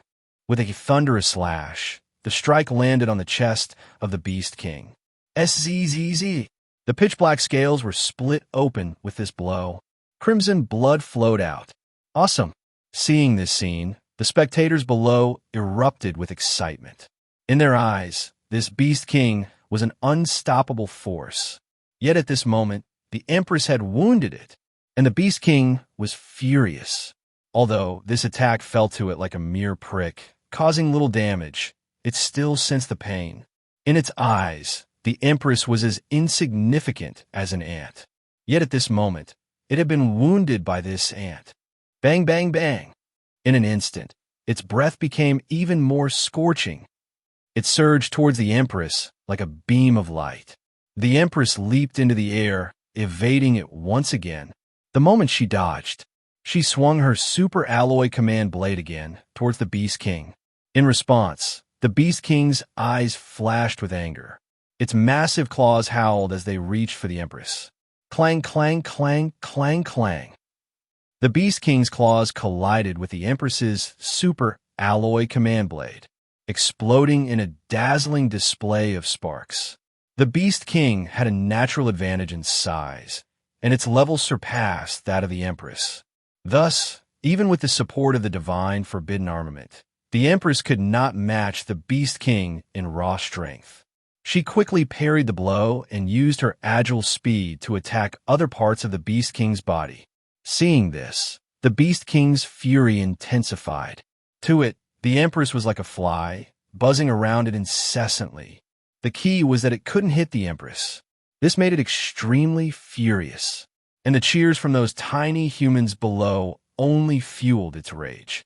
In the next second, before the crowd could react, the Beast King's breath instantly swept through the canyon ruins below. Boom, boom, boom, boom. In an instant, a violent explosion erupted. Thousands of people died instantly from this strike. Fortunately, most of those who had just cheered for the Empress were from other factions, while the eyes of divine retribution and the indestructible shield were focused on resisting the beast tide at that moment. Thus, aside from a few unfortunate individuals who were caught in the crossfire, most of the casualties were from non-capital factions. This strike sent panic through the crowd below. Indeed, if the Beast King couldn't hit the Empress, it could still attack them. Thinking this, those lucky enough to avoid the Beast King's breath quickly fled for cover. And after this strike, it seemed that the Beast King understood. Since it couldn't hit you, it would destroy the humans below. Once again, it brewed its breath. And this time, it was not aimed at the Empress, but at the 2 battalions of soldiers on the defense line resisting the beast tide. Seeing this, the Empress and the 2 battalion leaders changed their expressions. If the Beast King's breath swept over the defensive line, the tactical armor on the Asa warriors would not withstand the force of the breath. Boom! Just as they were thinking this, the breath was already roaring towards the Asa warriors on the battlefield below. As they watched the breath about to land on the 2 battalions' positions, in the next moment, the Empress's figure suddenly blocked the breath. Warning! Warning! Divine forbidden armament entering overload environment. Immediate evacuation. Immediate evacuation. Chapter 162. Jiang Chen arrives. At the moment when the Empress stood in front of the breath attack, the divine forbidden armor suddenly erupted with a crimson warning sound. The Empress clenched her teeth tightly, blocking the breath attack. How could she leave now? If she left, the 2 major legions below would definitely suffer catastrophic damages. The Empress was extremely ruthless and cold towards outsiders. But when it came to her own people, she was undoubtedly a very competent superior. Meanwhile, Zongshan and Suchi Xian were loudly instructing the Asa warriors of the 2 major legions to retreat. But, warning, warning, the damage level of the divine forbidden armor has exceeded 50%. Under the current environment, it can only hold for a maximum of 30 seconds. Please leave the current environment immediately. 30 seconds. They couldn't even leave the position at the fastest speed. Warning, warning. Damage level of the divine forbidden armor has exceeded 70%. Time remaining, 17 seconds, 16 seconds, 15 seconds. The Empress gritted her teeth. At this moment, she could clearly feel that her entire body felt as if it were placed inside a furnace. Even the crazy operation of the divine, forbidden power within her body could only provide minimal relief. And once the divine, forbidden armor was destroyed, her flesh and blood would be exposed to the breath attacks environment. The Empress took a deep breath and turned to look at the Asa warriors of the two major legions who were quickly retreating. Warning, damage level of the divine, forbidden armor has exceeded 90%. Estimated remaining support. 5, 4, 3, 2. Young Master. Lena, I'm going to disappoint you. 1. In that instant, it felt as if the whole world had come to a halt in the Empress's mind.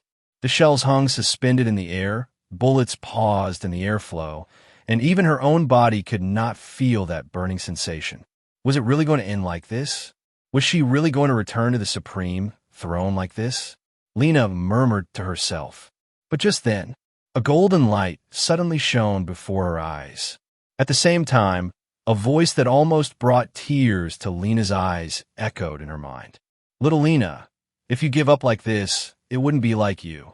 At the moment that voice fell, the world, which had originally been stagnant before her eyes, began to turn again like a newly rotating gear. Before her, she saw that figure blooming in holy light. That figure, in her eyes, was taller than the sky and wider than the sea. Meanwhile, below, everyone looked at the figure standing before the Empress with wide eyes. They seemed to know who that figure was, yet they also seemed uncertain.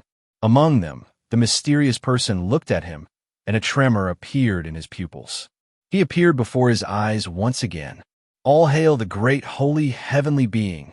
Long live the great divine capital. At this moment, all those belonging to the divine capital knelt on one knee before the figure radiating golden light. Those Asa warriors who were incredibly proud in the eyes of other factions, the high-ranking battle group leaders and legion leaders. At this moment, they looked at that figure wrapped in holy light in the sky, their eyes filled with boundless worship and loyalty. Even in such an environment, some people from other factions couldn't help but kneel down. Even the beast tide that was attacking the gorge ruins at this moment came to a halt under his radiance. The Beast King looked at him, sensing his existence, and a look of fear appeared in his crimson pupils. It was as if he were saying, "Impossible! How could there be such a powerful existence on this earth? Impossible!" Jiang Chen stood in the void with his hands behind his back. He looked down at the massive figure of the Beast King. Under his gaze, the Beast King's enormous body trembled uncontrollably. "I have to say, you really hit it well," Jiang Chen said with a calm smile on his face. In the next moment, he slowly extended his hand toward the Beast King. Seeing Jiang Chen's movement, the Beast King opened its large mouth in shock once again. A ghostly blue breath surged toward Jiang Chen in an instant. This powerful breath was enough to annihilate any fourth-level transcendent. Even for a fifth-level transcendent, it posed a certain threat. But Jiang Chen smiled slightly. He gently drew a circle in the void with his finger. At the moment this action was completed, a gigantic blue light ring, over 10 meters in diameter, condensed in front of him. The Beast King's breath, in the next moment, erupted onto this blue light ring. However, what shocked everyone was that this seemingly thin and fragile ring, casually drawn by Jiang Chen, completely blocked the Beast King's breath. Even as the Beast King emitted furious roars and unleashed its breath with all its might, it could not break through even a little. "Is that all the power you have?" Jiang Chen said regretfully. "Everyone, only that much?" This seemingly pretentious statement was, to Jiang Chen, indeed only that much. Jiang Chen flipped his hand, and the blue light ring pressed against the Beast King's breath, moving toward it. Seeing this, the Beast King's eyes showed disbelief and terror. It frantically operated its power. The scorching breath was so intense that it caused its own mouth to feel pain. At this moment, the Beast King's breath could definitely kill an ordinary 4th level transcendent in an instant. But even such a terrifying breath could not even resist against that small light ring. The blue light ring pressed against the Beast King's breath, quickly moving closer to it. It was even directly pressing against the Beast King's mouth. Roar! The Beast King roared. It raised its massive paw to claw at the blue light ring. It wanted to destroy this detestable thing. But before its giant paw could land on the blue light ring, the next moment, whoosh!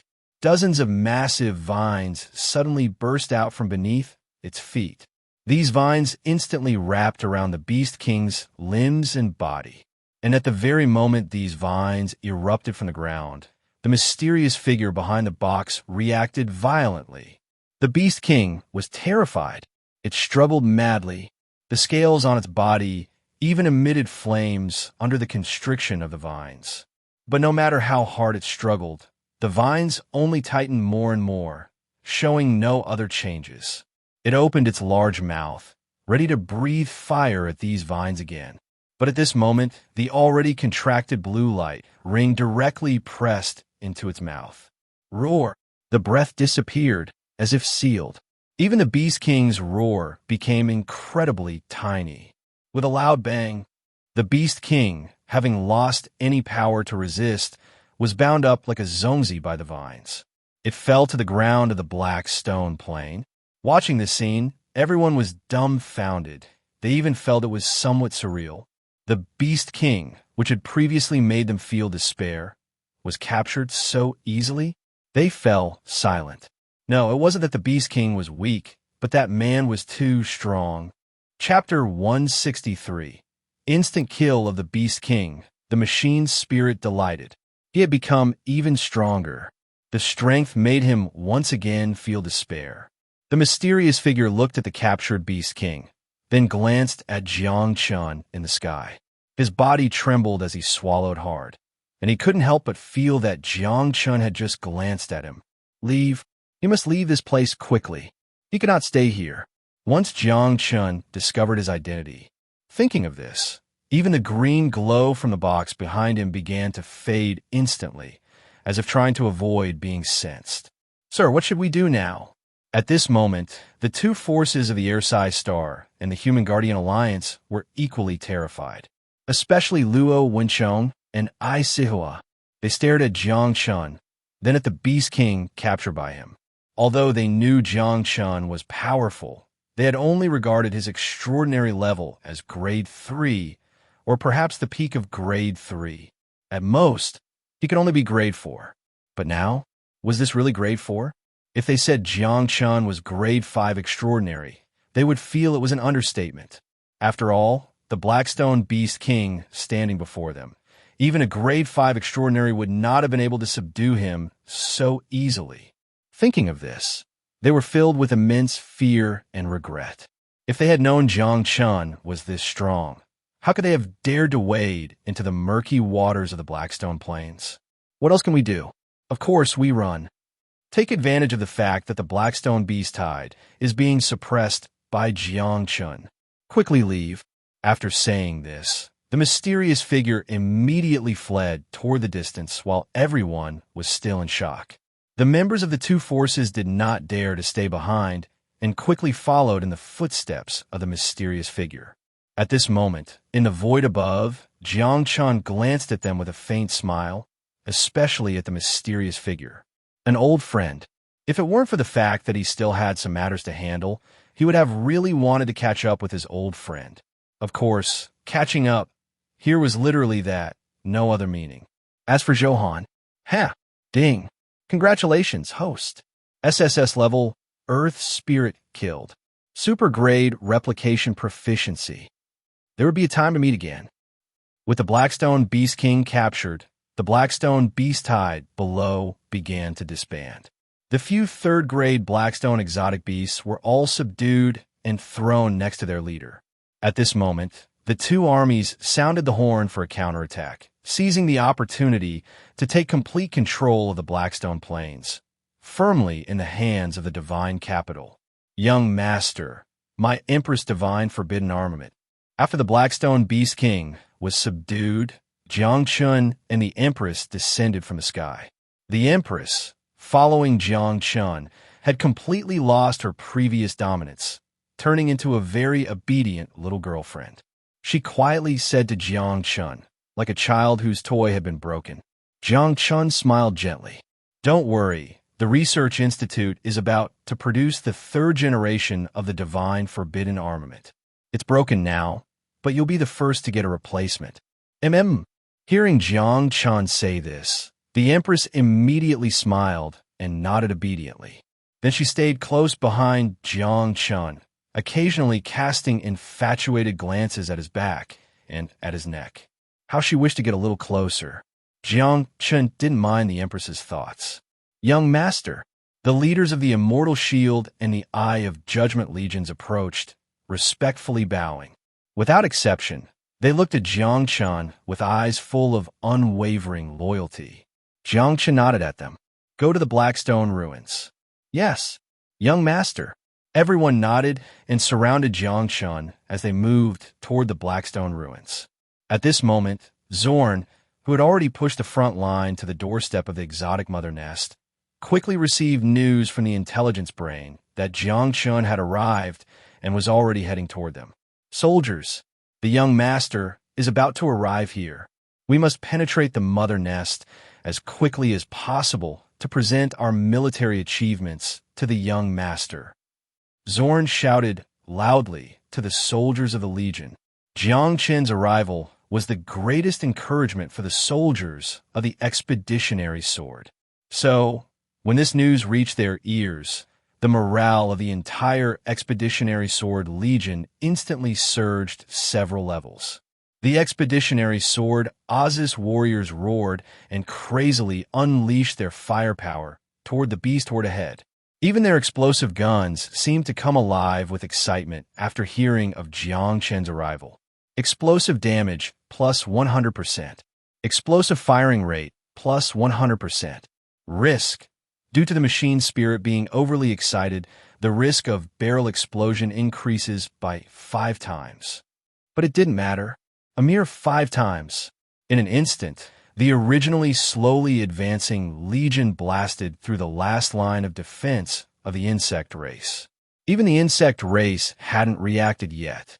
Their mother nest had been breached, just as the insect swarm was furious and vowed to protect the mother nest at all costs. Suddenly, golden flames ignited from the void, instantly turning countless exotics to ashes. The speed was so fast that the mother nest couldn't continue to breed. The most crucial point was that those flames began to burn along the fungal blanket. Everything foul except for the uterus-like mother nest was turned to ash by the golden flames. The remaining insects cried out in despair as they rushed towards the invasion, only to be met with merciless explosives. At this moment, all Oz's warriors of the Expeditionary Sword Legion, along with the intelligence brain and the researchers of the Institute, knelt on one knee toward that figure in the back. The loyal cheers echoed in every corner of the Blackstone ruins. Welcome, young master.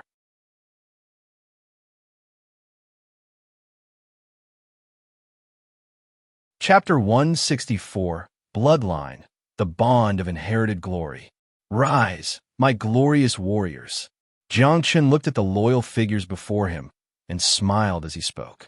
His words resonated in the ears of the soldiers of the Sword of Conquest, and a surge of strong emotions suddenly rose from their hearts. The word glory made them fearless in battle. Their sacrifices, their blood-soaked struggles, had received a great response. It was also the most beautiful response. At this moment, those ASO warriors, who had been stripped of their tears, only felt a slight acidity in their noses. They held back. It was absolutely forbidden to shed tears in front of the great young master. Everyone present stood up. Long Fei and a few others looked at Jiang Chen's figure, And from the mouths of these soldiers of the Sword of Conquest, he had already realized who this young figure that had arrived was. Although this was the first time he had met this great person, Long Fei's heart was filled with the same excitement as the soldiers around him. After all, he was the great master of the divine capital. He was their lord, Jiang Chen. As his gaze swept over them, Long Fei stood straight, afraid of revealing even the slightest flaw. His heart raced, and he could feel that the young master's gaze had stopped on him. Glory is a legacy, and your fresh blood is the bond that inherits glory. Do not disappoint the expectations of the heroic souls. Jiang Chen's voice echoed softly.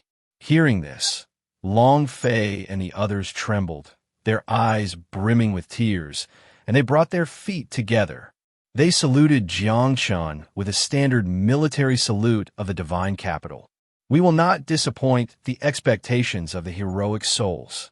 Jiang Chen nodded in satisfaction. These loyal and brave soldiers would surely rise as the glory of Asa and become a solid foundation for forging the throne of the divine capital. He stepped forward. The Empress and the intelligence brain stood by his side, followed closely by the 3 core commanders. Meanwhile, the soldiers of the Sword of Conquest remained vigilant around them.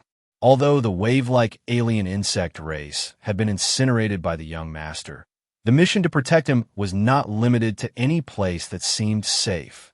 Underfoot was a layer of pitch-black ash, several centimeters deep. Yet, these defiled things could not taint Jiang Chen in the slightest.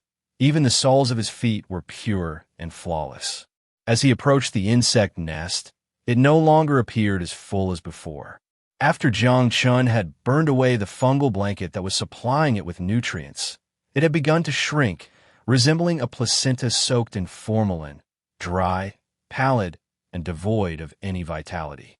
Even so, it had not completely perished. Jiang Chen had deliberately left some fungal blanket for it to receive nutrients.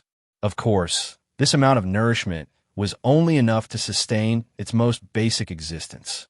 As Jiang Chen approached it, the insect nest began to convulse, trying desperately to nurture its offspring to protect itself.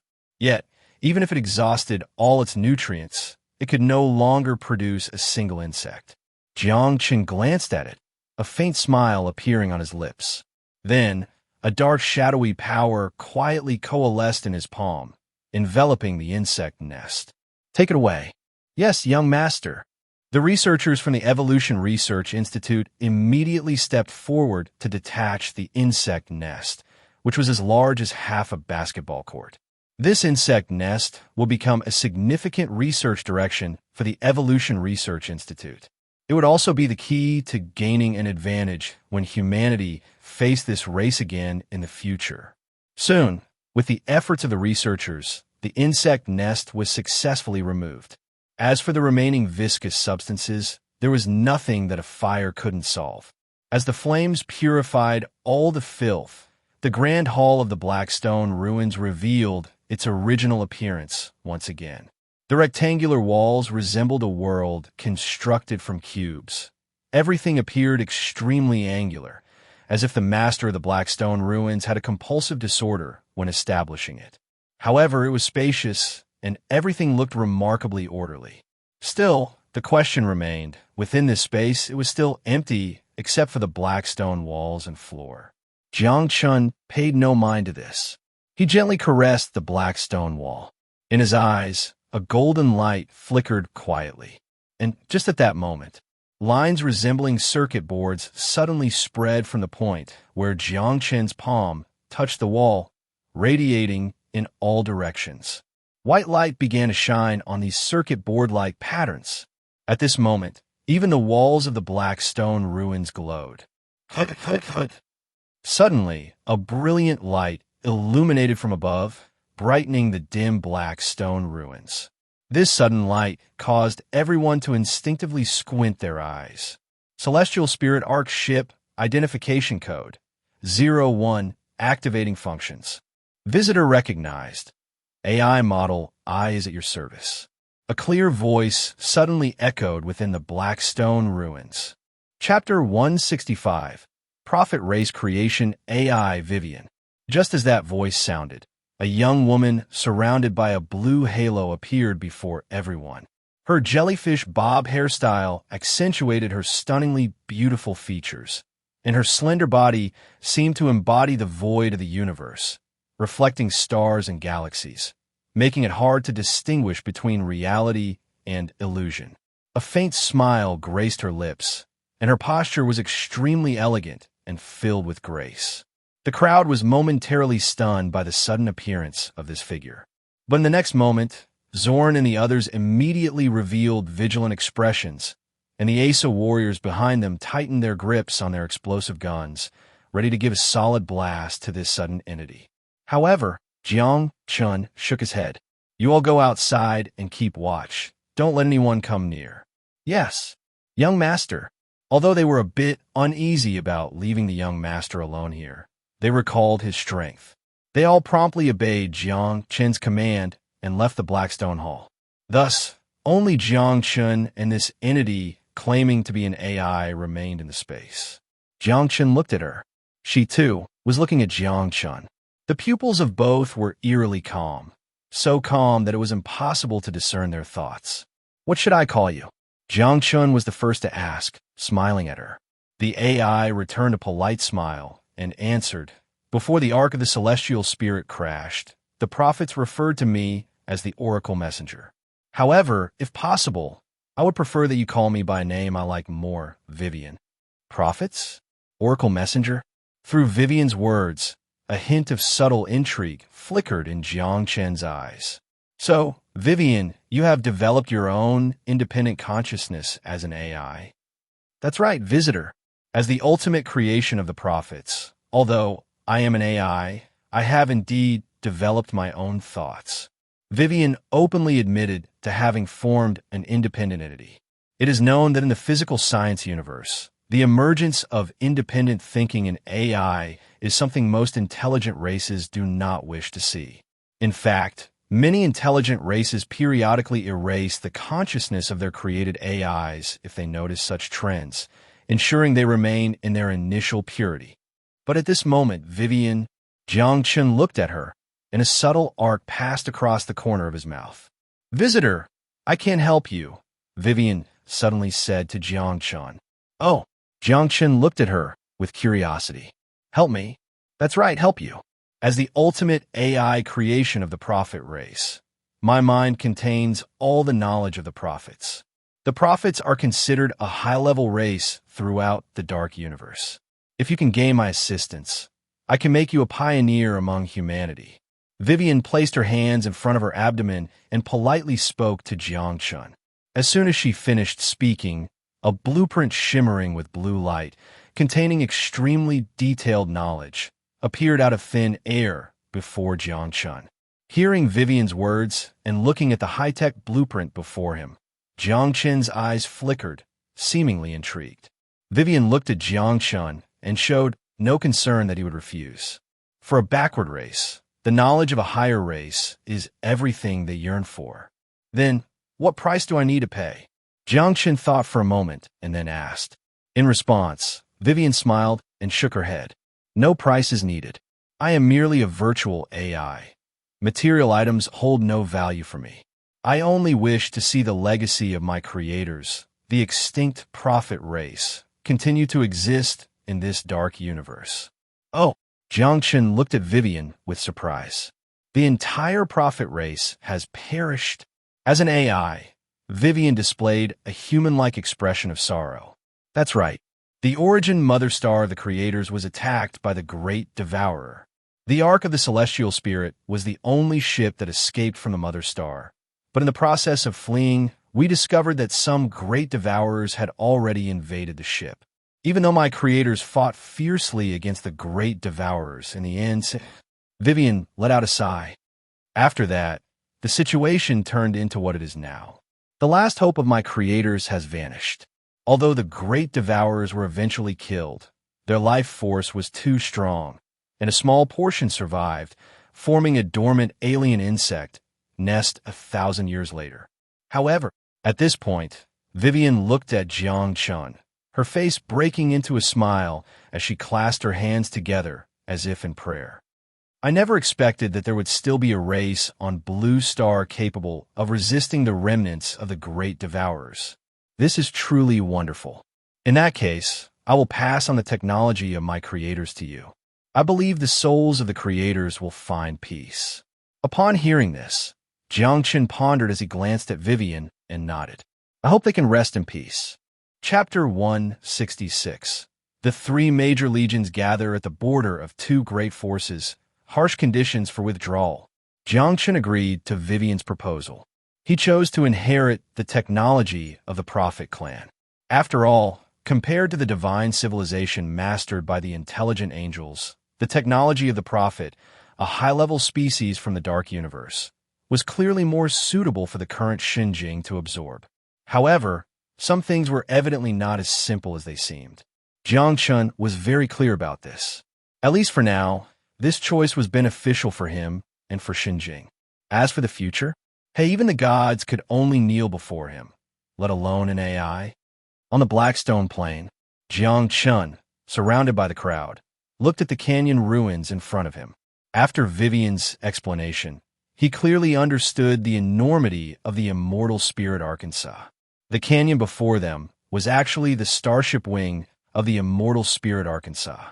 More than 90% of its starship body was still deeply buried beneath the Blackstone ruins. It might be hard to believe, but high-level creations from the Dark Universe were indeed this magnificent and captivating. Unfortunately, the current technology of Xinjiang could not produce such a magnificent starship. He still needed time and more time for the Evolution Research Institute. Young Master, according to your instructions, we have already designated the area within a radius of the canyon ruins as a military forbidden zone. Any unrelated personnel are prohibited from entering. Excavation work will also commence tomorrow. Zorn stepped forward and respectfully reported to Jiang Chen. Jiang Chen nodded. Is your troop strength sufficient? The recent battle on the Blackstone Plain must have caused significant losses to the Sword of Conquest. Jiang Chen looked at him and asked. Upon hearing this, Zorn's face showed a hint of guilt. It was all due to my poor command. Please punish me, young master. Jiang Chen shook his head. There's no need for punishment. The situation on the Blackstone Plain was special this time. Keeping the casualties within 20% is already quite good. I have already instructed the Evolution Research Institute to prioritize genetic modifications for your reserve troops, so I believe the Sword of Conquest will recover soon. Upon hearing Jiang Chen's words, Zorn felt immense gratitude rise in his heart. Thank you, young master. The Sword of Conquest will not fail your expectations. Jiang Chen nodded. The Beast King on the Blackstone Plain has been suppressed, and other exotic beasts should not pose a threat to you. From now on, the base for your Sword of Conquest will be established here. Understood, young master. Zorn immediately clasped his hands in respect and bowed. By the way, young master, regarding the Human Guardian Alliance in Huizhou and the Ursay Star in Hushi Province, I have already injured their leader. Moreover, they suffered heavy losses in this beast tide on the Blackstone Plain. If we act against these two forces now, I am confident that within 2 months, we can bring these two provinces under your rule. Zorn's eyes glimmered with ferocity. In response, Jiang Chen smiled and shook his head, looking into the distance with a meaningful expression. There's no rush. After this battle on the Blackstone Plain, the other forces in Longhua are the ones in a hurry. Just wait. It won't be long before Xinjiang welcomes a group of guests from afar. However, the Ursay Star and the Human Guardian Alliance are foolish to provoke us, so we cannot remain indifferent. Within limited parameters, I permit you to punish them slightly. Upon hearing this, Zorn immediately nodded in understanding. His face also revealed a smile. Yes, young master. This time's losses on the Blackstone Plain, I will make them pay back one by one. Huizhou asterisk. After Luo Wenchong led the heavily damaged troops of the Human Guardian Alliance back to headquarters, he finally felt a weight lift off his heart. The trip to the Blackstone Plain had been like walking through the gates of hell for them. Thank goodness they ultimately returned alive. The Human Guardian Alliance was still intact. However, soon, an urgent report that made everyone in the Human Guardian Alliance frown came from the border city between Huizhou and the Blackstone Plain. The Sword of Conquest, led by its commander Zorn, has mobilized over 10,000 Asa warriors and is stationed outside the city. They're about to launch an offensive against us. The situation is extremely urgent. Please, the leader, send reinforcements immediately. Looking at this message, Luo, Wensheng, and the senior leaders of the Human Guardian Alliance were at a loss. After their trip to the Blackstone Plain, they were well aware that their Human Guardian Alliance could not withstand the onslaught of the Sword of Conquest, especially after suffering heavy losses, including more than a dozen extraordinary members. They were even less capable of standing against the Sword of Conquest. If the Sword of Conquest presses us hard, we will have to fight back. Zhou Han, who had regained some clarity despite his pale face, gritted his teeth and slammed the table in anger.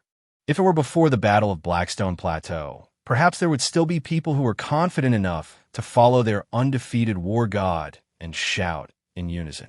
But after the Battle of Blackstone Plateau, how can they compete with the Sword Expedition Corps? What can they use to compete? Can they even win? Let's not even talk about that terrifying figure, Jiang Chen, who seems almost divine. Let's not even mention the Empress, who can battle against a Fourth-Order Beast King. Just one commander of the Sword Expedition Corps, Zorn, is enough to make them feel powerless. After all, on the Blackstone Plateau, their leader and the leader of the Earthstar combined couldn't even contend with Zorn. If it weren't for the mysterious person's sudden appearance, the consequences would be unimaginable. Thus, when Zhou Han spoke, very few people responded. Luo Chong bit his teeth in contemplation, his gaze fluctuating. What about the Earthstar? Commander, the situation on the Earthstar side is similar or even worse than ours. The Eye of Divine Punishment Corps and the Indestructible Shield Corps have stationed troops in their border cities. They are currently urgently asking us for assistance. The extraordinary beings below chuckled bitterly. Hearing this, everyone fell silent. 3 major corps attacking at once. Is the Divine Capital trying to annihilate both of their forces? Although they were reluctant to believe it, it was indeed very likely that these 3 major corps could wipe out both of them. Unknowingly, their Human Guardian Alliance and the Earthstar had already entered a critical moment of life and death. By the way, where is the mysterious person now? Someone quickly asked. The mysterious person escorted us away from the Blackstone Plateau and hasn't responded to our pleas to stay. He left on his own. Hope was once again extinguished. If the mysterious person were here, they might still be able to struggle a bit against the Sword Expedition Corps. But Luo Chong slumped back in his chair, his face pale as death.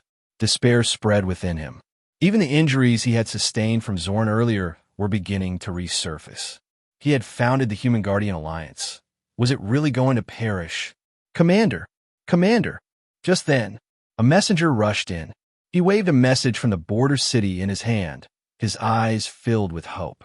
Commander, there's a way to retreat. There's a way to retreat. Hearing this, Luo Chong quickly stood up from his seat, looking at him excitedly. Commander, just now. The person gasped for breath, speaking in fragments, almost causing those around him to panic. Speak quickly. What's the plan? It's just now that Zorn, the commander of the Sword Expedition, issued us an ultimatum. He said that as long as we compensate for the damages caused by this battle at Blackstone Plateau, plus cede 5 cities neighboring Blackstone Plateau to the Divine Capital, they will withdraw their troops. Moreover, this condition can only be increased, not decreased. Upon hearing this, the originally excited crowd fell silent again, and Zhou Han's eyes burned with anger. Commander, we absolutely cannot agree to their unreasonable and humiliating conditions. But at this moment, no one responded to him. Everyone looked at Luo Chong. Luo Chong, with a dark expression, sat back down. What happens if we don't comply? He asked. If we don't comply, Zorn said that within a month, he will definitely destroy our Human Guardian Alliance, and then all the upper echelons. Just like during the initial Divine Capital Expansion War, not leaving a single one. With this sentence, the conference room fell silent. Everyone could see the fear on each other's faces. The sword expedition could definitely do such things. Luo Chong slumped back in his seat. Commander, what should we reply? That person asked quietly. What else can we reply? If he wants to fight, then we will. Johan angrily began to speak.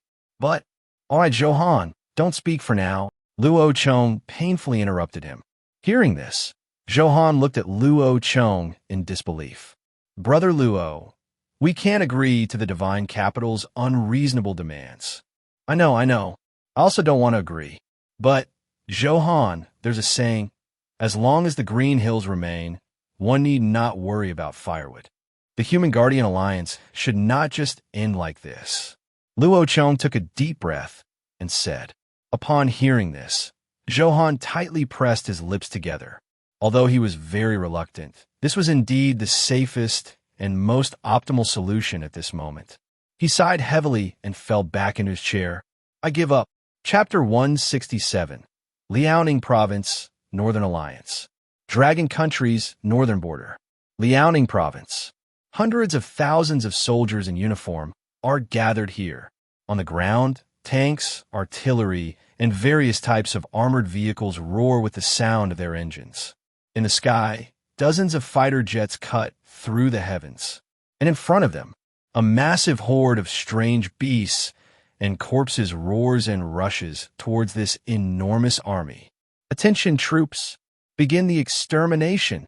As this steady voice echoed through the intercom, the battlefield erupted. The thunderous roar seemed to shatter the sky. Bullets whistled like a torrential storm. Tanks and artillery rained down shells like a hailstorm. In the sky, fighter jets released bombs measured in tons onto the beast and corpse horde. In an instant, the battlefield was engulfed in a sea of flames. Countless strange beasts and zombie hordes were consumed by the crimson fury of the fire, turning into charred remains. Roar! Yet despite this, many high-level strange beasts and zombies survived the bombardment. They howled in pain as they charged towards the front line of the army. Just as they were about to breach the military defense line, dozens of extraordinary individuals, radiating a transcendent light, surged forth from the army. Their expressions were cold. Brilliant, extraordinary power enveloped their entire being. Among them, a few had powers comparable to the leaders of the Earth Star and the Human Guardian Alliance. Moreover, standing behind them, two figures in military coats had already surpassed them completely. They ignored the high-level strange beasts in front of them. When one second-tier extraordinary individual was besieged, one person immediately charged forward. The thick, extraordinary power erupted instantly. With one palm, he turned three late-stage second-tier beasts into a mist of blood. His extraordinary ability was so strong that it could rival that of the commander of the Capital Legion, proving that he was a formidable third-tier extraordinary individual. He was among the top-tier combatants on Blue Star today. Just then, in the distance, a massive shadow charged out from the artillery-laden battlefield. It was immensely large. The aura emanating from its body was such that even the two third-tier extraordinary individuals felt it was daunting. This caused shock among those around them. The two third-tier extraordinary individuals rushed forward to engage with the third-tier strange beast. But just at that moment, a shimmering figure burst forth from the crowd. He radiated a brilliant light, like a golden lightning bolt. In an instant, he dashed to the front of the 10-meter-tall, third-tier beast. The beast roared angrily and swiped a claw at him, but he easily evaded the strike. The next second, this figure clad in lightning suddenly flickered and arrived behind the strange beast. A spear surrounded by thunder instantly appeared in his hand. He aimed to stab the beast in the neck. The beast tried to dodge, but at that moment, the other two third-tier extraordinary individuals exerted their strength, firmly pinning the beast to the ground. In that brief moment, boom, a tremendous thunderclap rang out. The splattering blood was turned into carbonized matter. Roar! The late-stage third-tier beast let out a wailing cry. If nothing unexpected occurs, given a little more time, it would definitely be able to break through to the 4th level and become a beast king. However, it no longer had a chance. Bang! The massive beast's body fell to the ground, stirring up clouds of dust. It was also at the moment when the beast leader collapsed that chaos erupted among the beasts at the rear. Even those 1st level and 2nd level beasts, and even half-step 3rd level beasts, fled for their lives upon seeing their leader fall. In the end, only a few high-level beasts managed to escape into the mountains in a severely injured state, while the rest, tens of thousands of beasts, all perished at this location. Everyone looked at the figure standing atop the beast leader's body, holding a golden spear. They gazed at the figure, radiating golden light all over. They shouted excitedly, "Invincible Thunder War God! Invincible Thunder War God! Invincible Thunder War God!" The waves of sound echoed throughout the entire battlefield. He was the strongest warrior of the Northern Alliance. He was the invincible war god of the Northern Alliance. He would surely lead the Northern Alliance to walk the path of revival once again. Below, the other extraordinary beings looked at him, smiles also appearing on their faces.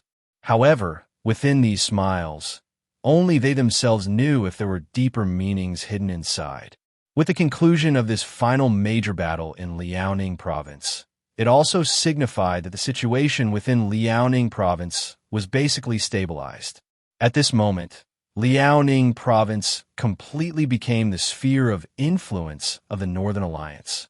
No more beasts could threaten the foundation of the Northern Alliance's rule, and they would undoubtedly become the kings of the Northeast region. "You worked hard, Tang Feng." A beautiful young woman walked forward, looking at the golden-haired man holding the lightning spear, and handed him a bottle of water, her eyes filled with tenderness. It's nothing. If it weren't for the 2 leaders holding that beast back, I wouldn't have been able to launch a decisive strike." The man took the bottled water and said with a smile, "Ha ha, even so, if it weren't for you, little Feng, that leader-level beast wouldn't have been so easily taken down." The other 2 middle-aged men, both 3rd-level extraordinary beings, laughed as they patted the golden-haired man's shoulder. The golden-haired man scratched his head, a shy smile appearing on his sunny and handsome face. Seeing this, the woman's heart stirred with feelings. Just as she was about to say something, another man stepped forward and casually draped his arm around Tang Feng's shoulder. "Hee, no wonder you're my bro. You're just amazing." Looking at this man, who had no extraordinary aura at all, being so intimate with the golden-haired man, the surrounding extraordinary beings frowned slightly. However, the golden-haired man was extremely friendly towards him. After all, the 2 had been good brothers before the apocalypse, and the bond wouldn't change after the end of the world. "Ha, it's not that I'm amazing, it's that everyone is amazing. If it weren't for everyone's joint efforts, how could I have achieved this level by myself?" Tang Feng shook his head and said with a smile, "Little Feng is right. Everyone contributed to this battle. By the way, Xiaojia, take your logistics team to clean up the battlefield. We have some matters to discuss." At this moment, one of the 3rd-level extraordinary beings said, Okay, leader." Upon hearing this, Yang Xiaojia was taken aback for a moment, then nodded and took his logistics team to clean the battlefield. Watching Yang Xiaojia leave, Tang Feng felt a bit uncomfortable. But seeing the leader's serious expression at this moment, as well as the next words spoken, immediately shifted his attention in another direction. "I just received news that a few days ago, the Lord of the Divine Capital personally took action and recaptured the Blackstone City." Chapter 168, shocking the major forces gathering in the capital. Upon hearing this news, everyone was somewhat taken aback. Not to mention other aspects, just the Blackstone Plain here is known to be extremely valuable. It is rich in Blackstone, and even the Northern Alliance is salivating over it.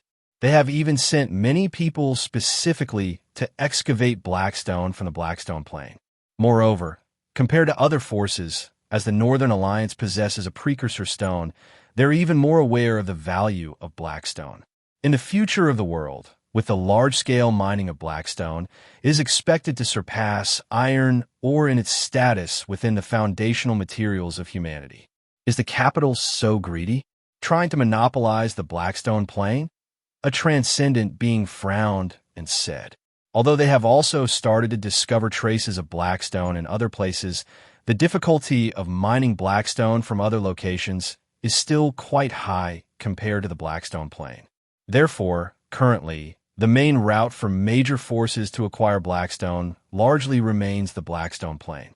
If I remember correctly, the Ersai Star from He Province and the Human Guardians Alliance from Hui Province are also coveting the Blackstone plain, right?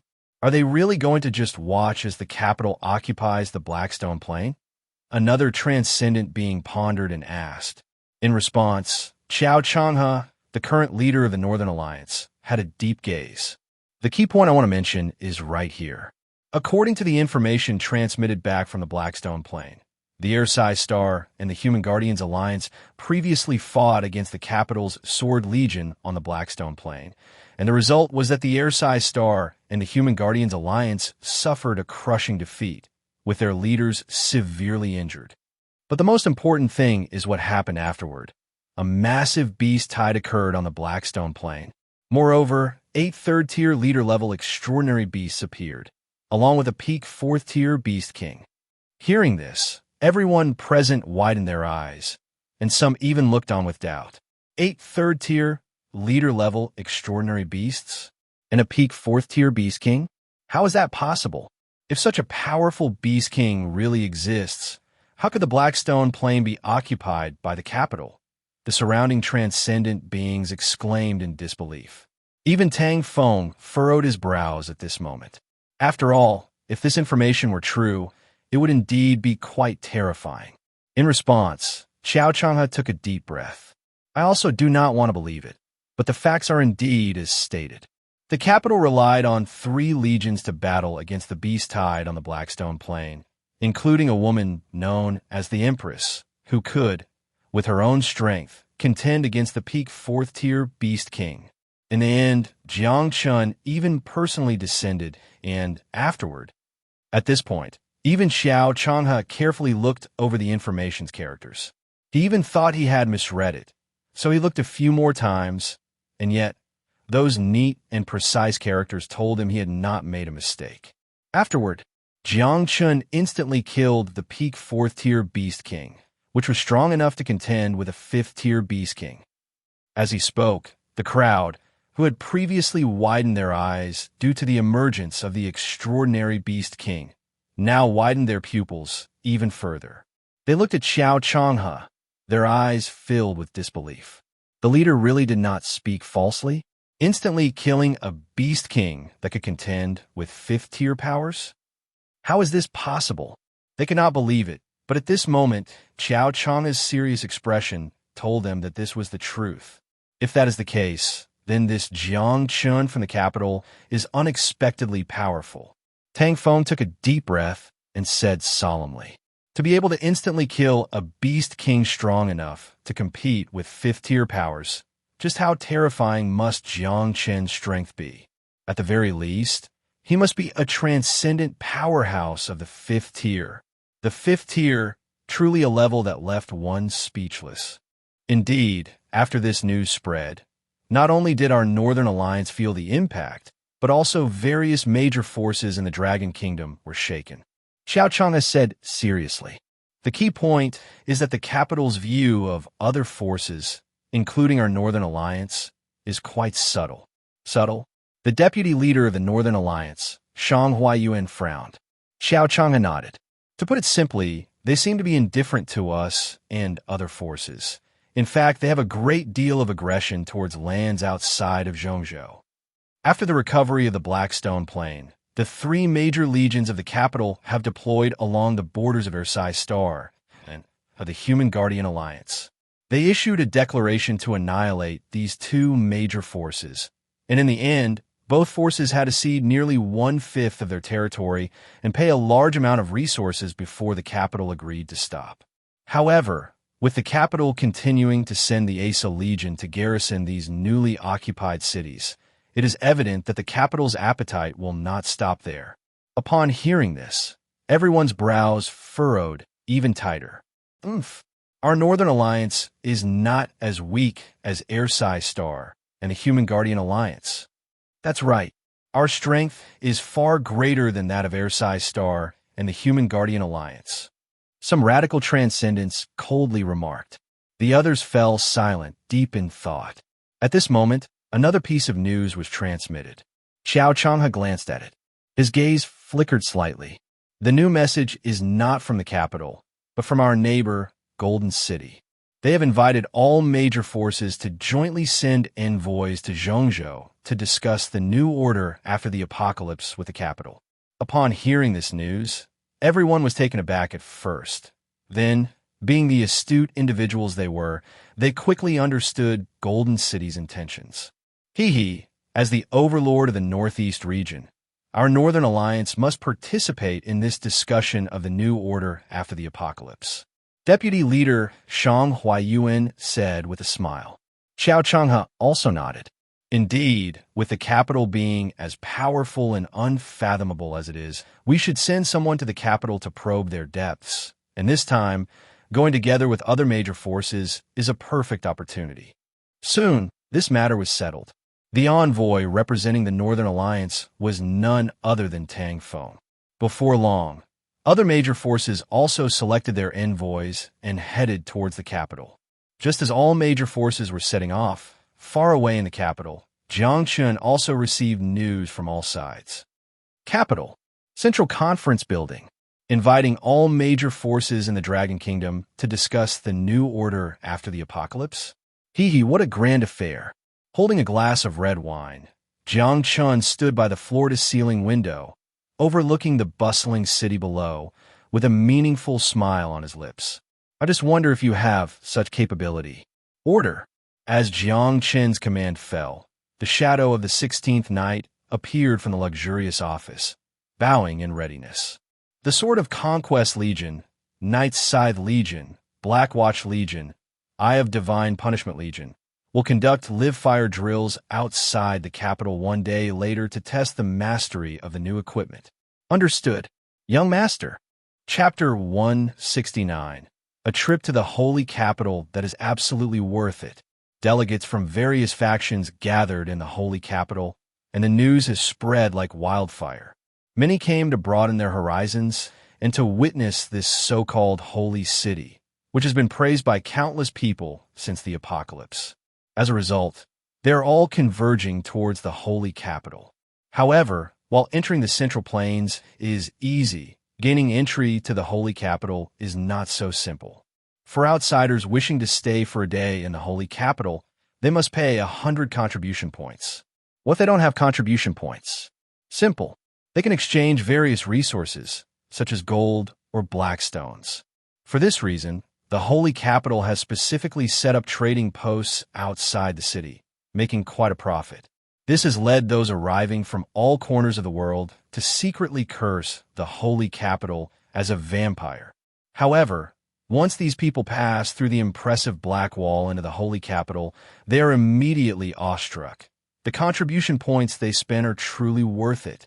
As mentioned earlier, there is a stark contrast between the inner and outer worlds, symbolized by a towering wall.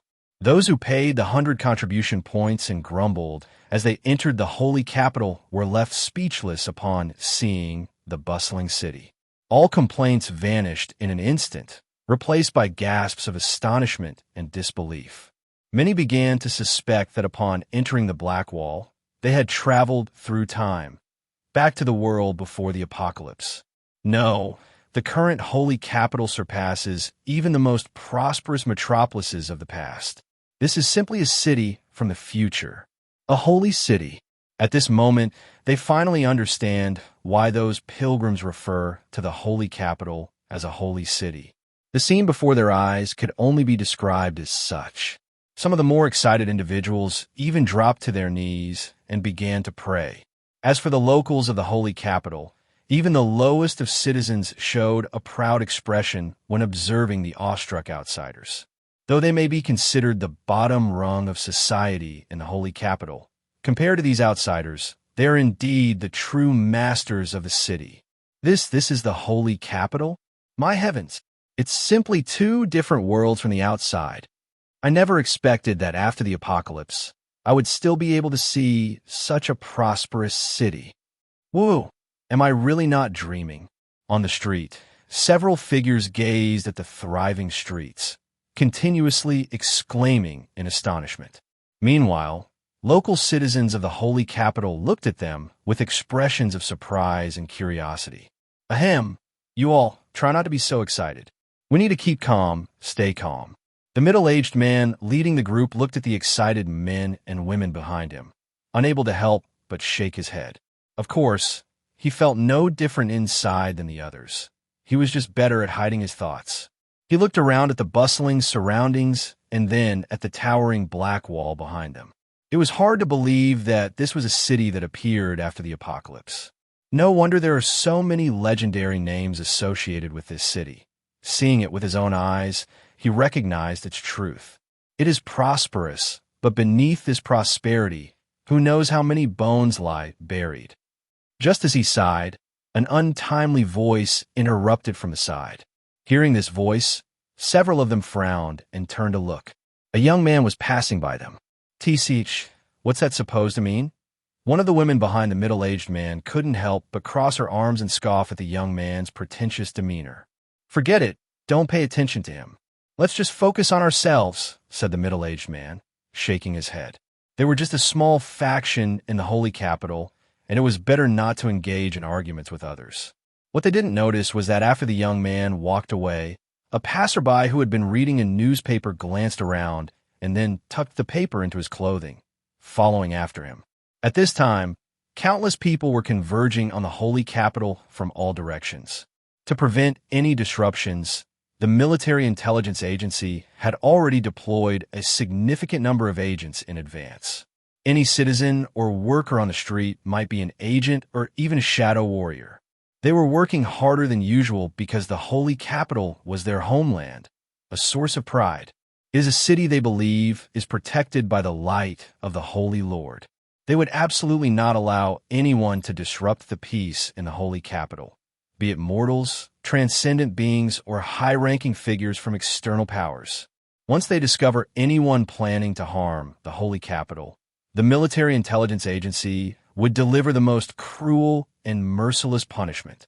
Chapter 170, The Overwhelming Middle State.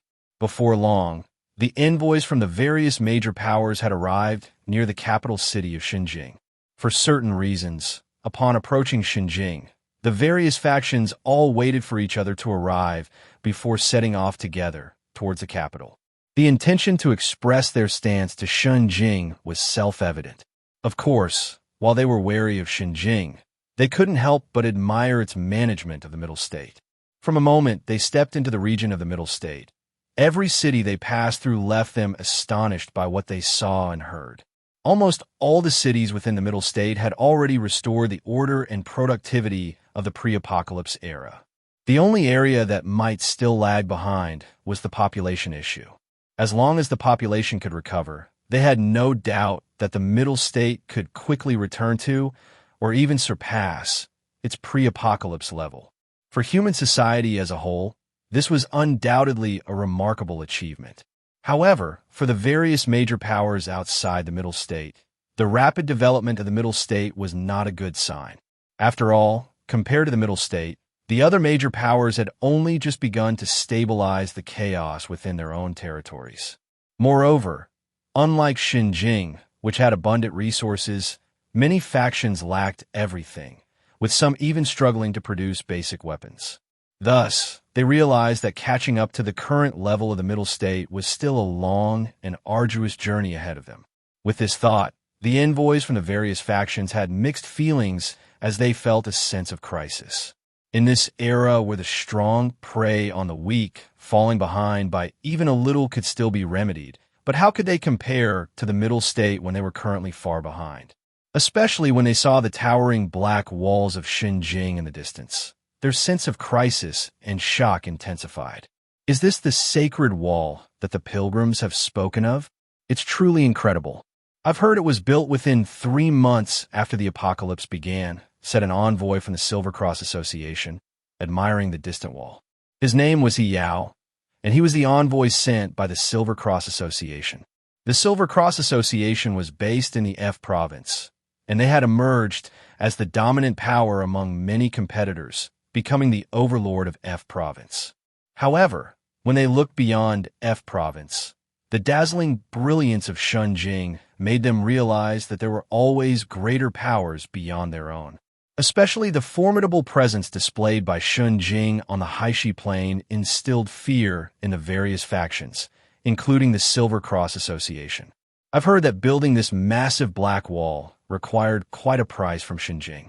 However, compared to the benefits this wall has brought to Shunjing, those costs are negligible.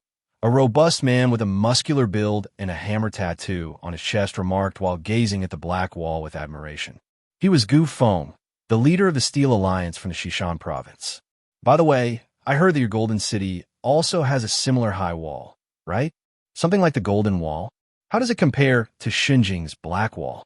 Gu Feng asked, looking at a man dressed in luxurious clothes behind him. In response, the elegantly dressed man from Golden City chuckled and waved his hand generously. Naturally, it's like comparing a small witch to a great witch. There's no comparison. Previously, upon hearing about the construction of the Black Wall in Xinjiang, Golden City had also built a wall outside their city, calling it the Golden Wall. However, despite the impressive name, their Golden Wall was only 50 meters high, which could not be compared with the towering Black Wall of Xinjiang in terms of height or scale. Nonetheless, even if it doesn't match Xinjiang's Black Wall, the Golden Wall is sufficient for our Golden City, Jiang Tiancheng said with a smile. Rather than discussing the Black Wall, what I'm more concerned about is those Asar warriors in Xinjiang. Where did Xinjiang obtain the technology to create these modified soldiers? Another man with glasses said, narrowing his eyes. Asar warriors. Upon hearing this, the eyes of the envoys from various factions lit up. They were all envious of the Asar warriors from Xinjiang. Although the Asar warriors were not as powerful as transcendent beings, they were far superior to regular soldiers. The most crucial point was that Asar warriors could be mass-produced. That was the most terrifying part. One Asar warrior couldn't match an ordinary transcendent being, but what about 10 or 100? It's important to note that Xinjiang had at least 8 Asar battalions, with each battalion conservatively estimated to have around 30,000 soldiers. That means Xinjiang had at least 400,000 Asar soldiers. With such numbers, they could easily crush even a 1,000,000-strong army of ordinary soldiers. Just like in the battle on the Haishi Plain, a single Sword of Expedition battalion defeated both the Ersai Star and the Human Guardian Alliance, 2 major factions. Although those factions were much weaker compared to the Overlord-level powers, it must be said that merely relying on one battalion could forcefully defeat those 2 factions, which was an incredibly astonishing achievement. If possible, during this trip to Xinjiang, we must acquire the methods for training Asar warriors. Chapter 171. Each with their own thoughts, the 4 major corps conducting joint exercises. The bespectacled man surveyed everyone with a serious expression and said, "As it stands, the capital city will not easily share the training methods for the Asar warriors with us." In response, the crowd displayed a range of expressions. While that may be the case, will the capital truly provide us with the training methods for the Asar warriors? Tang Feng from the Northern Alliance pondered. The Northern Alliance inherited a large portion of the soldiers from the Northern War Zone prior to the apocalypse, making it the largest military force after the capital. If they could obtain the training methods for the Asar warriors, the Northern Alliance would undoubtedly benefit the most. They will definitely not give it away for free, so we need to offer something in exchange to negotiate with the capital, the bespectacled man added. Oh, what kind of bargaining chip could convince the capital to exchange for the training methods of the Asar warriors? Or do you believe your real church has some leverage? Another middle-aged man in a suit, Wang Qingjie from the Free Council of Su Province, asked curiously, looking at the bespectacled man. Upon hearing this, everyone turned to the representative from the real church. However, the real church's envoy, Luo Hong, did not show any expression and declined to answer the question. Seeing this, the crowd cast doubtful glances at him. Boom! Just as they were about to continue their discussion, a massive explosion echoed from afar. The windows of the car they were in trembled as if they would shatter. Everyone's eyes widened in shock, and some even emitted extraordinary powers involuntarily. However, soon, the guard from the major factions outside the car stepped forward to report. Moreover, several tall figures clad in special armor accompanied them. The Asar warriors from the capital? Just as they were discussing the capital's Asar, the Asar had already arrived before them. Furthermore, these individuals were not ordinary Asar soldiers. Their tactical armor faintly pulsed with extraordinary power. The extraordinary Asar warriors. The envoys from the major factions looked at them with serious expressions. Gentlemen, there is no need to panic. Ahead is the training ground for the joint exercises of our capital's 4 major corps, familiarizing themselves with the newly issued equipment. If we startled you, I apologize. We have already planned a new route for you. However, you may also choose to go the original route. But if you do, there may be more of that kind of sound you just heard, one of the Asar warriors said calmly, though their voice came from the helmet with a chilling tone. Upon hearing this, the envoys from the major factions furrowed their brows. Did these Asar warriors think they would be scared by the explosion? The joint exercises of the 4 major corps?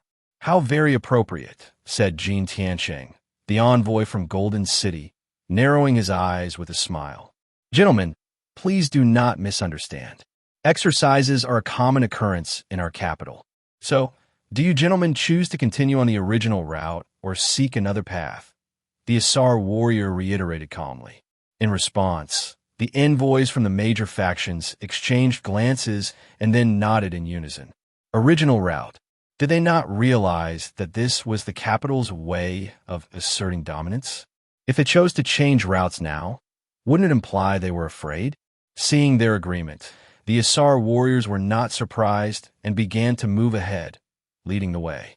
At this moment, at the front of the training ground, 4 imposing figures stood with their arms crossed.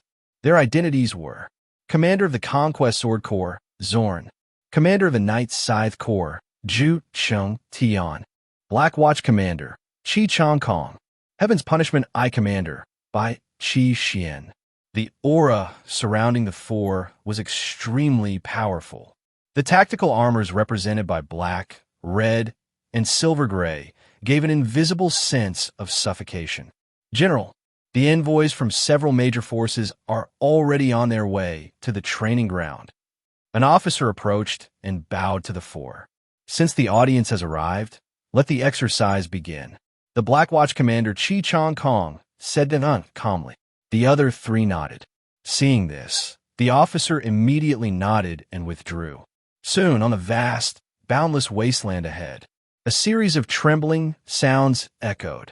It was as if the very earth was shaking. This made the envoys from various major forces nearby frown. They looked in the direction from which the sound was coming, and upon seeing it, their pupils shrank. In the distance on the wasteland, a tsunami-like surge composed of countless zombies and mutated beasts was rushing towards them. At the very front were several massive beast shadows that made them tremble.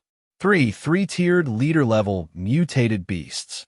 And not just one, there are a total of 4 three-tiered leader-level mutated beasts. How is this possible? How can there be so many zombies and mutated beasts near the outskirts of Xinjiang? Moreover, there are 4 leader-level mutated beasts. Looking at this scene, they were shocked in the vehicle. They had never faced such a beast tide. Some even couldn't help but abandon their vehicles and flee. Even Tang Feng and the others, who were 3-tiered transcendents, furrowed their brows, and the transcendent light in their eyes began to flicker. Please don't panic, everyone. This is all part of the exercise. At that moment, the voice of the warrior leading them, Asa, faintly reached their ears. Hearing this, everyone momentarily was at a loss. This beast tide, like a tidal wave, And those 4 leader-level, 3-tiered mutated beasts are all part of your exercise? Are you sure you're not joking with us? They soon found out that this was indeed no joke. Boom, boom, boom, boom. The roaring sound of artillery suddenly resounded. This sound was very familiar to them. It was the same sound they had heard earlier, like thunder rolling across a clear sky. But at this moment, the sound was no longer a brief point. Instead, it was a deafening roar like lightning and thunder. They looked at the wasteland ahead, watching as several fireballs fell from the sky into the swarm of corpses and beasts. The next second, buzz, boom, a blinding light, as if to blind their eyes, suddenly lit up the wasteland. Everything was engulfed by that white light, filled with destructive power, condensing, concentrating. Then, in their eyes, it released like a supernova explosion. The shock wave surged like a tidal wave towards all directions, carrying fierce winds, carrying dust, carrying the power to destroy everything. They didn't know how long it had been when everyone was staring blankly at the scene that seemed to have turned the entire wasteland upside down. Their expressions were all dazed. What is this? Chapter 172. Exercises? War? Nuclear weapons? At this moment, they instantly thought of this pinnacle creation of humanity, the ultimate weapon. However, this idea was quickly dismissed. As extraordinary beings, their keen senses allowed them to detect a strange aura amidst the explosion. Moreover, they were well aware of what a nuclear explosion looked like, and the essential difference between the explosion they just witnessed and a nuclear blast was that there was no radiation cloud appearing in the sky. So, if their guesses were correct, the source of that terrifying explosion was a new technological weapon that had never appeared on Blue Star before. With this thought, a sense of confusion filled their minds. However, no one was there to explain their doubts at that moment. The military exercise continued. Although the previous explosion was immensely powerful, whether it was intentional by the exercise troops was unclear. They did not place the explosion at the center of the zombie tide, but rather shifted it significantly. Even so, the shockwave generated by the explosion still shattered numerous zombies and exotic beasts. The remaining zombies and beasts surged toward the 4 major military corps. The next scene was once again shocking for the envoys of the major factions. Bang! Bang! At this moment, the earth seemed to tremble. The resounding footsteps echoed, as if something colossal was approaching. They looked toward the plane in the distance, their hearts seemingly suspended in mid-air. Bang! Bang! As the rhythmic footsteps grew louder, soon, a massive army appeared before their eyes. This army was fundamentally different from ordinary troops. Each soldier was clad in heavy special armor, wielding explosive guns, and their helmets glowed with a chilling crimson light. The iron boots made of special steel struck the ground, producing a deep, resonating sound. If it weren't for the distinct armor designs of the 4 major corps, many would have thought they were simply copied and pasted.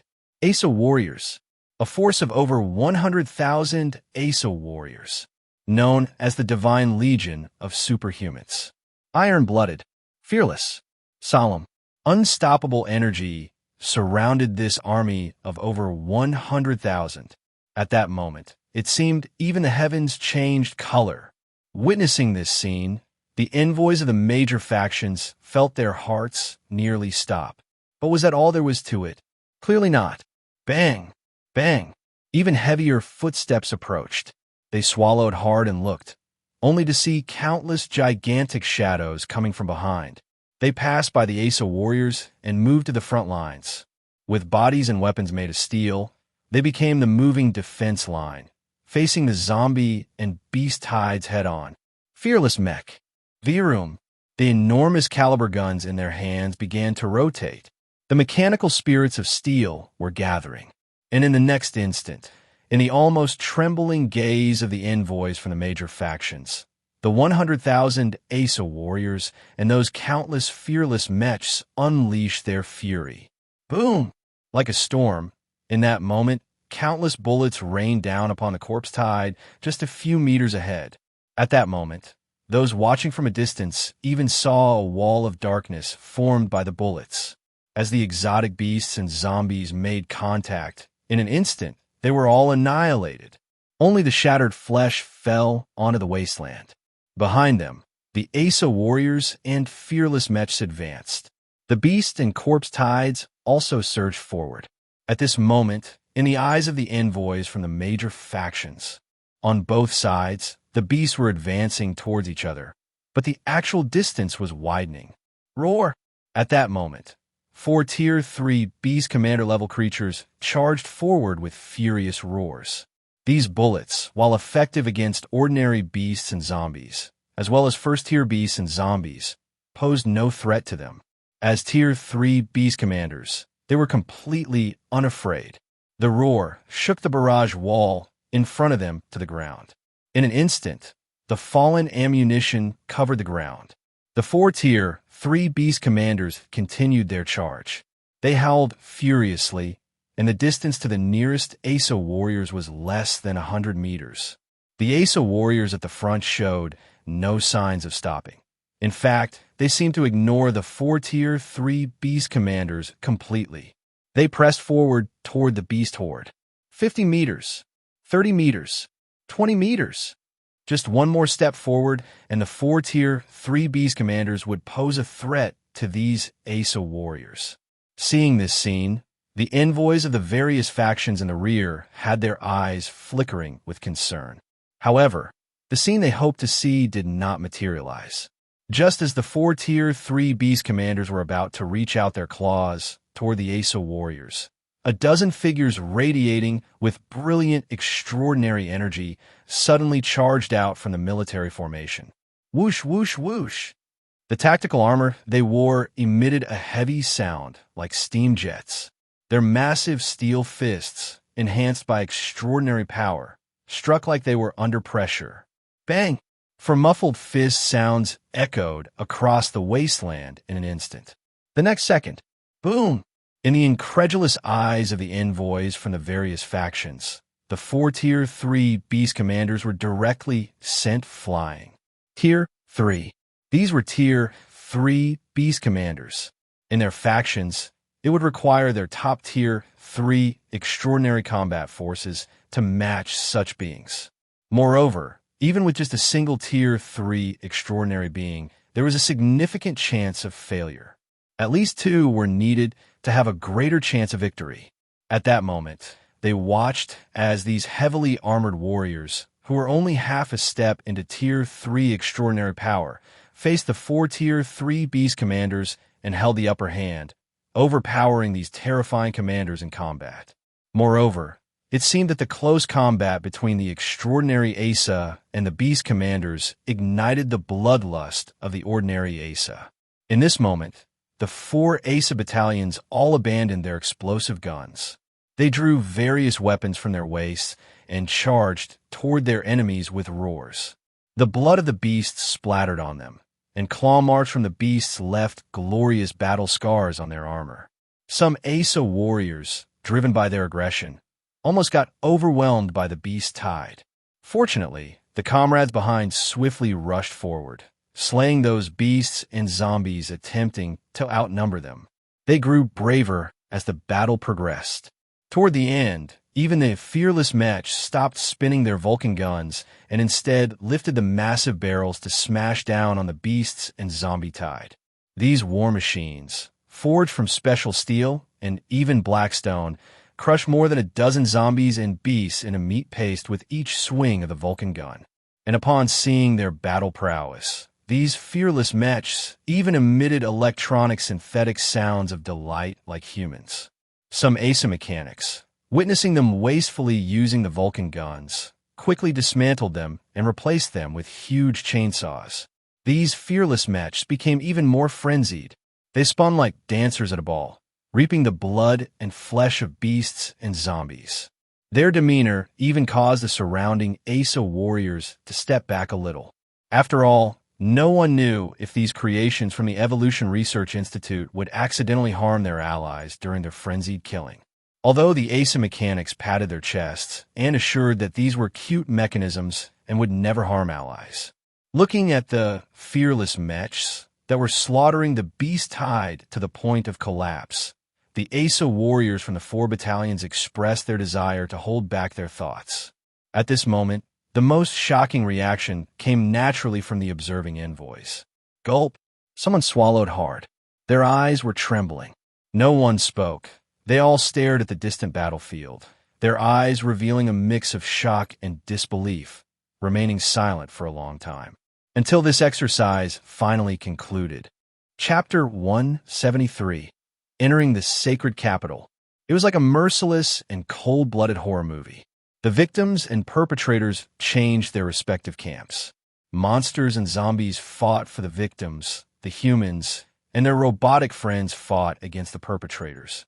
The beasts screamed in agony, and the zombies howled in despair. They couldn't even escape. They could only watch as they were torn apart by those terrifying humans and their horrifying robotic friends. On the boundless wasteland, the exercise had already concluded. Battle report. The human side had 427 injuries, among which 123 were serious. There were no recorded deaths. The injured were immediately dragged away for treatment at the first moment of their injuries. On the side of the monsters and zombies, no one was counting because there were too many, so many that they were beyond counting as the ground at this moment was covered with them. Is this really acting? The envoy from the Free Federation looked at the pile of flesh and blood in the distance. Even he didn't realize that his voice was trembling slightly. Upon hearing his words, those around him fell silent. In this scene, if you told them that there had once been a fierce battle here, they would all believe it. Of course, compared to this, what shocked them even more was the bloodthirstiness displayed by the 4 major legions.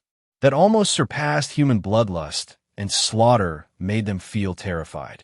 In fact, to satisfy their desire for battle, they even voluntarily abandoned their ranged weapons in hand, choosing to engage in close combat with these beasts and zombies. Although they were wearing special armor, they were still facing terrifying zombies and aberrations. These ordinary troops would avoid these monsters at all costs. Yet these ASO warriors, even those massive, fearless mechs, they were insane. A group of lunatics who only knew how to fight. Some of them even doubted whether the individuals under that tactical armor were indeed living humans. Compared to these soldiers, I'm more concerned about the extraordinary combat power within their legions.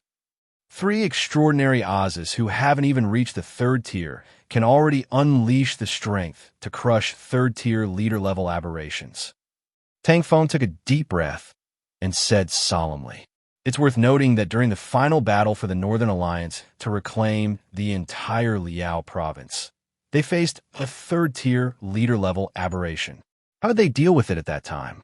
The Northern Alliance's 3rd tier extraordinary, the 2 leaders, worked together to hold off that 3rd tier aberration. In the end, it was only through a sneak attack by himself, the 3rd tier extraordinary, that they managed to kill it. In terms of ease, he felt that the 2nd tier extraordinary Azas now seemed to be more relaxed than they were." Hearing Tang Feng say this, several people nodded. More importantly, the leaders of these 4 training legions have not yet appeared. If their subordinates are this strong, then what about the leaders? As they spoke, they fell silent again. At that moment, the Asa warrior who was leading them stepped forward. "Distinguished envoys, the exercise has ended, and we can continue moving forward." After saying this, he didn't wait for their response. He simply drove ahead to lead the way. Unbeknownst to them whether it was intentional or not, their route happened to pass by the side of the Asa legions that had just finished their exercise. When those Asa warriors, whose armor was still stained with blood and flesh, turned their gaze over, even someone like Tang Feng, a 3rd tier extraordinary, felt a heavy and suffocating sensation. The driver, too, was trembling so much that the car began to shake. Fortunately, they safely passed that area.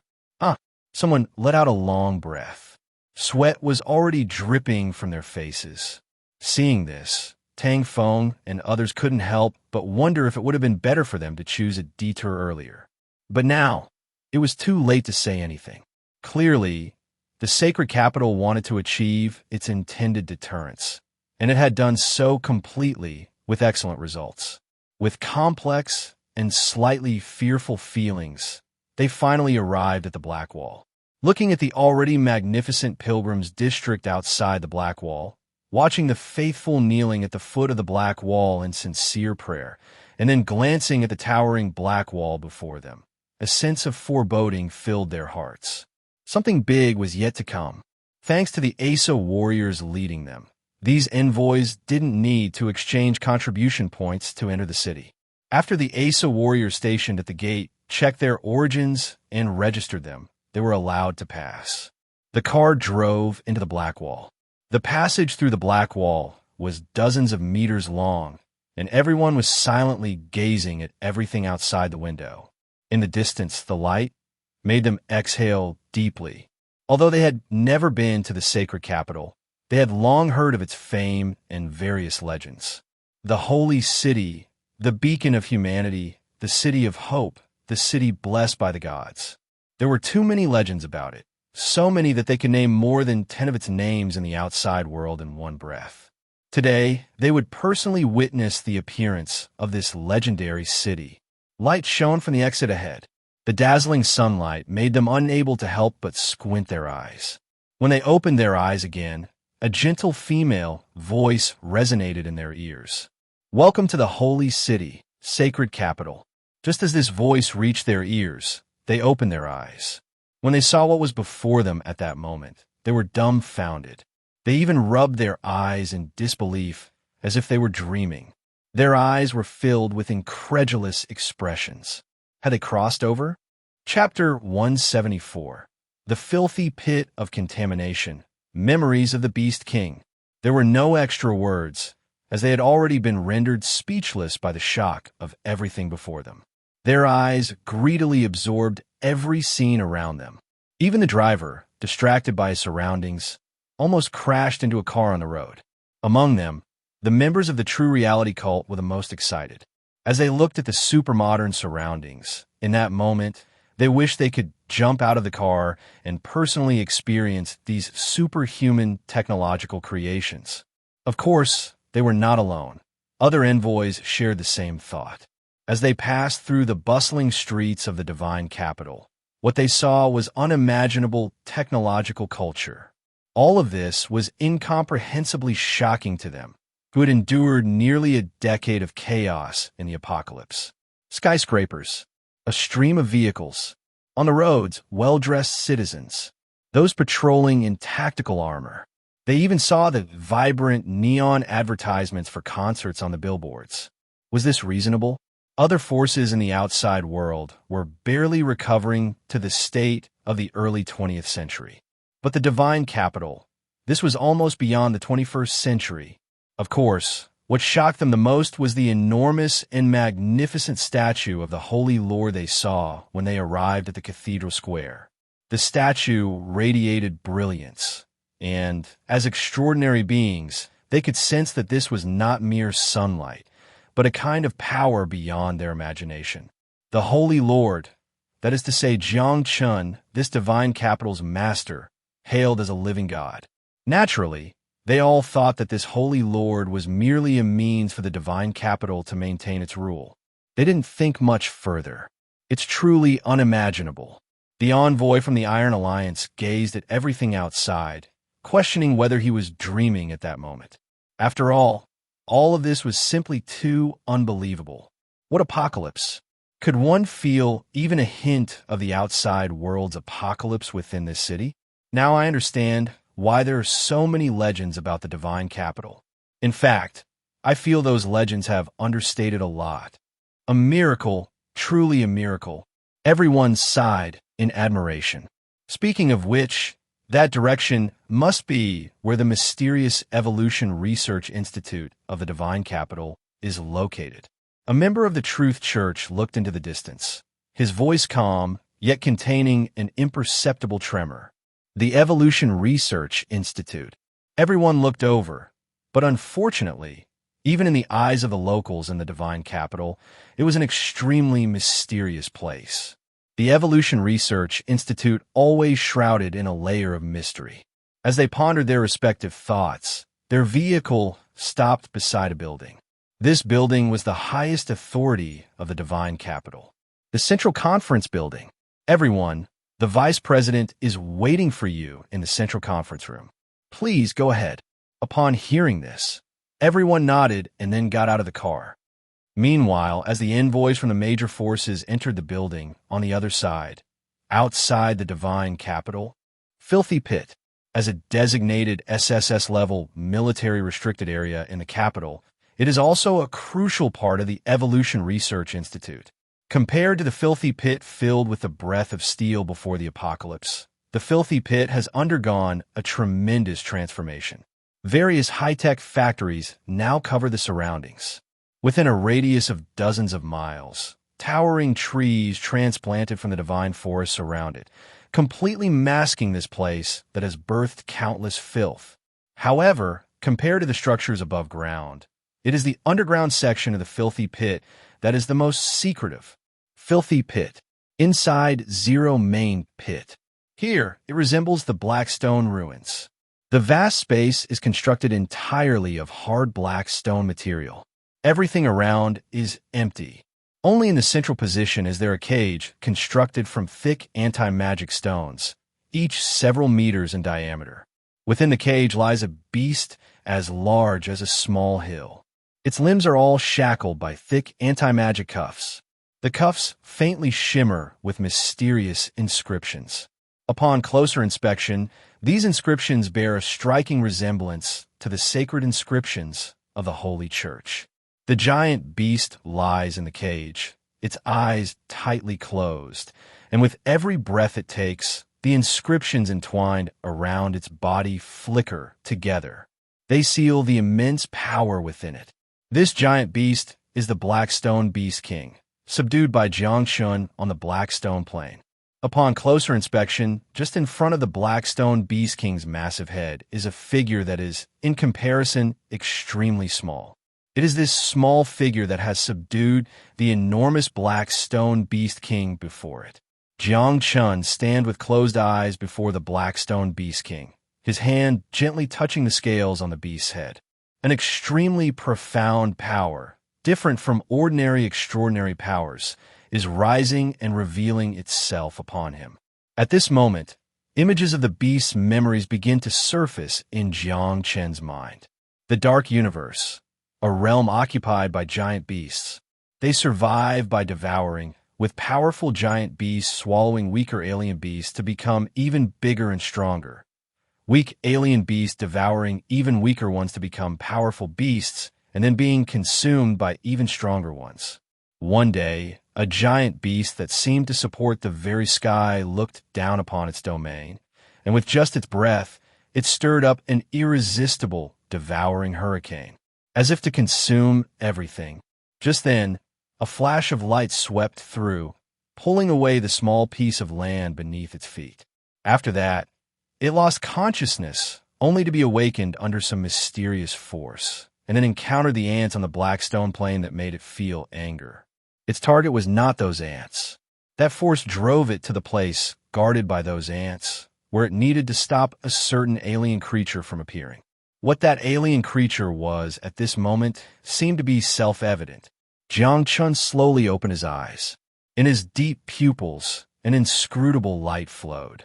He gently lowered his hand from the scales of the Black Stone Beast King. Combining everything he witnessed in the Black Stone Beast King's memories, it seems that the Black Stone Plain does not belong to Earth. It was a product grafted from some other place by the cosmic will, such as the giant beast realm seen in the Black Stone Beast King's memories. A grafted product. Jiang Chen's eyes shimmered with thoughtful light. Now, on Blue Star, there are quite a few unfamiliar regions that have suddenly emerged, like the Black Stone Plain. According to the formation principle of the Black Stone Plain, it is not hard to deduce that those suddenly formed places were probably also sliced from some mysterious realm known to the cosmic will.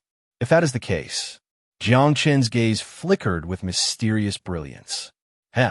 Things are starting to get more and more interesting. Chapter 175. The Grandeur of Cosmic Will, the Biochemical Tyrant. Ah, as if sensing Jiang Chen's thoughts, the divine figure of the archangel slowly revealed itself beside him. Her flawless, breathtaking face was adorned with a look of reverence, and the holy radiance fused with Jiang Chen's shadow. The dark universe contains infinite knowledge, like an endless sea.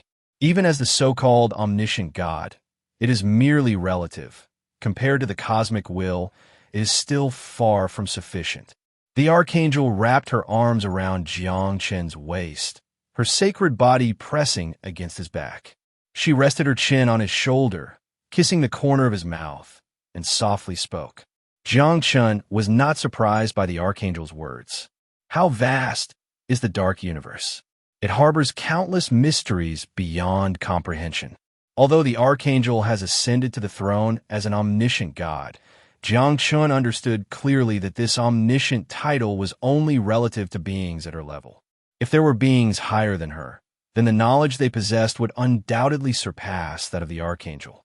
And as the progenitor of all things, the dark universe is an existence that transcends everything. In fact, the dark universe itself cannot even be described as an existence. It is a macrocosmic, fuller embodiment that goes beyond all. Jiang Chen pondered deeply, and his profound pupils gradually transformed into a holy white color. The sacred light radiated from him. The archangel gazed at him with fascination. His holiness enchanted her. His mystery made her feel apprehensive, and his existence humbled her. She kissed him incessantly, accepting the gifts from him, accepting his affection. However, Jiang Chen paid no mind to this. He allowed the archangel's humble service, and even as his clothes slowly fell away amidst her moans, he remained lost in thought. He was contemplating the grandeur of the dark universe, pondering the mysteries of this world. Combining his understanding of the dark universe, Jiang Chen felt an unresolved riddle in his heart. What exactly is his system, and what is its purpose? Is it to make him into the ultimate villain of doom? No, Jiang Chen had a premonition that it was definitely not so. He could sense that his system was a truly transcendent existence, encompassing the infinite divine I that allowed him to replicate all attributes. All of this was something that even the dark universe might not be able to achieve or observe. It was like the last time he endured the superpressure experiment of the forbidden magic stone, when he officially ascended to the level of a transcendent being, and the cosmic will imposed a balancing mechanism on him. Everything felt like water flowing smoothly. Jiang Chen felt no contradictions. In fact, it seemed that all of this was not contradictory at all. Just like what he was thinking at this moment. It should be filled with contradictions. Yet in reality, he could untangle it into a profound understanding that even he found hard to comprehend, and within this understanding lay contradictions. A most marvelous feeling. It was beyond his current level of comprehension. The ritual of the divine servant gradually came to an end as Jiang Chen's consciousness returned to him. He gazed at the beautiful and holy face before him. The archangel was also looking at him. She once again lifted her humble face and deeply kissed him. After greedily absorbing his gifts, she reluctantly parted from him in satisfaction.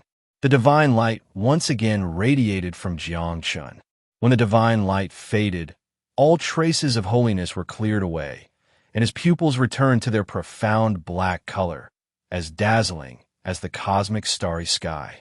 The figure of the archangel slowly disappeared. Jiang Chen remained composed, casting a glance at the still sleeping black stone beast king before turning to leave the place. After passing through several mechanical doors made of black stone, each a good 7 or 8 meters thick, he proceeded onward. Jiang Chen left the zero pit.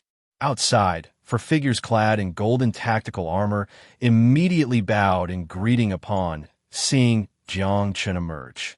These individuals did not utter a word, but the aura emanating from them was extraordinarily terrifying. It was even on par with the leaders of the 8 Ace Allegiance, Holy Divine Guard, also known as the Forbidden Army. Their existence is not for any other matters. They only serve 3 people: Jiang Chen, Jiang Hangtian, and Jiang Xian. However, even Jiang Hangtian and Jiang Xian can only mobilize a small number of them. The vast majority can only be commanded by Jiang Chen. They are the strongest guards of the divine capital, the guardians of the divine pit, and the sentinels of the holy heaven. Since the day they were chosen as the Forbidden Army, their minds have been devoid of any other thoughts. All they have is the devotion to serve the great holy heaven and the divine capital. Behind these 4 members of the Forbidden Army stood a group of researchers dressed in white lab coats. They looked at Jiang Chen and all knelt on one knee. Most of them had transitioned from the freedom and equality society of the pre-apocalypse. But at this moment, they showed no resistance to the act of kneeling. They gazed at Jiang Chen, their eyes filled with fervent loyalty. Unlike others, they were the ones who understood the essence of truth the most. They knew clearly that the great divine capital and the great holy heaven were truly divine beings, masters of the immortal truths of this world.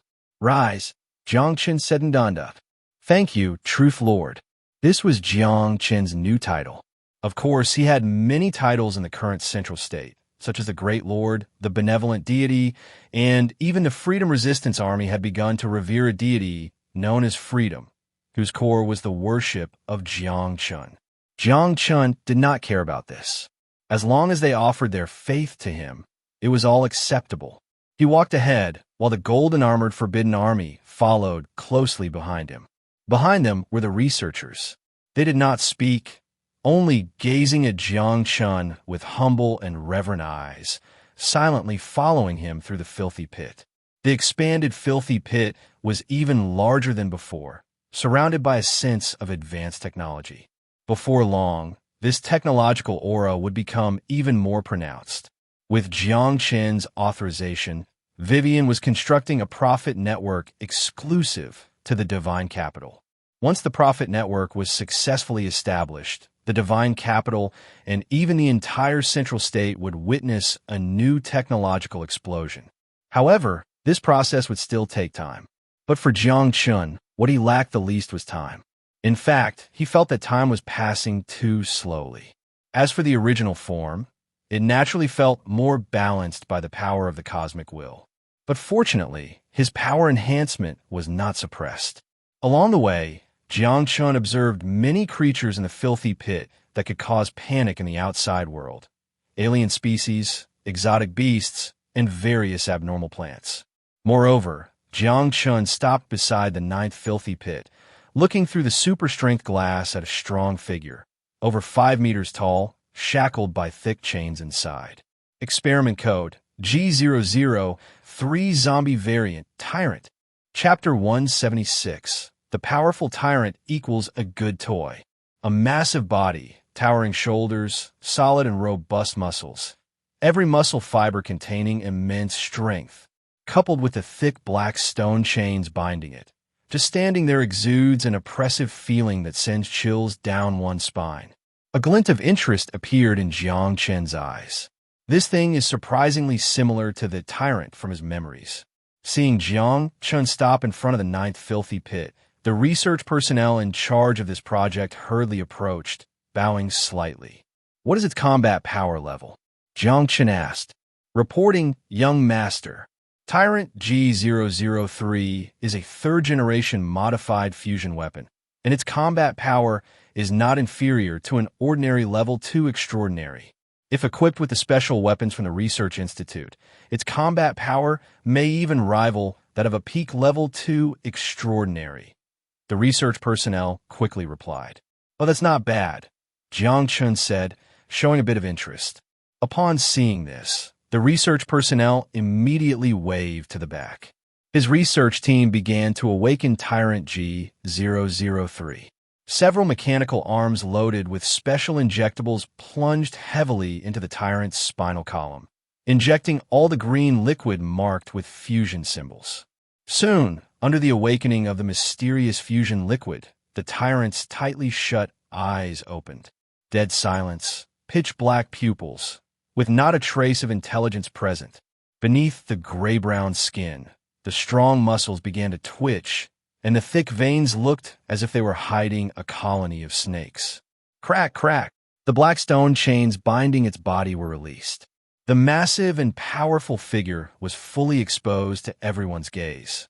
Dressed in a coat made of special steel, just taking 2 steps produced a heavy sound. Bang! At that moment, several crashing sound from iron cages resonated, and everyone looked over. They saw that the mechanical arms that had just injected the awakening agent for the tyrant were throwing down 2 iron cages. Inside those cages, 2 giant zombies, seemingly stitched together from various corpses, were madly crashing against the iron doors. Even these 2 giant zombies were larger than the tyrant. These mindless, beast-like giant zombies were the failed products of the tyrant. The tyrant looked at the 2 giant zombies and began to walk toward them, first walking, then breaking into a run. The steel boots stomped the ground with a thunderous sound. Just as the tyrant was about to charge at the 2 giant zombies, the mechanical arms suddenly opened the iron doors. The 2 giant zombies, like beasts gone mad, roared as they charged at the tyrant. The 2 giant zombies raised their massive arms and swung down at the tyrant. In response, the tyrant showed no signs of retreat, extending its hands forward, choosing to take the hit head-on. Boom! As expected, the tyrant was instantly sent flying. Seeing this scene, the research personnel suddenly felt a bit awkward. However, Jiang Chen at this moment did not care. He continued to watch the battle inside the glass door. The tyrant, having been smashed and thrown away, did not suffer any injuries. After being stitched up with special materials and high-strength fibers, it could even withstand small-caliber rocket shells. The tyrant quickly stood up from the ground and looked at the 2 giant zombies opposite it, charging forward once again. The 2 giant zombies continued to swing their thick arms towards the tyrant. However, this time, the tyrant did not choose to take the hits. Instead, it sidestepped to avoid the attacks. Seizing the opportunity while the 2 giant zombies were momentarily hindered, the tyrant clenched its fists and struck heavily at the heads of the 2 giant zombies. Bang! One of the giant zombies had its head shattered by a single punch, collapsing to the ground. The other giant zombie instinctively dodged this attack and let out another roar as it charged at the tyrant again. With one opponent down, the tyrant found it much easier to deal with the remaining opponent. When it came to fist-fighting with the giant zombie, the apparent size difference did not diminish the tyrant's strength. Furthermore, with its more agile movements, the tyrant managed to grab hold of the giant zombie's massive arm and threw it away. Without pausing, the tyrant pressed the attack. It dashed to the giant zombie that was trying to get up, gripping its massive arms with both hands while placing a foot on the giant zombie's face. The tyrant let out a battle roar. With a loud crack, the giant zombie's arm was torn off by the tyrant. But it didn't stop there. The tyrant looked at the still struggling giant zombie and once again grabbed its head with both hands. With another forceful tug, this time, the giant zombie had no strength left to resist. The tyrant held the giant zombie's severed head in one hand while stepping on its body, letting out a victorious roar. In the next moment, the tyrant lifted the giant zombie's head, opened its mouth wide, and drank the brain fluid containing the crystal core. Clap, clap. Outside, watching this battle that appeared to him as a performance of ants fighting, Jiang Chen smiled and clapped his hands. Not bad, it's still a pretty good toy. Upon receiving such praise from Jiang Chen, the researchers responsible for the tyrant experiment immediately showed excited expressions. Sir, the tyrant is not only a biochemical weapon, but it also has a significant connection with the Asar gene modification surgery. The second-generation Asar warrior modification plan is progressing well, and the tyrant's experiment has made a significant contribution. To this statement from the researchers, Jiang Chen showed a slight approval. Of course, it was only a little approval. How is the control of the tyrant? What about safety? The researchers were quite confident about this. Report, sir, of course. The brain core control of the tyrant is completely in our hands. It exists or is destroyed with just a single command from us. As for safety, the biochemical virus inside the tyrant has been altered through special genetic regulations, eliminating its infectious risks. Unless one chooses to come into contact with the tyrant in that specific way, it is very difficult to be infected with the unique biochemical virus of the tyrant. However, even if infected, it's not a problem. This type of biochemical virus is fundamentally different from the previous ones, and one might even say they are two entirely different viruses. For example, the biochemical virus only destroys human tissues, leading to death, with no possibility of becoming a zombie. Upon hearing this, Jiang Chen nodded. If that's the case, then it's not bad. As for other matters, Jiang Chen was not concerned. To him, the tyrant was merely a toy that slightly piqued his memories. Jiang Chen planned to continue wandering around the filthy pit, but with the arrival of the fifth night, he chose to halt his actions. Sir, the envoys of the 5 major forces have arrived in the capital. Chapter 177. Recapturing the family territory. According to your instructions, young master, Qinggu is currently in dialogue with them. Fifth Knight glanced at the 4 golden armor guards behind Jiang Chen and spoke to him. In response, Jiang Chen waved his hand. The 4 guards immediately bowed and retreated. Fifth Knight then skillfully returned to her position behind Jiang Chen, feeling that this spot suited her best as she looked at the side profile of her young master. What do you think of these 5 forces? Jiang Chen asked Fifth Knight. After pondering for a moment, Fifth Knight replied with 4 words, jumping clown. Hearing this, Jiang Chen couldn't help but laugh.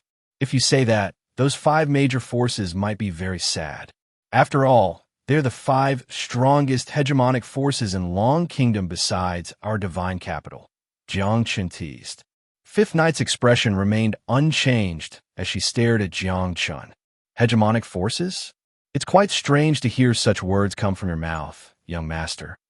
Is it? Jiang Chen smiled faintly. However, the smile on his face revealed his true thoughts. But there was nothing to be done about it. Compared to these 5 major forces, the current divine capital was simply too strong. So strong that even looking down on these 5 forces seemed to be an overestimation.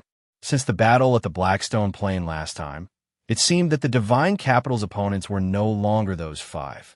Most importantly, calculating the time, it had been quite a while since the first campaign of conquest. The people of Long Kingdom had endured enough chaos. Thinking about it, it was indeed time to unify once again. Walking outside the filthy pit in the garden, Jiang Chen looked at the surrounding lush green trees. Ah, what a vibrant and pure scene. It was hard to believe that beneath this beautiful surface lay countless horrors. Fifth Knight followed behind Jiang Chen, just like before the apocalypse erupted, wandering through the garden, enjoying the tranquility. Suddenly, Fifth Knight noticed a small bench by the roadside. She glanced at Jiang Chen in front of her. Biting her red lip lightly, she gently brushed her hair aside and, with a slight blush on her face, said to Jiang Chen, "Young master, do you need to take a rest on my lap?" Huh? Hearing Fifth Knight's sudden question, Jiang Chen turned to look at her in surprise. But soon he smiled gently. "Then I'll trouble my maid to help me." Lying on the bench, with lush leaves above him and mountains obscuring half of his view outside, below his head was the soft and fragrant black silk that made Jiang Chen want to rub against it gently. Fifth Knight's delicate fingers gently massaged Jiang Chen's head. The calm expression on her face faded, replaced by a rare softness. However, soon, as Jiang Chen's head gradually moved closer, Fifth Knight's gentle expression began to change, her breathing becoming heavier. Her hands shifted from massaging to pressing. She even couldn't help but lift the hem of her short skirt, until Jiang Chen finished enjoying himself. It wasn't until the 16th night that he finally let go. However, although he said he had finished enjoying, it wasn't entirely true. As Jiang Chen leaned in and whispered something in her ear, D16 Ye's face immediately flushed with deep embarrassment. But she couldn't refuse her young master. After secretly instructing a few female shadow guards to keep watch around, not allowing anyone to approach, She lifted her maid's skirt, took off her leather shoes, and slowly sat down on the lounge chair. Soon, in the garden, a low, vibrant murmur began to resonate. It was unknown how long it had been. D16, Yi lay limply in Jiang Chen's arms, as if exhausted. The two resting did not engage in anything else. Jiang Chen held D16 Yi close, their faces pressed together, feeling the warmth of each other's bodies. They quietly enjoyed this brief moment of sacred time. Meanwhile, the shadow guard seemed to know that their superior was working. Thus, a message from outside the western part of Zhongzhou was reported to D16 Yi only after the two were filled with warmth and satisfaction. Upon receiving this news, D16 Yi's eyes flickered slightly. Master, the White Guardian Corps and the Imperial Fist Corps, which are following Miss Si Jean as bodyguards, have already successfully recaptured the entire mountain city and are now headed towards their destination, Tianfu City. Oh, that's quite fast. I just hope that there won't be any unwise fellows on the way to Miss Si Jin's hometown. Jiang Chen smiled slightly. D16 Yi looked at her young master with a strange expression. Isn't that more like hoping for more unwise fellows to appear? Thinking about the personnel configuration around Miss Si Jin at this moment. Valkyrie, Empress Intelligence Brain, plus 2 fully equipped ASA Core. Wherever they go, they will fight. Of course, this was just D16 Yi's sarcasm. During a clan meeting a month ago, it was announced that the Western Province must be prioritized for recapture by the capital, Xinjiang. Not only because of Si Jin and others, but more importantly, due to the geographical position of the Western Province and the various resources that appeared after the apocalypse. It was too important for Xinjiang. Thus, the plan to recover the Western Province had long been established. As for why the highest commander of the recovery plan changed to Si Jin, it was simply because our harem master wanted to go out for a stroll, and Ran Miaoyin went along as well. At the same time, at this moment in the Central Conference Building, the envoys of the powerful forces had already arrived. From passing through the various intelligent security checks required upon entering the Central Conference Building to seeing the magnificently palatial hall filled with bustling Xinjiang officials. This short walk allowed them to gain a new understanding of Xinjiang. Compared to the now-established system of Xinjiang, the forces they belonged to felt like children trying to learn to walk in Handan. They even suddenly realized that, in terms of the material gap with Xinjiang, their disparity was greater when it came to governance and administrative talent. Thinking about this, the envoys of the major forces furrowed their brows, and under the guidance of the administrative officials, they entered the central conference room. At this moment, the high-ranking officials representing Xinjiang's foreign affairs had already taken their seats. They were dressed appropriately, their expressions serious yet kind, and their eyes occasionally revealed a glimmer of wisdom. In contrast, the envoys of the major forces and their assistants seemed to be of a much lower caliber. Of course, this was understandable. After all, the diplomats from Xinjiang had been handling various diplomatic matters since before the apocalypse arrived, making them quite experienced. As for the envoys of the major forces, let's not even talk about it. Chapter 178. They want to drain the blood of Xinjiang. Are we all settled? As both sides were sizing each other up, a faint voice came from the entrance.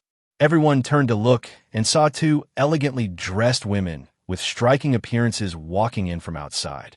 The diplomatic personnel from Xinjiang immediately turned serious upon seeing the 2 women, standing up from their seats and bowing respectfully. Vice President, Arbiter. The envoys from the major factions looked at the Xinjiang diplomats' actions, hesitated for a moment, and also stood up, slightly bowing to the 2 women. However, their eyes were filled with curiosity towards these 2 women. Although they had been informed earlier that they were meeting with the vice president of Xinjiang, seeing the 2 women in person still surprised them. In particular, the envoy from the Free Federation of Su Province rubbed his eyes as he looked at Su Chinga. You are Miss Su? Upon hearing this, Su Chinga looked at the envoy from the Free Federation with some surprise. You know me? Yes, before the apocalypse, I had the honor of attending a banquet hosted by director Su Bai, and I met you there. the envoy from the Free Federation said with a smile.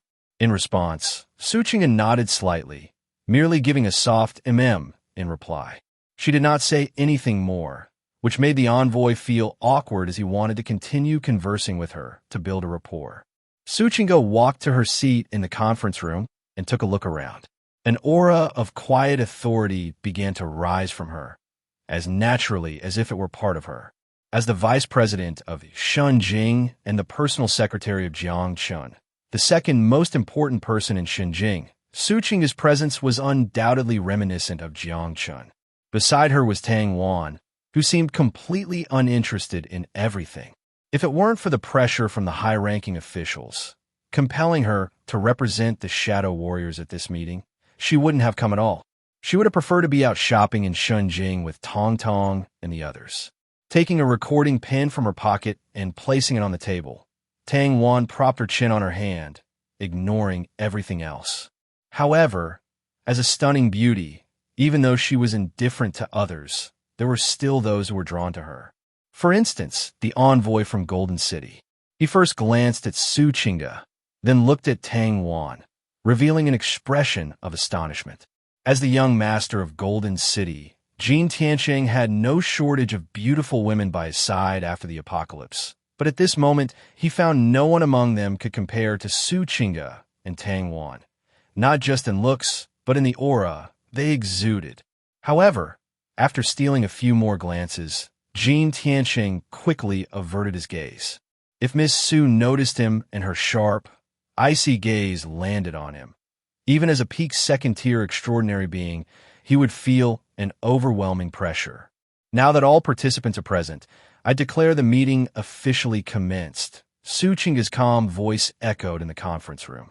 The diplomats from Shenzhen and the envoys from the major factions all sat down, their expressions turning serious as they began discussing matters related to their respective interests. Our purpose in coming to Shenzhen this time is to discuss the future of humanity's piece together. The envoy from the Free Federation, Wang Chengjia, stated first, laying the main task of the major faction's visit on the table after some small talk. Immediately following, the envoy He Yang of the Silver Cross Star nodded and said, "The envoy Wang Chengjia of the Free Federation is absolutely right. The apocalypse has descended, and humanity has already endured enough disasters and suffering.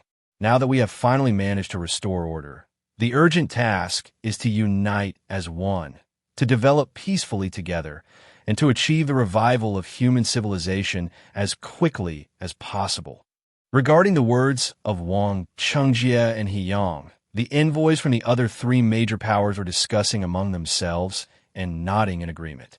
However, the diplomats from Shenzhen showed no signs of being moved by these remarks. What unity? What peaceful development? Unity equals the five major powers uniting together. Peaceful development equals we five major powers haven't matured yet. You need to wait until we mature before discussing other matters. As diplomats, they could see through the intentions of the five major powers at a glance. Nevertheless, the Shenzhen side did not interrupt their speech. Instead, they continued to ask politely, "Well, for the revival of human civilization, that's a great and bright goal. So, what do you envoys need us in Shenzhen do?" Upon hearing this response from Shenzhen, Tang Feng and the others were taken aback. This was somewhat different from their prior expectations of Shenzhen's response. Logically, Shenzhen should have refuted them, right? At this moment, Tang Feng fell silent for a moment before speaking up. "Our plan is for our several major powers to jointly establish a peace alliance within the territory of the Long Kingdom under the leadership of Shenzhen. In this alliance, we five powers are willing to elect Shenzhen as the leader." Hearing this statement, the diplomats from Shenzhen, even Suchinga, had their pupils dilate. A peace alliance led by Shenzhen? One interesting topic indeed. It was clear that the five major powers had ulterior motives in proposing this peace alliance. As the five major powers elaborated on the details of this peace alliance, the gazes of Suchinga and the others turned once again to indifference, with even a barely perceptible hint of sarcasm passing across their faces. This so-called peace alliance was merely a formal organization, somewhat similar to the pre-apocalyptic United Nations, but its actual power was significantly weaker than that of the UN. It could even be said to have little power at all. Moreover, since its main goal was to restrict the military expansion of the major powers, this point, which seemed to be for peace, was in fact aimed at limiting Xinjiang's power. After all, the five major powers had not yet clarified their internal affairs and would certainly not turn their aggression outward in the short term. Currently, the only one capable of initiating external expansion was Xinjiang. And there was another point that was even more ridiculous.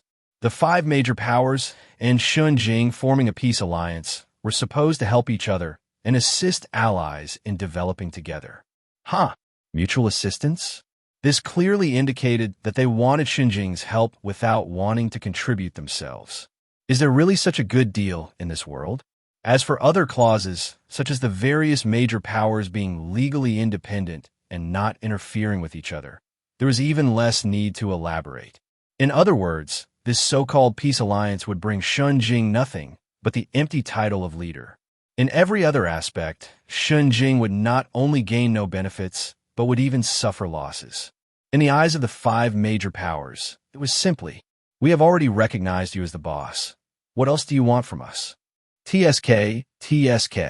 Even Tang Wan, who usually didn't pay much attention to these matters, couldn't help but click her tongue at this moment. This was not an alliance. It was clearly an attempt to siphon Xinjiang's resources. Chapter 179. The truth of negotiation is having a strong fist.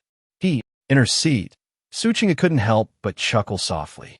Meanwhile, the five major forces below remained remarkably calm, clearly having anticipated the reaction from the capital, Xinjiang. However, as the saying goes, in negotiations, if one party is dissatisfied, they can slowly negotiate. As long as they start with a higher price, the final price after negotiation might turn out to be better than expected. The five major forces were evidently thinking this way. They understood that Xinjiang would never agree to the proposal they had just put forward. If Xinjiang really did agree, they would probably start to doubt whether it was a trap set by Xinjiang. Ahem, Miss Su, if you find our proposal unsuitable, we can continue to negotiate, Gu Xian from the Iron Alliance said as he took a sip of tea from the table. To be honest, for a tough guy like Gu Xian, the proposal from the five major forces made him feel somewhat embarrassed. It was simply too unreasonable. That's right, Miss Su, everything is negotiable. If you find anything unsuitable, we can make changes. The representatives from the Free Federation were much more accepting of this matter. In response, Suchinga did not reply. Meanwhile, the diplomats from Xinjiang adjusted their glasses on their noses, wearing a formulaic smile. They were ready to start their presentation. To be honest with all the esteemed envoys, regarding the grand plan for the revival of human civilization, Xinjiang has long regarded this matter as a top priority, and we have been working diligently on this grand plan for human revival. Upon hearing this statement from the Xinjiang diplomat, the five major forces were taken aback. Wait, shouldn't we be discussing the matters of the peace alliance now? Why are you skipping right to the most critical issues? Without allowing them to interject, the diplomats from Xinjiang continued their presentation. Since the arrival of the apocalypse, all departments in Xinjiang have been dedicated to restoring human order. Under the leadership of our families, Xinjiang has become the beacon of human civilization, illuminating the path for lost souls, leading to the subsequent recovery of Zhongzhou. I believe that during your journey here, you have also seen that under the leadership of Xinjiang, the order, production, and even human activities in the major cities of Zhongzhou have greatly recovered. In terms of scientific and cultural development, Xinjiang's strength in science and culture needs no further elaboration. We can proudly say that we are at the forefront of the entire blue planet.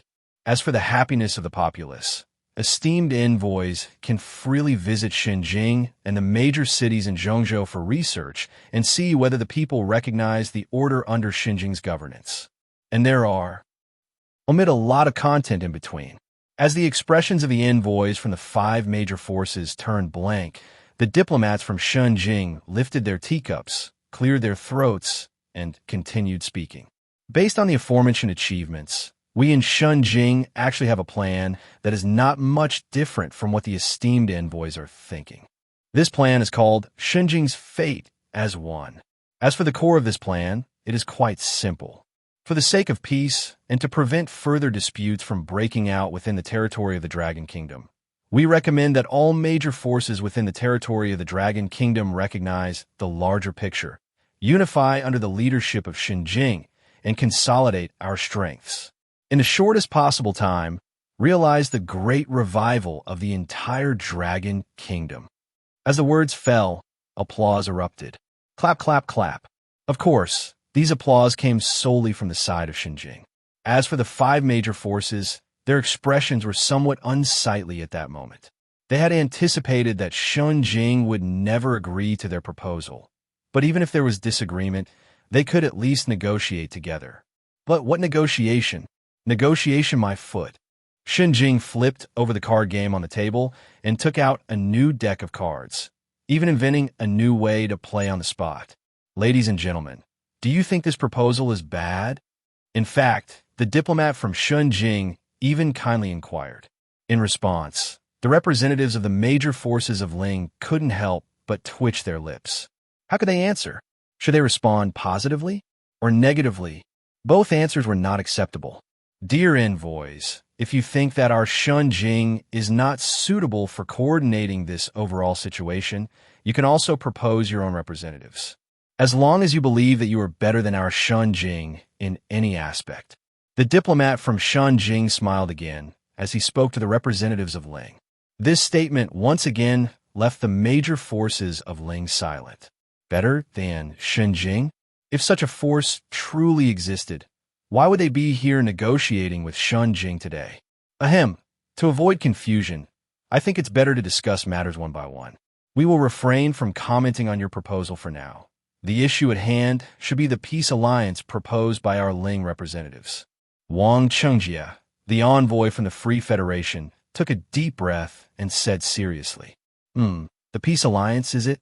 That's fine, but we believe that the contents of the peace alliance are quite similar to our Shunjing destiny community. So we suggest that the peace alliance can exist as a subsidiary plan to the Shunjing destiny community. The diplomat from Shunjing smiled again as he addressed the representatives of Ling. Upon hearing this, the expressions of the major forces of Ling became even more difficult to look at. Considering their proposal as a subsidiary plan was, in a way, an insult to them. Meanwhile, sitting in the main position, Su Qingge and Tang Wan were teasingly observing this scene. Indeed, don't be fooled by how easily the diplomat from Shunjing seemed to have the upper hand. The most important reason for this is that Shunjing is too strong. As the saying goes, strength is the foundation of peace, and military power is the backing of diplomacy. Only with strong capabilities can one stand tall in diplomacy. If your own strength is not strong, you end up in a situation similar to that of the Ling major forces. They wanted to reject it, but could they dare to do so? No, because rejecting it would be tantamount to slapping Shunjing's face, giving Shunjing a reason to deal with them. Shunjing is different. Our Shunjing is powerful, and even if all the major forces of Ling unite, they might not be able to defeat Shunjing. Therefore, our Shunjing has ample confidence to reject your proposal and even regard your proposal as a subsidiary plan. The key point is that you cannot retaliate. Once you retaliate, you give Shunjing leverage against you, and Shunjing can deal with you. Thus, from the very beginning, the outcome of this negotiation was already predetermined. No matter what, the will of this negotiation must yield to Shunjing. Now, some might ask, if that's the case, why did the Ling major forces still come to negotiate? Well, it's simple. Because their proposal was planned before Shunjing intervened, having been discussed and agreed upon by the headquarters of the Ling major forces. Before they reached Shunjing, before they witnessed the grand military exercises of Shunjing's for Major Corps, and before they saw the prosperity of Shunjing City that surpasses common understanding. In their hearts, one of the major forces of Ling might not be a match for Shunjing. As long as their major forces united, it would be enough to challenge Shunjing. However, when they reached Shunjing and witnessed the strength and prosperity of Shunjing's military, they suddenly realized that even if their major forces united, it seemed they were not a match for Shunjing after all. As a result, the proposal they designed, considering their two sides as equals, or even with them seemingly holding an advantage, became somewhat awkward. Chapter 180. The Easy of the True God Church, Relics of God. The first round of discussions has concluded. The result was that neither side managed to come to any agreement, which both parties had anticipated from the start. After all, how could they possibly discuss matters that would affect the entire landscape of the Dragon Kingdom in just one meeting? However, both sides did get a glimpse of each other's needs during this negotiation. The five major forces needed various resources from the capital, as well as support in technology and talent. Yet, while they sought support from the capital, they also needed to keep it in check, as the capital's development was indeed progressing too rapidly. If they allowed the capital to continue its unchecked development, their hopes of catching up would become exceedingly slim. Thus, the five major forces found themselves in a dilemma. On one hand, they hoped to receive aid from the capital, while on the other, they needed to suppress it. This is precisely why they discussed the rather bizarre Peace Alliance plan, aiming to use some empty titles to appease the capital in order to secure various forms of support. But clearly, the capital was not foolish. The capital's needs were quite simple, and one might even say that it had little need for the five major forces. After all, the capital's development plan had already been laid out by Jiang Chen at the onset of the apocalypse. The three-step expansion plan. Central region, Dragon Kingdom, the entire blue star. The path of the capital was steadfastly following Jiang Chen's blueprint. So, in the conference room of the highest executive meeting, Suchinga held a cup of coffee in her hand, lightly sipping from it. Like Jiang Chen, she stood by the floor-to-ceiling window, gazing out at the city, a stunning smile gracing her exquisite face. The negotiations with the five major forces are fundamentally unimportant.